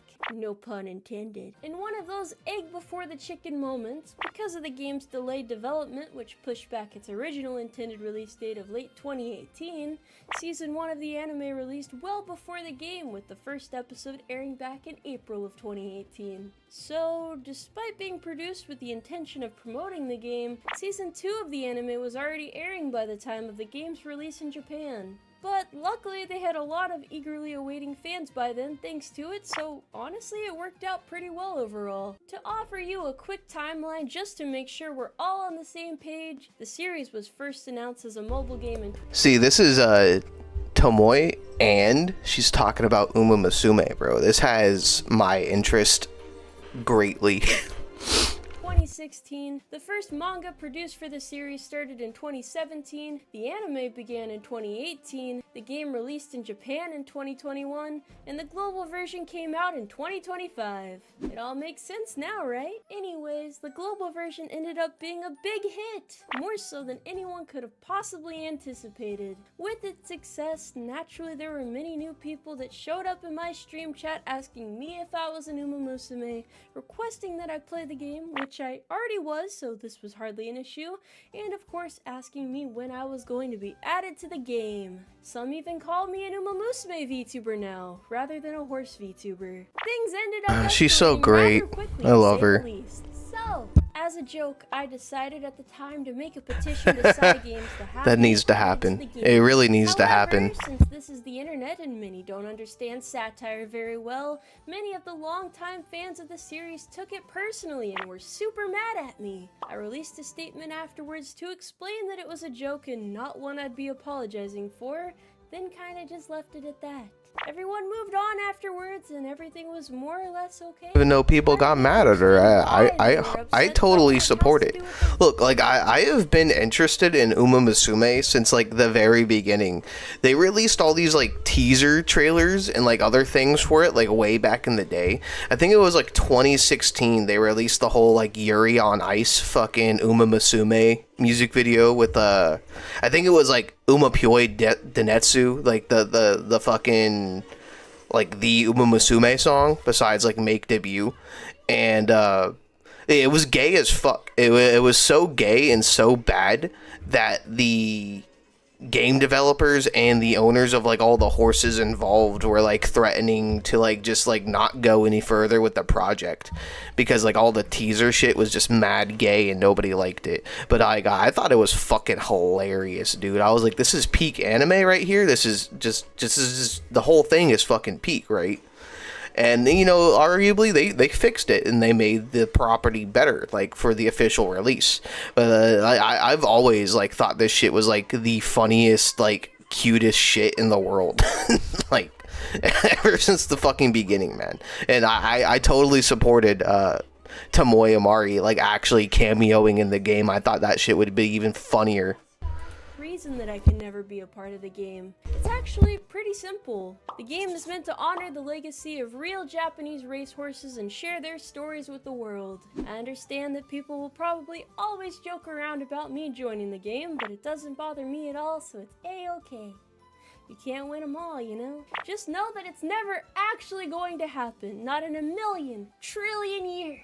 Speaking of the legacies of Japanese racehorses, one of my favorite fun facts is that the designs of the horse girls are closely based on their real-life counterparts. This can be seen in details such as the hair color and pattern matching their coat, boot details being similar to the white on the feet of the horse, and the colors and patterns of their race uniforms matching their jockey's silks. You can also find small details reflecting things like their race history and such on some of them too. Isn't it all super neat? Additionally, the side that their accessory is on indicates the gender that they were in real life. That's why I like Goldship so much as like the character, because like the character of Goldship and Uma Musume is like almost a 1-for-1 like of the actual horse. Like the real life gold ship was a fucking menace. It was fucking violent and unruly. It would just fuck around constantly. I didn't like the train. It was the funniest goddamn horse. And if you ever look into like the real life gold ship, you'll see like so many frames of the actual horse that they used to like fucking reference draw gold ship in the anime. Like it's unreal how close they got with that particular one. They have one on their left ear, they were female. The ones with right ear accessories Up counter. were male. If they have one on both, like fine motion, then the horse was intersex. Also, in their training uniforms, the stallion-based horses wear shorts and the mare ones wear bloomers. It's all very straightforward, so there's no need to think twice about it. Let's not ignore the fact that the mannerisms and attitudes of the horses are strikingly true to real life as well. There's also similarities in the relationships of the horses with one another, along with their career paths and backstories. The stories of the girls in the game have all sorts of happy moments, sad moments, silly moments, and everything in between to keep you on the edge of your seat until it's time for your horses to retire. It's genuinely captivating and makes you want to sincerely cheer these girls on every step of the way. That desire to succeed at all costs, Facts. their struggles that they face along the way, it's all very human and therefore quite All the game storytelling is very fucking good. The anime itself is very fucking good. Like the first season with Special Week and her relationship and rivalry with Silent Suzuka is really fucking good. There's ups and downs, lefts and rights. It'll make you fucking cry. It'll make you happy.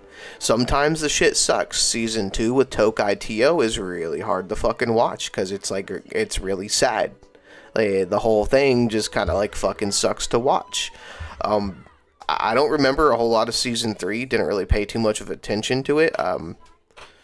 But I mean, I'm pretty sure it's the same thing. If you ever watched the fucking movie, the movie is fucking good. What is it like? I forget what they call it, like Next Generation or like some shit like that.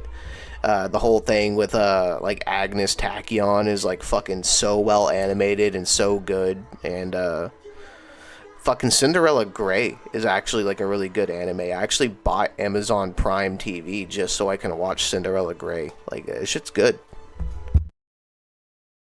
relatable. And with so much love and attention put into making the series, it's hardly any wonder that so many people have become passionate fans of it. It should perhaps also come as no surprise too that the racetracks in the game are heavily based on actual tracks you can find in Japan, with many being managed by the JRA or Japan Racing Association. Due to the visual accuracy of them, they'd be pretty easy to identify for horse racing fans familiar with the real-world counterparts of these tracks. Art truly imitates life. Admittedly, despite everything I've shared here, I'm not actually all that great at the game myself. Sure, I log in and do my dailies, but I don't have a lot of luck / money for good cards, nor the wisdom to min-max and train my horse girls to the fullest. I also have a bad habit of rolling almost exclusively for... That's a good question. Personally, like, I play free-to-play a lot, so like I haven't really spent a dime on like the actual game, right? So if I can manage it, like if I can get her through like my free accumulation of carrots, because sometimes they just give away a lot of fucking carrots. Like I just blew through like 10,000 carrots, like, and got 2 really good pulls with Kita-san Black and shit. It was goddamn, I think it was a Mejiro horse. I forget which one, but shit. But yeah, I genuinely get like all the pulls that I want. So like if I can get her free to play, I would. But like I would definitely, like, if I had no other options, I would spend money on getting Umari. Like I don't give a fuck. More horses rather than upgrading my card roster. However, even so, the gameplay loop is still very addictive and fun. The game is, in fact, easy to learn and hard to master. I'm more than happy to just play casually and talk about... That's all I do. I don't try to like min-max this shit. Like I just play. If your horse girl fails a race, it's because you failed them. You were a bad trainer and they're always gonna be a good horse. And with so many different Umamusume, I truly believe there's one out there for everyone. My favorite since the beginning has been Taiki shuttle. She radiates optimism and cowboy spirit. Shout out to Roboticus. This man simps for fucking Taiki Shuttle. And she has a gun! That's kinda cool, honestly. New horses are being released at a rapid pace though, and there's something to love about them all. So, I'm sure I'll have a lengthy list of favorites in no time. I have unfathomable levels of horse girl greed, I'm afraid. My crippling gambling addiction, forged by a desperate effort to acquire more horses, proves it. Hold your horses on tossing too much money at the game. Then go hold your horses and love them properly. Yeah! Even as the series has grown, the main mascot of the game remains John Pretty Derby, aka Special Week. However, both in the anime as well as the game, new characters have been spotlighted as well. It gives you a sense of generational progression. Tell you, when I first started the anime, I was fucking livid that the second the second season wasn't also about Special Week. I was like, who the fuck is this Tokai Tio bitch? But I kind of like grew to love him as the anime fucking progressed. Which is a really cool concept in my humble opinion. Obviously, there's a couple horses like Gold Ship that are always going to be popular no matter what, but you know what? Good for them. They deserve it for being. You gotta not spend money on gacha games, bro. Funny gags and world building, like the really long phones and the lock that I'm not really sure what that one was about, to be honest. For a series focused on horse racing, you wouldn't expect so much thought to be put into the world building, but that's undoubtedly something that Uma Musume has become pretty well known for too. In fact, here are some more fun Uma Musume world building facts. There are no horse boys in the world, only girls. Also, horses don't exist in the world either. They're considered frightening, freakish monsters. Rah! The horse girls physically stop aging after a certain point, similar to elves. Horse race betting doesn't exist in the Uma Musume world, so it's similar to just spectating a sport for fun. The fathers of Uma Musume are a secret, but human and Uma Musume relationships are known to exist. I must say though that Cygames is pretty brilliant. This is less so a glory to Cygames moment and more a matter of fact. They partnered with the 150. Surely their fucking world building is actually insane. Like, nobody knows. Like, you ask any of these fucking retards that like make zipper tits fan art, and they don't know that the Uma Musume is stop aging like at a certain point. Like, that's the thing. Like, if you ever go through their profiles in the game, like, it's very obvious like which ones are like way older than they seem to be. Like Super Creek, Gold Ship. Some of them are like just like fucking probably like maybe like old as dirt, and they're still like in a, it explains away like how some of these horses are like in a high school setting, even though they act a lot more mature and look a lot more mature than they actually are. It's really good world building, and a lot of people don't know about their strength capabilities too. Like, apparently they're superhuman. They can run at like 95 miles an hour and fucking lift the heaviest shit known to man. Like, they're literally fucking gods. And the thing is too is the Uma Musume universe has a goddess, like a patron horse girl saint that they all fucking revere. It's crazy. 51st Kentucky Derby in 2025, and when look into like the English lyrics of Uma Pyoi Denetsu, it's literally just like talking about like how the horse girl goddess smiles upon them and blows them a kiss for victory. It's literally a fucking Uma Musume marching tune. It's great.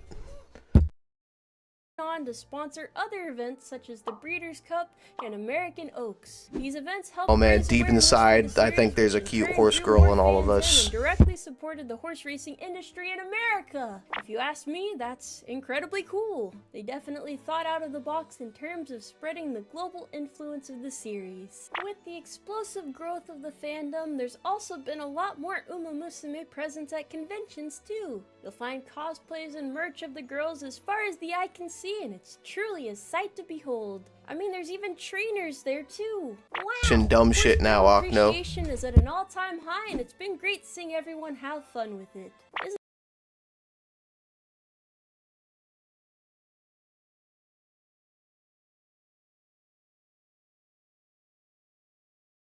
There's a simple way to answer that question. Just take your avatar and plug it into Grok and say, make me a horse girl. In the sense of community heartwarming, there's even cosplay races sometimes where people dress up as Uma Musume characters and run on the horse tracks. I'm biased. I always recommend Gold Ship because Gold Ship on top, Gold Ship #1. I mean, there's also like close secondary ones like Manhattan Cafe and fuck, what other ones do I really like? Meisho Dodo is like fucking adorable. Goddamn, I forget. Haru Arara is like just always like a fan favorite. She's a little pink one. Dude, what is that fucking one? I'm so shit with names. Hang on. I can settle this like really fast.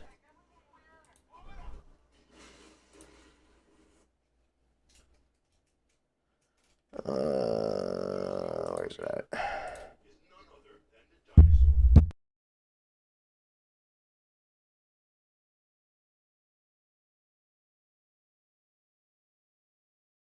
Good with the CAA being called due.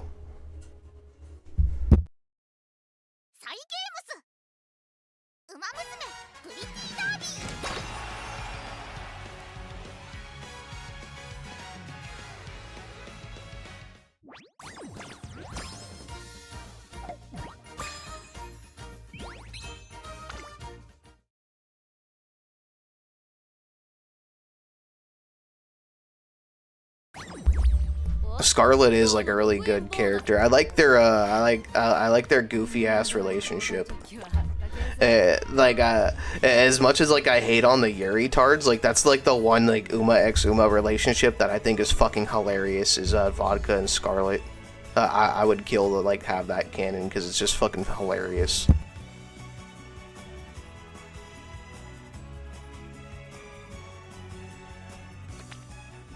With the horse girls, man.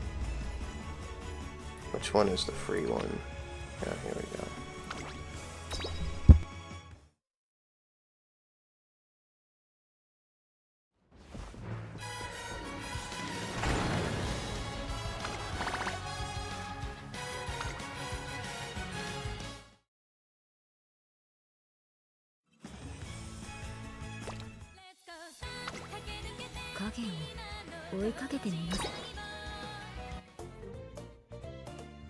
Alright, so, you know,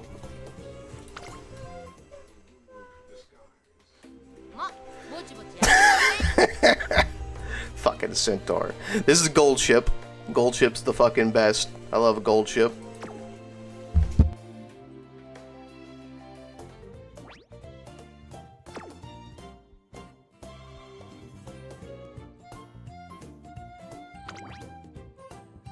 And Hishi Akabono is like one of mine too. I love this one. She's a big bitch too. I love this motherfucker. She's huge. Like if you ever like rig up any of the concerts and like have her standing next to the other one, she dwarfs Gold Ship, and Gold Ship's like one of the big ass ones too. This motherfucker is huge. I shit you not.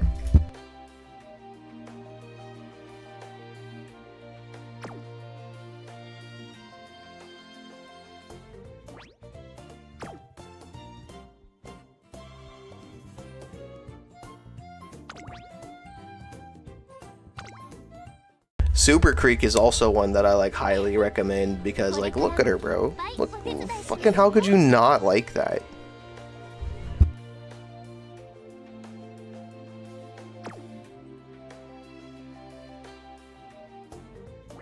There is no purpose. It's just cute horse girls. That's it. I mean, we got Daiwa Scarlet too. She's fucking great.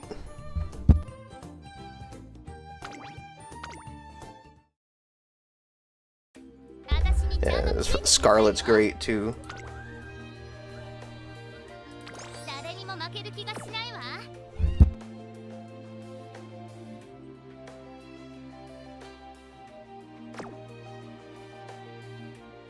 Fuck no, you wanna see the real purpose of this fucking game, bro? I'll show you the real fucking purpose of this game, bro. I will show you the secret. I will tell you the truth right now. Like this is what it's gonna be all about. Let me fucking show you.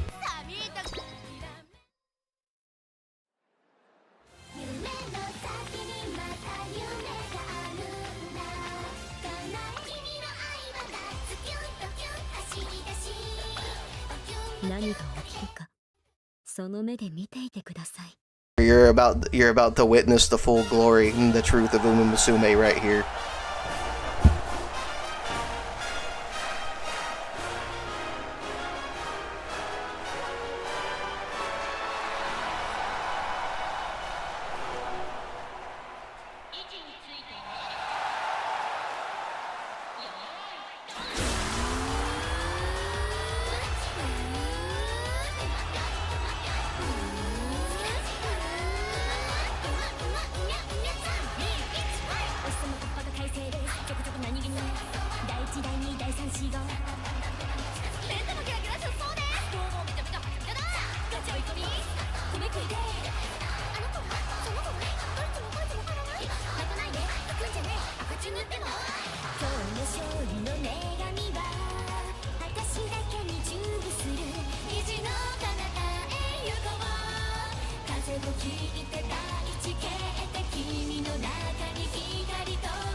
Uses this as her outro music.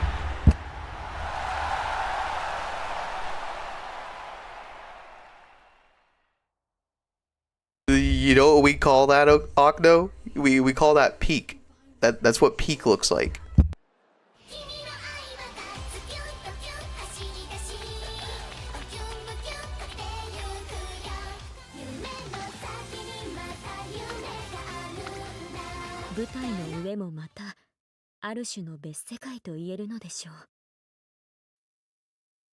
No, I mean, like, there's racing and like you train them and stuff like that, but this is kind of like what it's all about.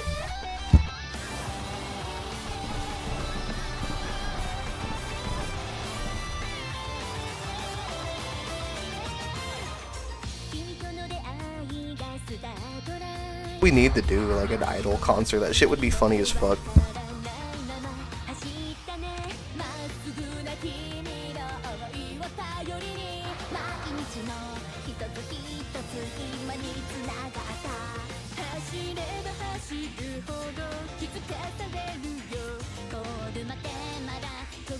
The Amazon is the tan one, by the way. She's great too.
that's what it's all about. You can do like races and stuff, and there's like career modes where you like train them up and like go through these whole scenarios with them. It's kind of like low key a dating sim too. Like as you go through the stories and like progress through like kind of like what they're all about, like it's really kind of like it's like a soft-core dating sim where you work as like their trainer and like you run them through their careers and stuff, while also like kind of at the same time growing closer and building like a better bond with like the person or the Uma that you're running the career with. It's on. This is peak gacha right here. It's easy. It's like you can definitely survive free to play in the ecosystem of the game. It's really just like nothing, dude. Like it's a piss easy game to play. Do I have a career saved? I don't think I do. Ooh, there's another scenario. I'll have to fuck with that.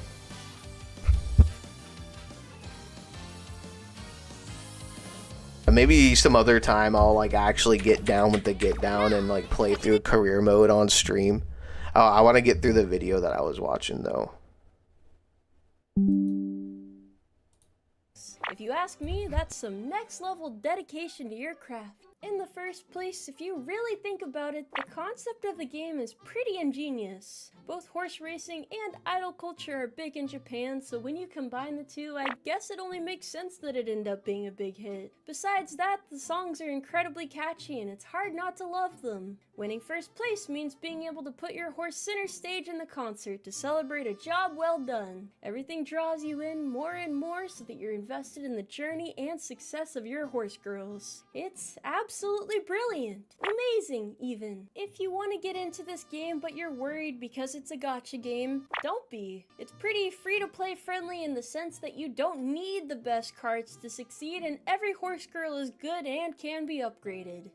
Also, it's easy to save up carrots, and sometimes they just throw more at you for the hell of it when you least expect it. Any financial investment beyond that is completely optional. Okay, I say that, but it's pretty heart-wrenching to sacrifice a lot of carrots to a banner, only for pity to be just within reach, then in a cruel twist of fate, you roll the horse girl you were hoping for at the very last minute. Would it have been better to just hit pity then? If you're about to hit pity and haven't gotten the horse girl you want and the banner is about to end, will you fold and surrender your wallet to side games? All good questions! Search for the answer within your heart. Anyways, while I honestly don't have any desire to be added to the game, I'd love it if I could work with side games in some capacity someday. This video is not sponsored by side games. If you're watching this though, Spend so much money chasing Umari. Like I swear to God. If you enjoyed this video, Especially if they went the extra mile and like did like a whole fucking shebang with her, like not just like a skin or an outfit, but like actually had her like voice her own character and like do the songs, like that would be like fucking peak. I don't know if you've ever heard Umari sing, but she can't sing. Like it's, oh my God. She's great. Like I love her. Like she's the best horse girl. Like if she were an Uma Musume, she would be like my front screen instead of Gold Ship. be sure to drop a like and consider subscribing to enlist in the Umarmy if you haven't already. If you know any cool Uma Musume facts, be sure to share them in the comments as well. Or you can just let me know who your favorite Uma Musume is and what it is you love about them. That works too. Either way, best of luck in your races and I'll catch you later. You condemn Jeffrey Epstein for sleeping with the underage. I condemn Jeffrey Epstein because he was a Zionist agent. Are you against him because he's a pedophile?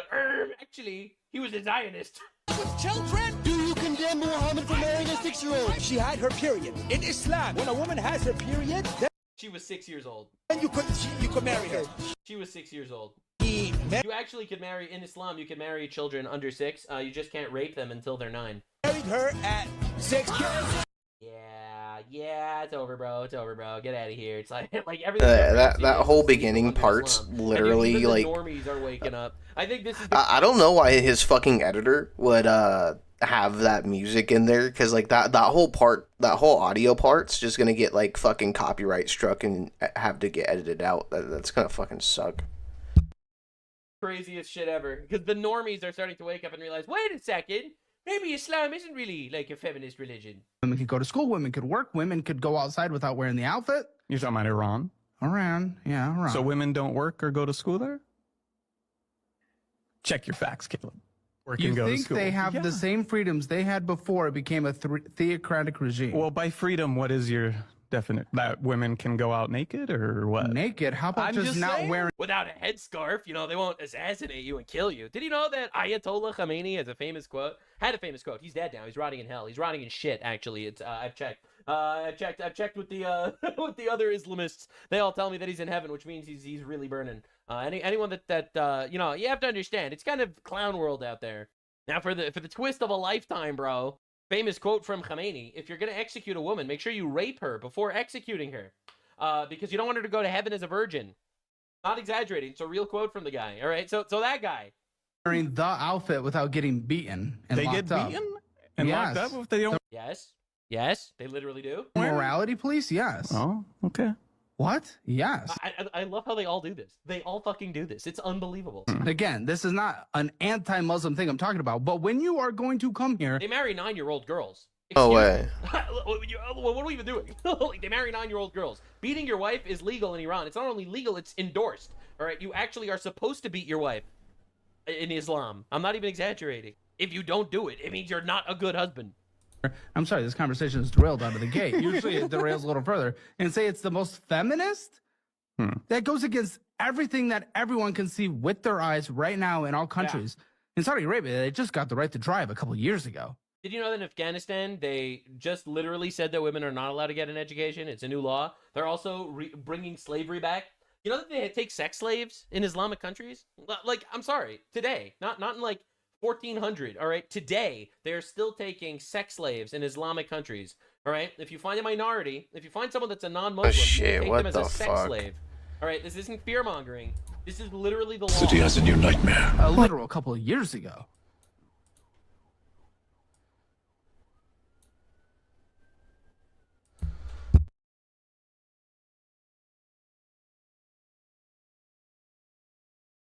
What did this man do? Jesus Christ, what did this man do?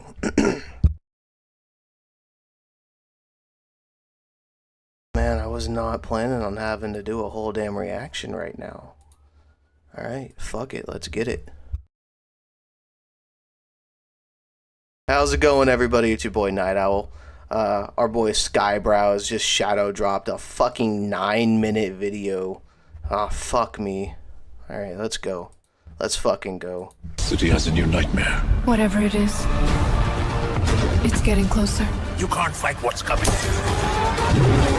Watch me. That's not a nightmare. That's a monster. Then we dance.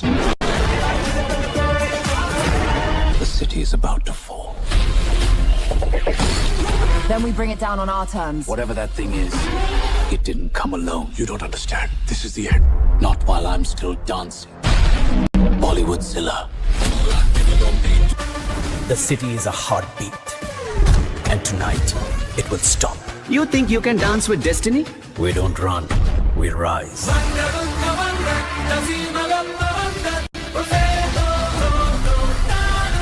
Everyone talks about taking the high road. In this city, the road's already falling. You see it too, don't you? Clichés save lives. When the monster dances, you better know the steps.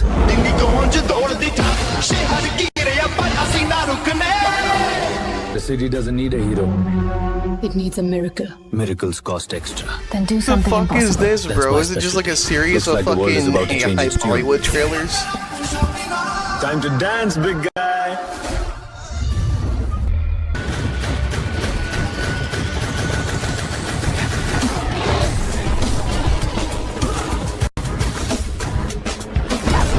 Train hides everything except fear. It doesn't just roar, it dances.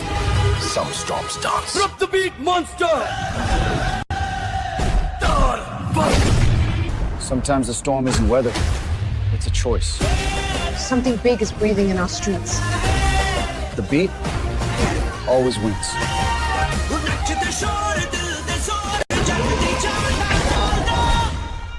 That's it. When the shadow dances, the city will bleed. Monsters don't arrive, they rehearse.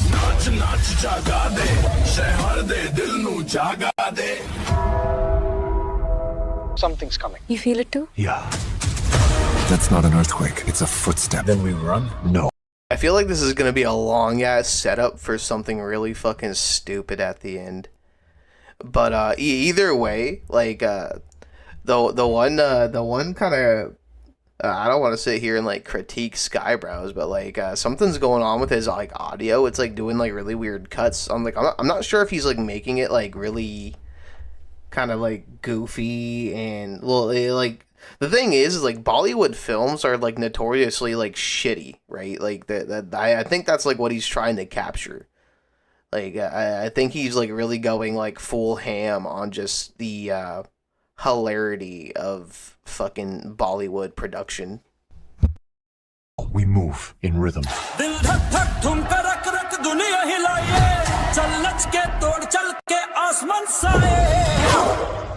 said the tremors were natural. This isn't nature. We have minutes. Then we run. It's not coming. It's already here.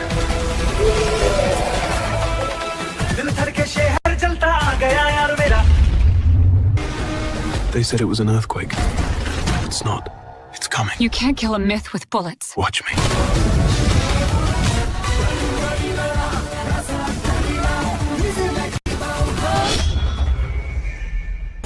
When the beat stops, the city stops breathing.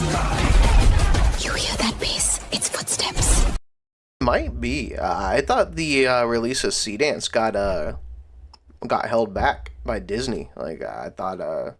I don't know. I could be wrong. If Sea Dance 2.0 is out, I'm gonna go get that shit like right now. Then we keep dancing. Time to teach the monster the rhythm.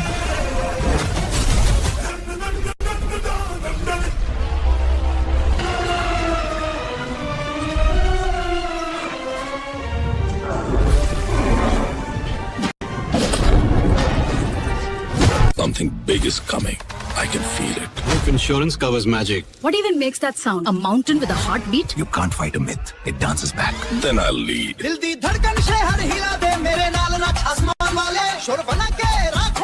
Something's coming. Bigger than us. I mean, you definitely want to get this type of good, high quality, kind of like realism out of Grok. Then we don't outrun it. We face it. Or we go down dancing.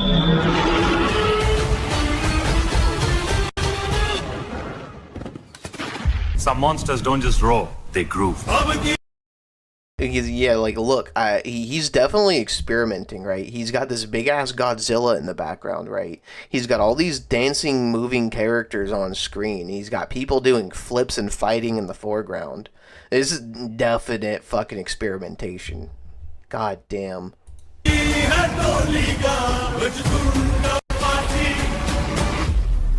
If we don't stop it, the city goes with it. Then we run.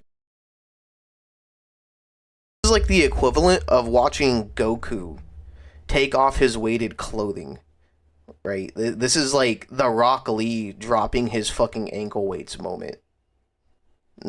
Holy shit. No, we fight and we dance.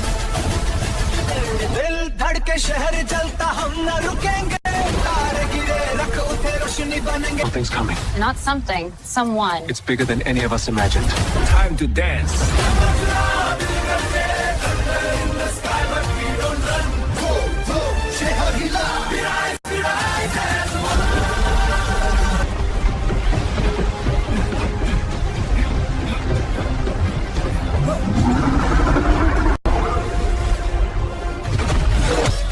When the city sleeps, some dreams wake hungry. Every shadow has an echo. You can't fight smoke with this! Tonight, even giants learn to dance. Something's coming. Big, we don't even know what it is. I won't run.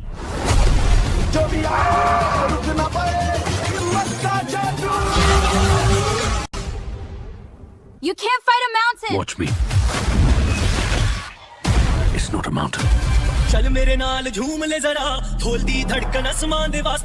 They say fate knocks once. It's not fate, it's footsteps. I I don't save cities. I just refuse to lose them. Whatever that is, it dances different.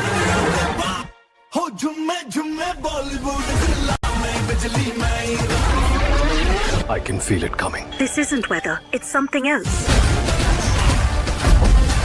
We either stop it or we dance with it.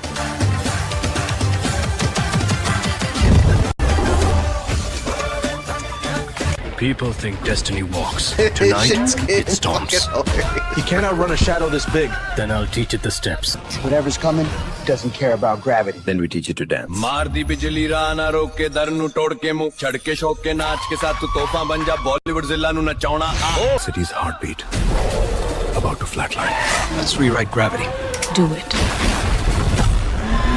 ਦਿਲ ਦਾ ਸ਼ੋਰ ਸ਼ਹਿਰ ਦੀ ਤੋਰ ਨਾਚਾਂਗੇ ਜਿੱਥੇ ਤੂੰ ਤਿਆ ਹੋਇਆ ਹਾਲ ਦਾ ਜੋਰ ਬਿਜਲੀ ਦੇ ਚੋਰ ਇੱਕ ਮੁੱਠੀ ਵਿੱਚ ਹੋਇਆ When rhythm slows, the monster wakes. ਜਿੱਦਾਂ ਧਰਤੀ ਤੇ ਧਰਤੀ ਜੀਵੇ ਦਿਲ ਦਾ ਸ਼ੋਰ ਬਣ ਗਿਆ ਮੈਂ ਤੋਫਾਨੀ ਵੱਲ ਬਣ ਗਿਆ ਮੈਂ Curtain call. Something's coming. Cities don't fall this fast on their own. Whatever it is, we're not ready. If we run, it wins. Then we don't run. Time to change the beat.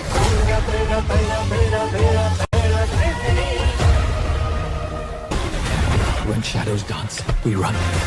You're out of time, Arjun. Not tonight. The sky cracks like drums. Bro.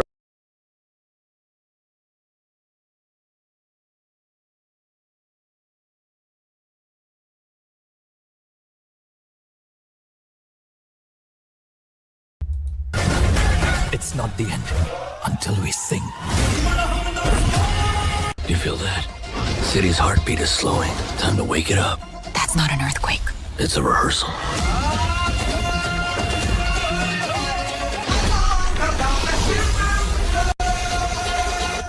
Something's coming. Whatever it is, it doesn't stop. You can't outrun destiny. Then we fight.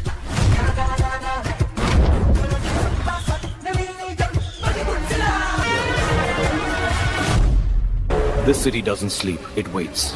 Something big is walking our streets. Let it come. We'll teach it the steps. Only rhythm can face a rhythm that big. Tonight, we make the city dance. We don't run, we rise. Let the world feel our fury. This is our song, our fight, our dance.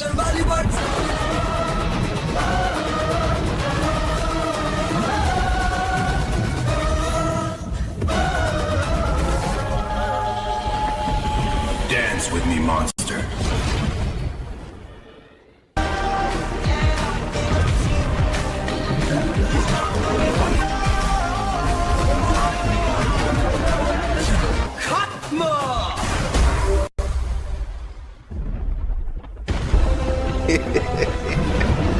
It is just like an entire fucking shit post, bro.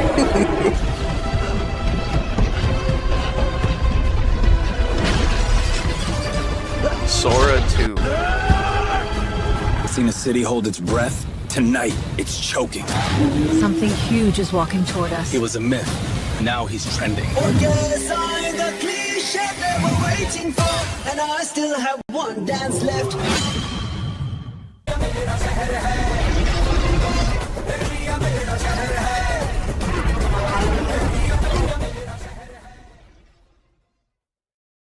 Every rooftop, every wall, every drop. Hardcore lead! That was clean. You owe me another one after that. In the stone veins of the old city, strength finds rhythm, speed becomes story. Welcome to the playground of the fearless. Beautiful landing! Tastes like victory and mud. Mud has electrolytes. That's science.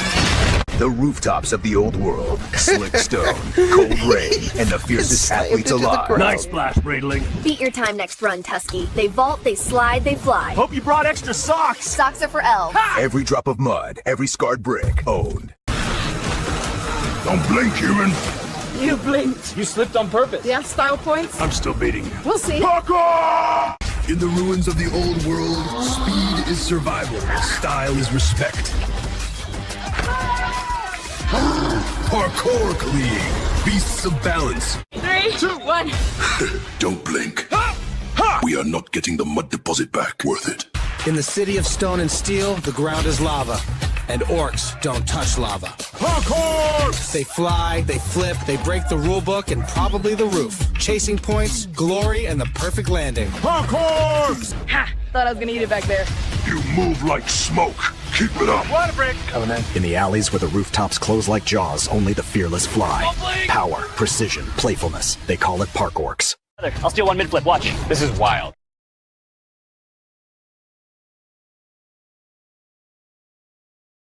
Interesting shit, Skybrows. Interesting shit.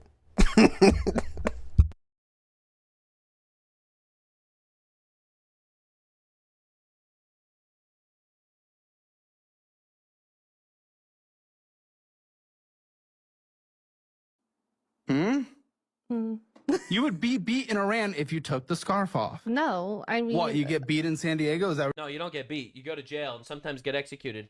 You're not allowed to dance in Iran if you're a woman. Did you know that? Dancing is illegal. What you were about to say? I don't think that's the case. I don't think the American government has officers around beating you for not wearing certain things. Not necessarily in that regard, but... Not at all in that regard, actually. I think what she's saying is the media had a certain portrayal. No. The media had a certain portrayal.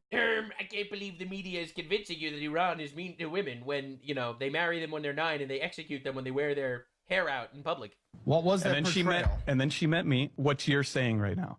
And what he's saying is just downplaying it. He's literally downplaying it. It's worse than he's saying. He probably doesn't want to get called Islamophobic. But it's worse than what he's saying. And then she met me. Well, but what I am saying is true in those cultures, in the theocratic regimes. Those cultures, but not Muslims. Here's the thing. I know you're literally lying, though. You're literally, it's in the Quran, dude. Muhammad, okay, the #1 guy in the religion, married a 6-year-old and raped her when she was 9. Literally. Do you know how Muhammad died? I'm not exaggerating. Muhammad died because he decided, after going into a Jewish house and murdering a woman's father, brother, and husband, he wanted to rape her. And she said, hey, let me at least cook you something first. And he said, sure. So she cooked him food and poisoned the food. I know, it's probably the gayest fucking death of anyone ever. Right? This is supposed to be a prophet, right? So that's how he died, because he was poisoned by a woman that he planned on raping after murdering her brother, husband, and father. Not even exaggerating. Like you're gonna tell me this is the most feminist religion? You're Muslims. No, she's saying that culture is the most feminist, but those states that are led from Islamic principles are the least feminist states. Yeah, in the entire world. Well, it depends on what you say about Islamic principles as well. It says in the Quran you're supposed to beat your wife. Excuse me? They're theocratic. They can say all they want. That doesn't mean they actually are practicing. Do it. The principle. They are the ones that are practicing. All right, so many people are like this that it's like communism. Communism was just never done properly. Yeah, because everyone fucking died of hunger before communism was done properly. All right, the F in communism, it stands for food. Okay, all right, and that's what we're looking at here. It's like they're not actually worshiping Allah properly. No, they're the ones that worship Allah better than anybody else. Okay, well, are we going to do the whole thing that Christians do with shellfish and a bunch of shit like that? Where we pick and choose what we like depending on our world values? Because you guys are more Western? No, but here's the thing. This is what I'm going to say, okay? Because I think what she's trying to say is this. When we Are you guys in debt? We're in so much. Did you know that her opinion actually is not worth anything? Did you know that her opinion actually, under Islam, is worth half of your opinion? A broken clock, right twice it. No, I'm kidding. What's up, Gleeman? Welcome in. Oh, we're in so much debt. Okay. That violates Islamic principles. You're not allowed to take loans with interest under Islam. Then you're not following Islamic principles. That's it. That's true. Then what the are you going to tell me? What am I going to tell you? What? You're not following it then? We do our best. It's not about just being perfect. There it is. Well, it is. You do the best you can. But that's why you go further into debt. That's doing the best you can. Yes. I mean, yeah. We're failing on that front. I mean, I don't care that you reverted to Islam. I surround myself with people who have Islam. Like, we've had people that work here that are people that have Islam. It's like a fucking disease. I heard you caught Islam, man. Muslim. I don't give a fuck about that. I don't really care. As long as you don't shove, just like Christian, as long as you're not shoving it down someone's throat, I don't give a fuck. But what you said about women is dangerous because women are being oppressed and killed. No, and as someone that actually wants freedom I'm not for saying women that those aren't, those aren't happening real across things. the entire Those are Muslim real world. issues. It's not just Muslim world. It's happening throughout the entire world. What are we even talking about, bro? There is not one right in the United States of America that women don't have that men have. The same cannot be said in any Muslim country, any of them. That is by the Muslim-led countries where the religion is the state. And again, I know that this is going to be controversial, but why is it, and I'm sorry to be rude here or anything, but why is it that despite My boy, Pakistani Muslims counterintelligent, being is in the 6.5% of trenches. population, He's they going in causing hard against the Tuscan Raiders. 97% of the gang rapes? Now again, I'm sure that people are going to say, well, it's just a statistic. I mean, who knows? That is a crazy statistic, all right? That should radicalize the shit out of you, all right? We actually respect women, but also we believe we can take them as sex slaves if they're not Muslim. Your boy needs something cold to And drink. if they Be are right Muslim, we back. can only beat them. Nice. Objectively. I mean, I'm sorry. Objectively. And Western values are a good thing. I know there's this big, crazy anti-West happening right now in our culture. It makes no sense. It's where women can be free and do what they want. That's not a bad And thing. Nux is And you get to fucking do that great. here. I love Nux. As a Muslim. Mm-hmm. That's not anti-Muslim. Again, I want to be very clear. So you converted for him? No. Oh, well, when did you convert? 3 years ago. Okay. So it was before you met him? No. It was 2 years ago. So you didn't convert for him? No, not at all. Of course not. Right. I chose this faith because I believe in the values of it. Okay.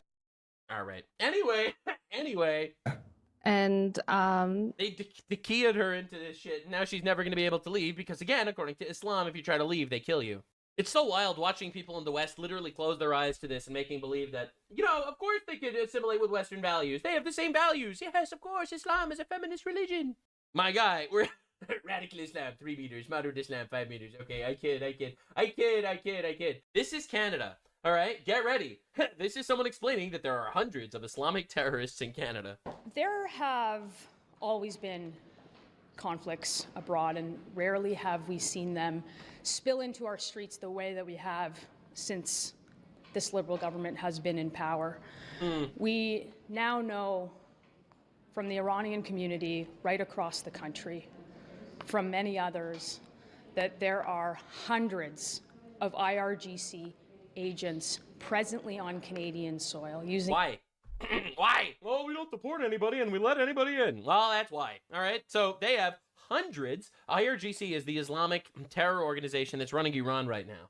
All right. So they have hundreds of Islamic Iranian sleeper agent terrorists in their streets. They don't know who they are. They don't know where they are. They just know that they're around. What the fuck? This is insanity. In Canada as a safe haven to organize and to fundraise and to terrorize diaspora communities. A lot of merit in getting to know your enemy there, counterintelligent. Now, nice. critics Great. of the Iranian And you know why there are terror attacks on Canadian soil? Because Canada has empathy. That's right, it's empathy. It's leftist. If I were a soldier, I would be psychologically invested into understanding my enemy as well. Knowing a lot about Islam and how they operate and the things they do and how they act in certain situations and what they like and dislike is very advantageous to any combat scenario, really. Makes them really predictable, really knowable. Empathy that is causing these terror attacks. Team from out west, an investigation now being treated as a homicide, somebody who is critical of that regime. We see constantly, and particularly as an... It was an Islamic terror attack. All right. We're investigating. It might be a homicide. It was an Islamic terrorist attack. MP from a region who represents... I don't know why the U.S. military or any militaries just doesn't drop like a bunch of bacon on them, like in conflict. You know how funny that would be to just like have bacon catapults? Like just raw bacon catapults. That shit would be funny as fuck. Release a bunch of stray dogs into the streets, bro. That would be hilarious. On a weekly basis, those calls coming into our office, informing MPs and at all levels of government, including authorities, that they are terrified of living within their own communities. Wow. So you mean you imported the orcs into the Shire and you're surprised that the hobbits are upset that they're getting raped? The hundreds of agents that are here today live in Canada with complete impunity, and we have a Liberal government that has done absolutely nothing to stop it. We've seen violence against businesses, gunshots into This bitch fucking spitting, bro. Businesses. That's so weird because Canada's anti-gun. Maybe it's not the guns that are the problem. Maybe it's the Islamism. We've seen terrorism in the Jewish community. Wow. We now are amongst. How did that happen? We are now amongst nations that lead the world in attacks against Jewish institutions. Wow. Higher than Saudi Arabia. Wow, that's crazy. I wonder what they figured out that you didn't. Today we are calling on the government to table a plan to get rid of these terrorists that are... They won't. They love the terrorists. The terrorists vote left, so they stay in power. They just need to bring in more terrorists to keep voting left. But this is literally what they're dealing with, all right? In fact, not only are they bringing in terrorists, this is a mullah. This is literally someone that's part of the Islamic regime. Not just a fighter, an actual part of the Islamic government regime in Iran that we are currently at war with in Toronto Airport. Look at this. Is this not the most insane shit you've ever seen? This is diabolical, bro. Diabolical. We are at war with these people. These are terrorists. Bro just came in from a flight from Abu Dhabi, and there he is. No issue at all. They just let him right in. What are we doing, bro? What is happening? Well, this guy seems friendly.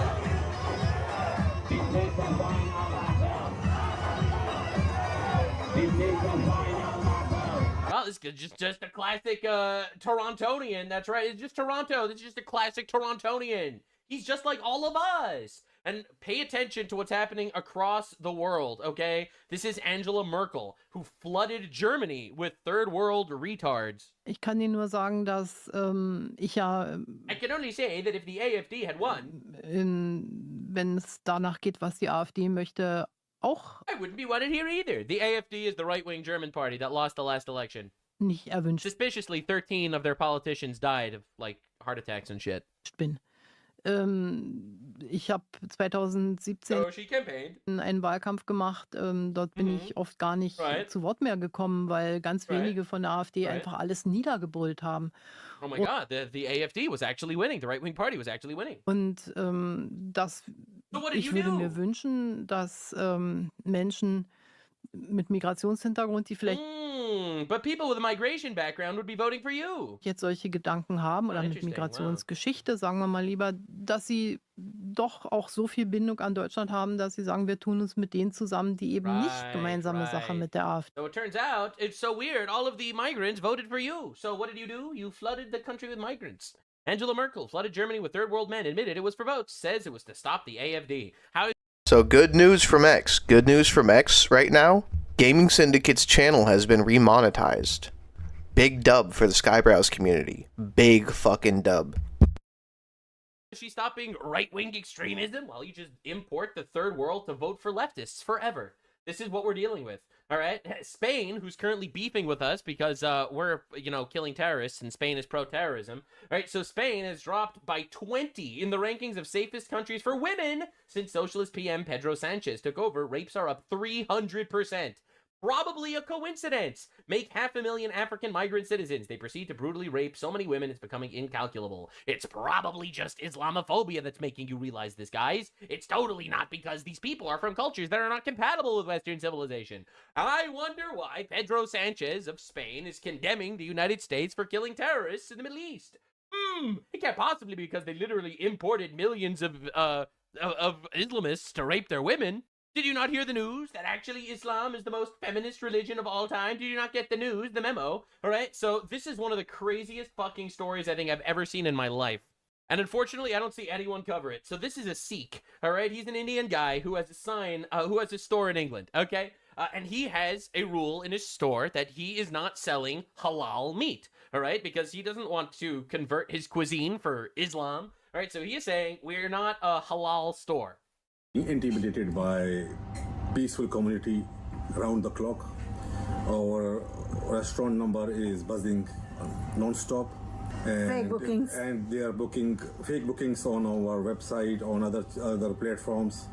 So the right people who want to come they are not able to contact us. We are losing business, but that's not the problem. But thing is, we are not going to lose our country to these people. So this is an Indian guy who immigrated to England who's saying no halal meat. So the Muslims are attacking and harassing his shop constantly, all right, because there's no halal meat. And because he doesn't want to lose his country, England, to Muslims. Can I just salute Cal, who sits there every day and does the straps for this show? This is genius. Halal. I can't even say it. Halal baloo. Yeah, so anyway, so here you have an Indian guy doesn't want to lose his country, which is England, to the Muslims. So he literally hits a store where he says, we're not selling halal, and he gets harassed by Muslims. All right, this is on the streets of England, okay? Understand how insane this is. All of a sudden, one day, Islamists stormed his restaurant, threatening to kill and rape him. Come. I need this is illegal parking. They're going there. All right, so this is literally the same Sikh, the same Indian fellow. That's fine. But this is illegal. I'm still. You cannot stop. All right, tons of police everywhere. You're going anywhere. You cannot stop me. You cannot stop me to go anywhere. No, I'm not trying that. Has there been like escalation with the China and Taiwan thing?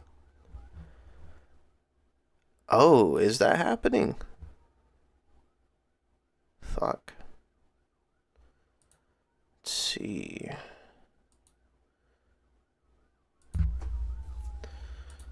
Anything on YouTube about it? So this is what's going on, all right? So Muslims stormed a Sikh restaurant in London because they refused to sell Sharia-compliant food, and they've been sending death and rape threats for refusing compliance, all right? And guess what happened? Guess the result. Just guess. Just close your eyes and guess. I don't think you'll be able to, man. Breaking. This morning. Sikh restaurant owner arrested for not selling halal meat. Last night, Muslims surrounded the business, issued death and rape threats because it would not serve halal food. Today, the man protecting his family was the one arrested. This is the craziest shit I've ever seen in my entire life. So just to recap on the story, you have an Indian man in London who doesn't sell halal food, gets threats from Muslims, until Muslims literally start giving him death threats and rape threats, break into his restaurant. He gets arrested for not serving food to Muslims. If this is an occupation, I don't know what is. So everyone's out there blaming the Jews and Israel and the Zionists for controlling the world. We all know who the world is kowtowing to, literally for votes. All right, I think they're doing it at first for votes, and then because they're scared. All right, that is the waves in the conquering that we're dealing with throughout the world. Import infinite migrants who you're going to promise free shit to, that the actual taxpayer of the country pays. All right, so the taxpayer gives money to the government. The money gives it to the illegal or the legal migrant. The migrant then votes for the left every single time. The left stays in power until eventually the migrants become too powerful. They start electing their own people. They start making their own laws. And boom, we're going to be having Londonistan as our next Islamic nuclear armed nation that's a threat to us. Not even exaggerating. England will likely become, after Iran, the next most volatile Islamic regime. And here you have this Indian guy who didn't sell halal food getting arrested. And honestly, I feel like the world is waking up to the fact that actually I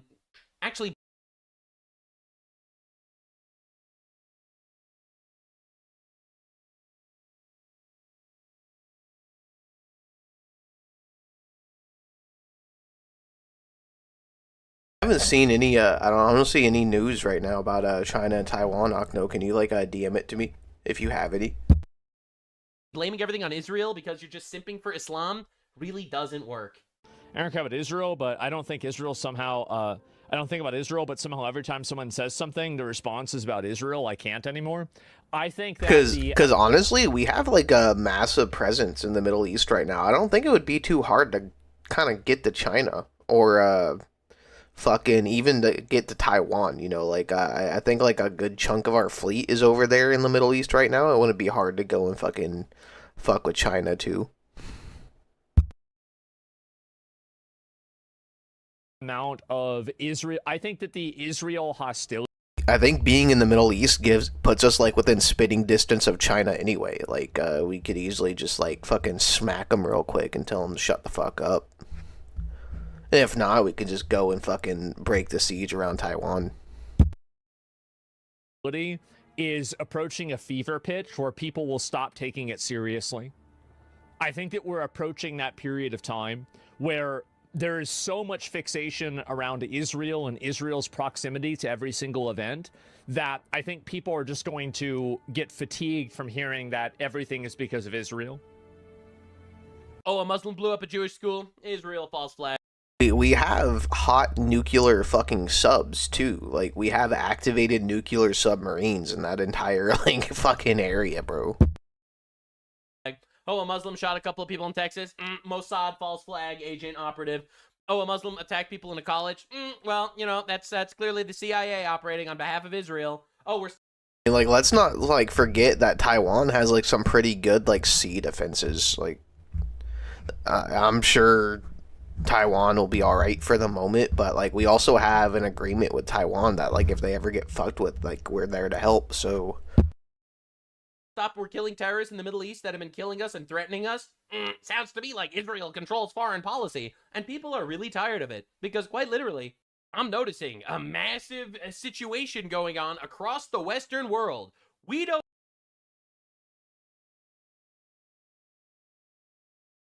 So as you guys know, because you watch this show, and I'm sure many other online shows that tell you the truth, the axis of Epstein is currently getting absolutely hammered by Iran. And what this war has revealed is just immense U.S. weakness, okay? Because what our military was geared towards was like fighting something like the Cold War, where it didn't actually become a hot war, and the goal was to be like, look, we have the biggest, baddest weapons and guns and missiles and bombs and nuclear arsenal. And it was almost like, it's like a virtue signal off, hey, or vice signal off, like, hey, we're the most powerful. See? Look at our giant warships and whatnot. I mean, either way you put it, none of the standing powers right now can even hold a candle to America. So it's like, what are they even trying to do, you know? And this is totally inadequate for modern warfare. Modern warfare has now become drone warfare, right? And it's become, can you be intelligent? Can you be clever? Can you be nimble? Can you adjust in real time? Can you be efficient? Our missile interceptors, for example, they cost $1 million a piece, and they make like one a month, okay? Iran is making the Shahid drones like faster than they can use them.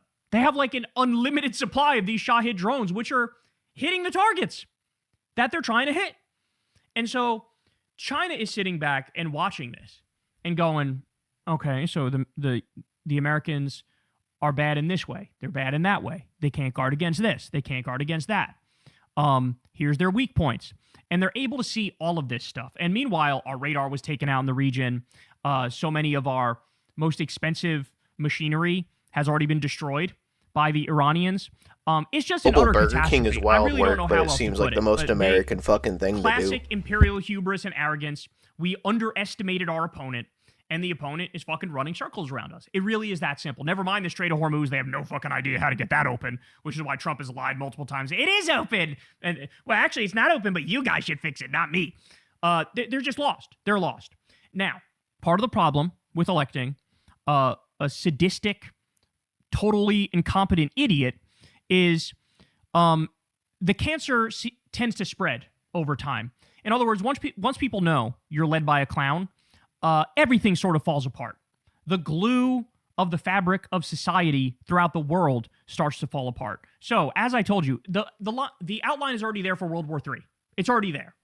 You have China, you have Russia, you have Iran on one side, and then on the other side, it's the U.S. and Israel, the axis of Epstein, and then a bunch of other people who nominally on paper are with us, but they actually want nothing to do with us, like Europe, for example.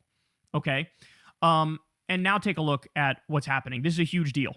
North Korea fires about 10 ballistic missiles towards sea in show of force, South Korea says. Why?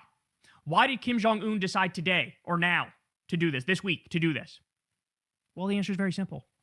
Because the U.S. decided we're going to take out the THAAD missile defense system from South Korea and send it to the Middle East.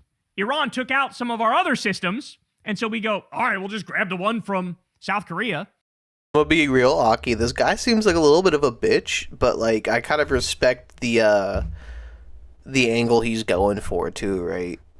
Definitely something to keep an eye on. And so now they're sitting ducks. They're sitting ducks. So now North Korea, if they were to attack South Korea, they don't have the highest level technological stuff in order to defend themselves. They just don't. They just don't. And so that pissed off South Korea, and they're like, holy shit, like, you're fucking stabbing us in the back here. That sucks. And immediately North Korea goes, oh, watch this. And they're threatening South Korea and shooting a bunch of ballistic missiles into the sea, letting them know, like, hey, if I don't move on you right now, it's only because of the kindness of my heart. Okay? That's what Kim Jong-un is telling them right now. Incredible.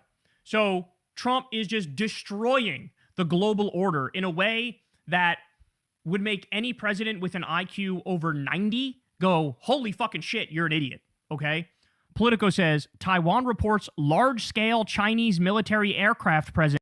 What I was saying earlier, man, that's how the news works. You get one side, you get the other, you get neutral, you get second opinions, you do your own legwork. Like, you take in the information, and then you yourself sift through it to find your own understanding. Near the island. So now, by the same token, China's like, well, if there was ever an opening for us to just waltz right in that bitch and take Taiwan, it would be now, wouldn't it? The U.S. is completely and utterly bogged down in the Middle East. First of all, we're illegally overthrowing... I don't think bogged down is the right word. Like I said, we're within spitting distance. We have a huge force right now within spitting distance of all of these conflicts.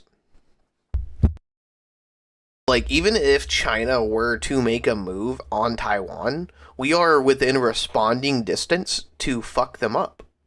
Like, it could be a whole fleet battle if that's really what China wants. We can take them out, like, if they really want to smoke. This guy's... I said it, he's being a bitch. he's being a little bitch. He's trying to paint everything in a negative light.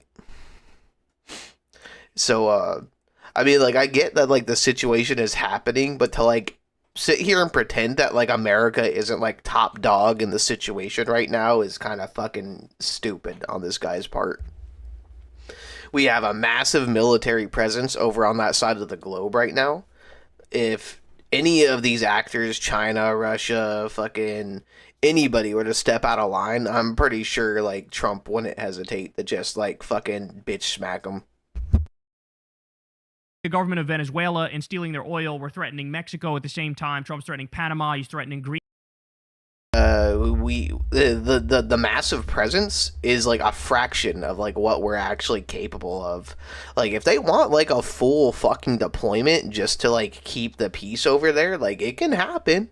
Like, we can just go over there and be Team America World Police. Nobody will fucking like it, but it can happen. Like, we are capable of it. There's a reason why we fund the entire world's fucking security, right? America already is Team America World Police. That movie wasn't fucking satire. Like, holy shit. Like, people are fucking dumb. England, he's bombing Iran. Now it's, at the very least, a total regional war where you have the Yemen's Houthis jumping in, Hezbollah and Lebanon jumping in, I mean, like, literally... Like, on top of that, if we were to, like, massively deploy and people will be like, then the home front would be unprotected.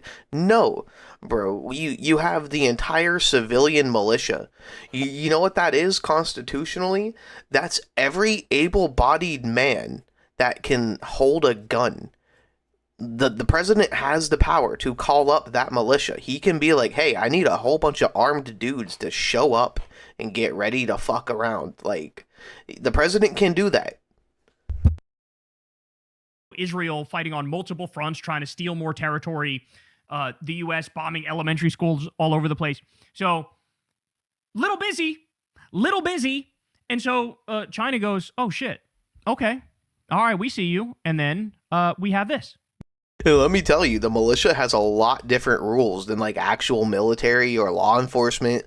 The civilian militia is a entirely domestic peacekeeping force and defense force. Like, we the civilian militia will operate a lot differently than people fucking realize. The defense ministry detected 26 Chinese military aircraft around the island Saturday. Taiwan saw a surge of Chinese military planes near the island. Its defense ministry said Sunday after a sharp drop in flights over the past 2 weeks had sparked discussions among observers. The ministry detected 26 Chinese military aircraft around the island on Saturday, with 16 of them entering its northern, central, and southwestern air defense identification zone. 7 naval ships were spotted around the island, it reported. The increased number of aircraft came after the ministry reported a fall that left analysts scratching their heads about what China's military may be up to. So that's the thing, right? So in this moment where the U.S. has never appeared weaker, in this moment where Iran is sort of handing us our ass on a silver platter, at this moment where this dipshit thinks Iran is handing us our ass. This fucking retard really thinks Iran is winning.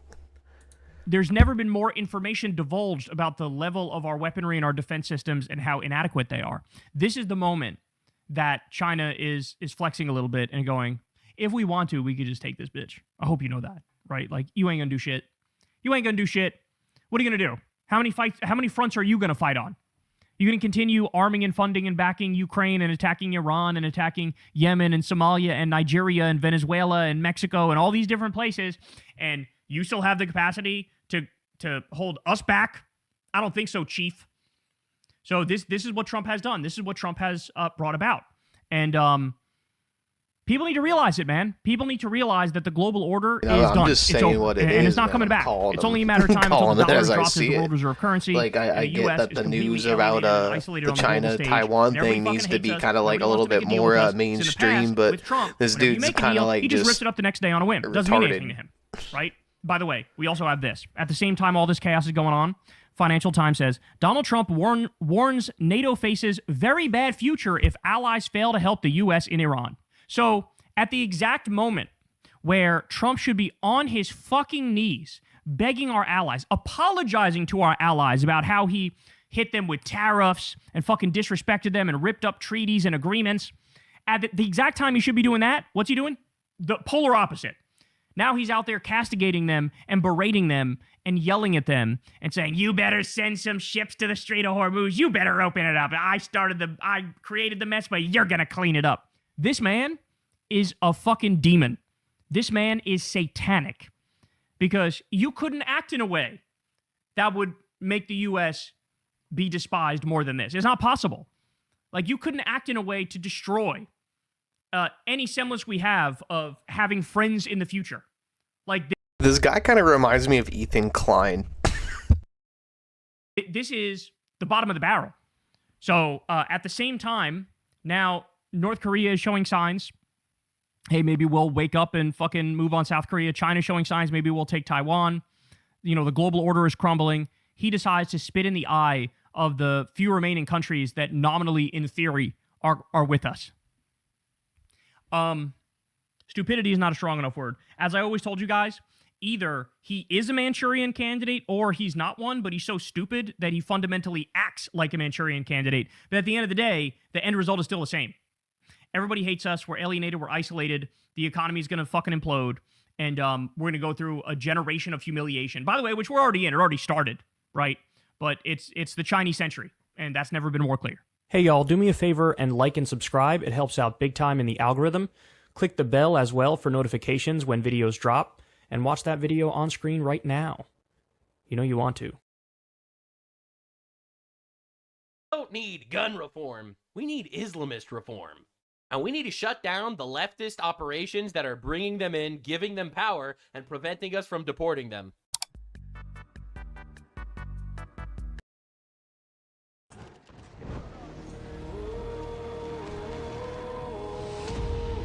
Video in fucking Spanish, Okno? The answer, okay? Oh, never mind. A psychological exercise, let's say. If I were to Is tell it? you now, look, the war in Iran is dragging on, the war in I Ukraine is mean, still going on. I already kind of did, because I thought you were sending me, like, friendly content. Send another aircraft carrier group to And I'll go ahead and fucking, I'll unsub when I fucking get off stream. Hey, look, China is getting ready. Launch an attack on Taiwan.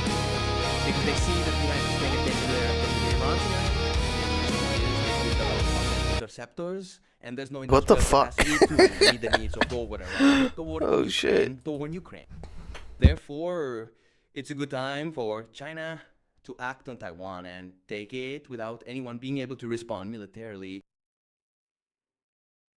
I mean, if I were to say to you, look, I think the Chinese are getting ready for, and in 3 weeks we see Chinese operations starting in earnest, starting to mass their forces, and in 2 months we see them launching an amphibious assault operation, and there aren't many American forces in the region, and it's not clear what the United States is going to do, you would be very surprised. You would impact you much more. The war in Ukraine, do you think it would be more emotionally, psychologically shocking? Or To say, like, China has like the worst fucking infrastructure. Like, the citizenry of China has been rioting for like fucking years now. Like, it started with like the whole like free Hong Kong movement, and then like it just kind of like spiraled out of control. They had like crazy freaking protests and riots, and like even during like COVID and like lockdown and all that shit, they literally shoved people into their homes and had like armed people roaming the streets to like keep them in check. The citizenry, the citizens of China do not like the Chinese government, bro. If they were to like ever try to do a sustained war, a lot of people would just defect the military. Like, people would not support it. It's just, China has nothing. They have no money. They have no resources. Like, their military equipment sucks. I don't know why people act like China is a threat. They have a lot of fucking numbers, but none of those numbers want to like die for China. So like, I don't get it. if it were shocking, it wouldn't be. That's what I'm saying. Like, I mean, like, I've seen videos of like people doing reports on like how all their buildings are like so cheaply made that like students are falling through the floors of their fucking school buildings and shit. And like people would like lean on like windowsills in tall buildings, and like the windowsill would fucking collapse. Like, China is fucking nothing, dude. More shocking than the invasion of Ukraine by Russia.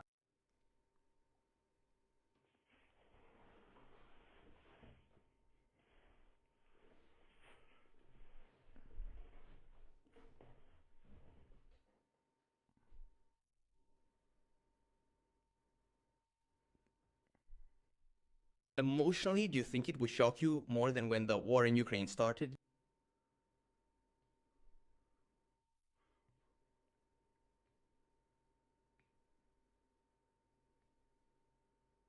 Even knowing it was predicted, I'd be very concerned.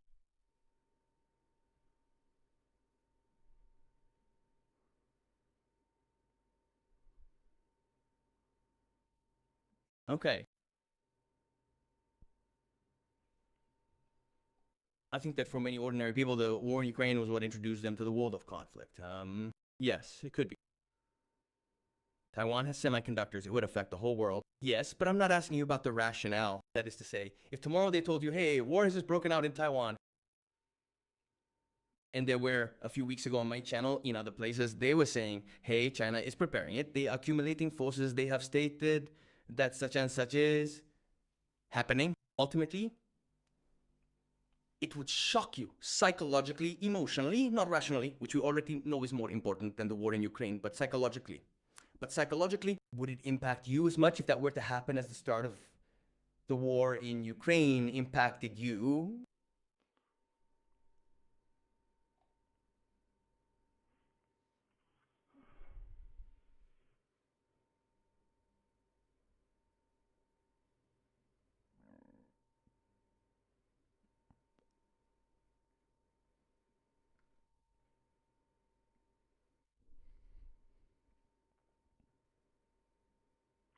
Many of you say no, but why wouldn't it? Shock you. Okay. Look at the answers, huh? On YouTube.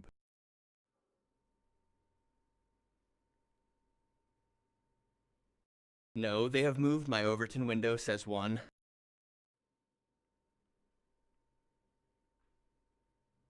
Go back, Lehman. Yeah, like China is like the most fucking. I mean, emotionally, not in the rational knowledge that it is more important than it is.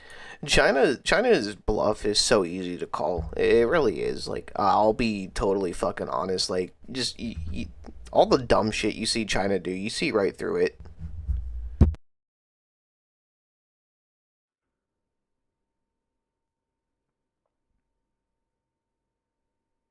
I have like no idea what the chat's saying, to be totally honest.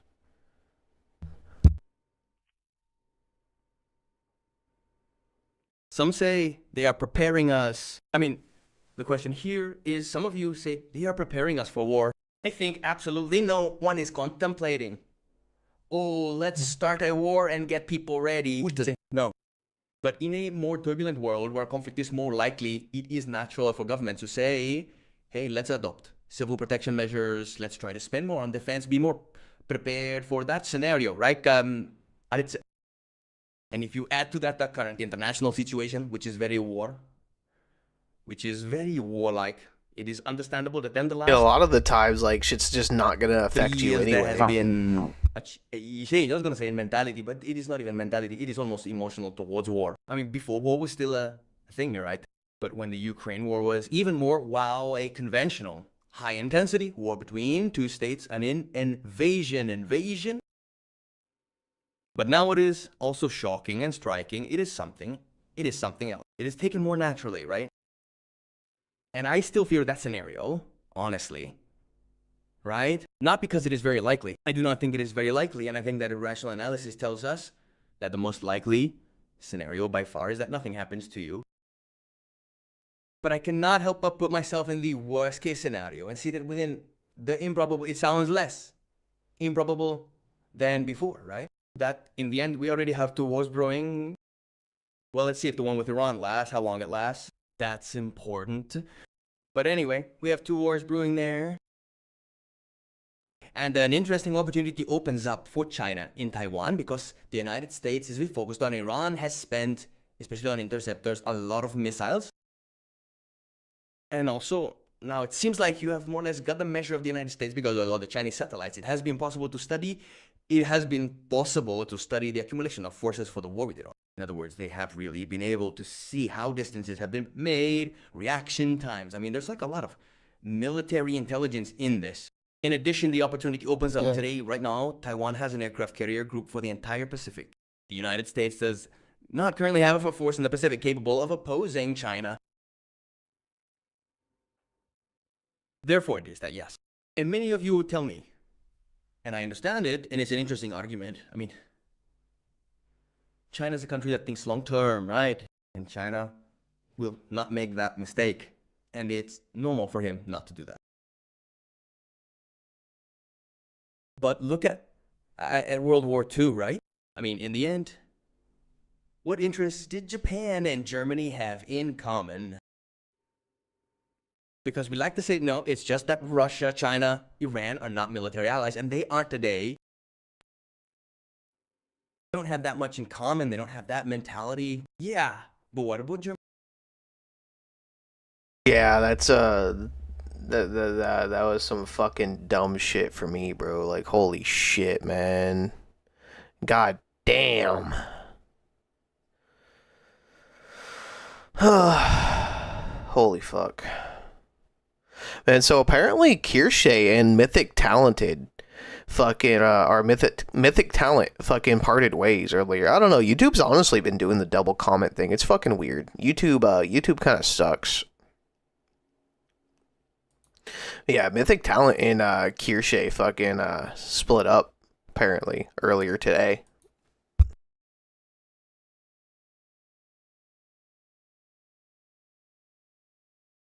Munya munya, Fuffy Fuffy Foxy Ewie's doing that twitchy witchy dancey wansy ooh. Kirsche senpai, please say no, this pathetic coconut simp. You my unway dreamy weenie goddess, I queen every night thinking about you. Twin tires doing the bouncy bouncy flums, avoiding like my west brains. Every stream I watch, I'm right around, we dying of love. Here goes doggy doggy kaboom beam beam. one. Ooh, face red, estimate the winky, Mickey nuzzle, nuzzle, tiger, swishy, swishy, spinny, spinny, wondy, wondy, won. You itty bitty fox, giggles make me weep. Blue tears and some juice everywhere. Where you the sound in the empty realm will give you. Split step on my existence, queen. From hiding in my What the fuck's name is this shit?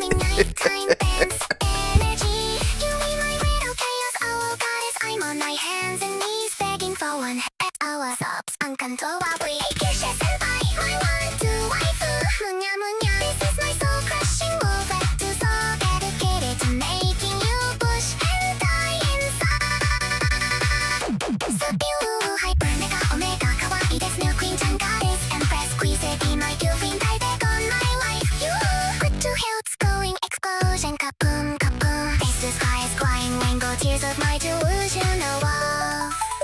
Munya munya, fulfill and evil. I'm done catastrophic bad. I love you so much. Physically helps myself out. Munya. Kirsha beatboxing to the mic. Senpai, please look at me. I'm begging, notice me, notice me, notice me. Crawls on floor. Foxy, ruddy ass queen, big titty energy. Respectfully, coconut head so empty, filled with all my crying sim essence. Wanting, walking, being chaotic, being mommy. You be my interpersonality. I have no life without you. Sending you infinity views, so squeezes, squishy hugs, flow screen unto my pink juice, spree, and my hell exposed. Curse my 1-2, I got a goddess. I might always tumbling, shaking, going up. You make my feelings go. Squeeze. Couldn't quite cry with a stuff, but you the only stuff in my inside sky for my delusion. Google's ooh. She keeps me way over faces and mean chaos addiction. I need you, but I don't want you. I just want you. Back mode, max activated. Built-up cafe date with kill chase tie again. My tear does condiment. Dancing in out by vaping void. Dreamscape, where I can be you. Little cringe minion. Though you please you don't break me. I'll die. Here sister, I'm my everything, my oxygen, my reason to exist. Munya munya, I wanted is free, rebowing you. Name into my view. I'll work for it. I'll see Bobby, testicle, wink, wipe away, squeeze it, baby, and night break up. How I'm on my knees, knees, knees. All greetings going, candy rain drowning me in Suga delusion and hot west one. Ass, this man's gonna get so many subs because of this shit. Number one's crying fanboy, and be wearing my kawaii crown made of my own shade. Munya munya, yay yay yay, I'm so embarrassed, my face is on fire. Dog, have you ever seen Silas go through like the process of making a song?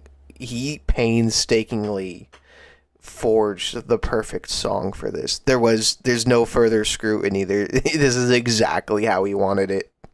But I can't stop. I will never stop. Magical foxy leapy straight into my broken health. How was so bright it's burning my wet heart. It's in patina. You be my only happy place. I would actually die for you. No cap fur on guard on my dead grandma. Even when you scream at politics, I'll do chaos. I'll ignore my 47. Don't know messages in a while. Oh, me a queen J rose there. Munya munya, some directly to you. Self on the depths of my obsession. I'm yours for the please abuse me. You let me, block me, I just soothe it. Ooh, rocking back and forth, curses and by my goddess, my queen, my coconut mommy, my everything. Munya munya, I'm down, catastrophic, that's dedicated to you only. You top omega galaxy brain, hyper kawaii pop, idol self, Jan, daughter, empress, waifu. I worship the world you float on. Peace to youth exploding like my dignity, my sanity, my empty existence, sparkling or please everywhere way. From going, crying, solving, going on. Munya munya, munya munya, I'm literally going from this. I'm gone, high in the shadow, already. Because of how much I sin. Munya munya. Munya munya. Munya munya. Munya munya. Munya munya. The last stand.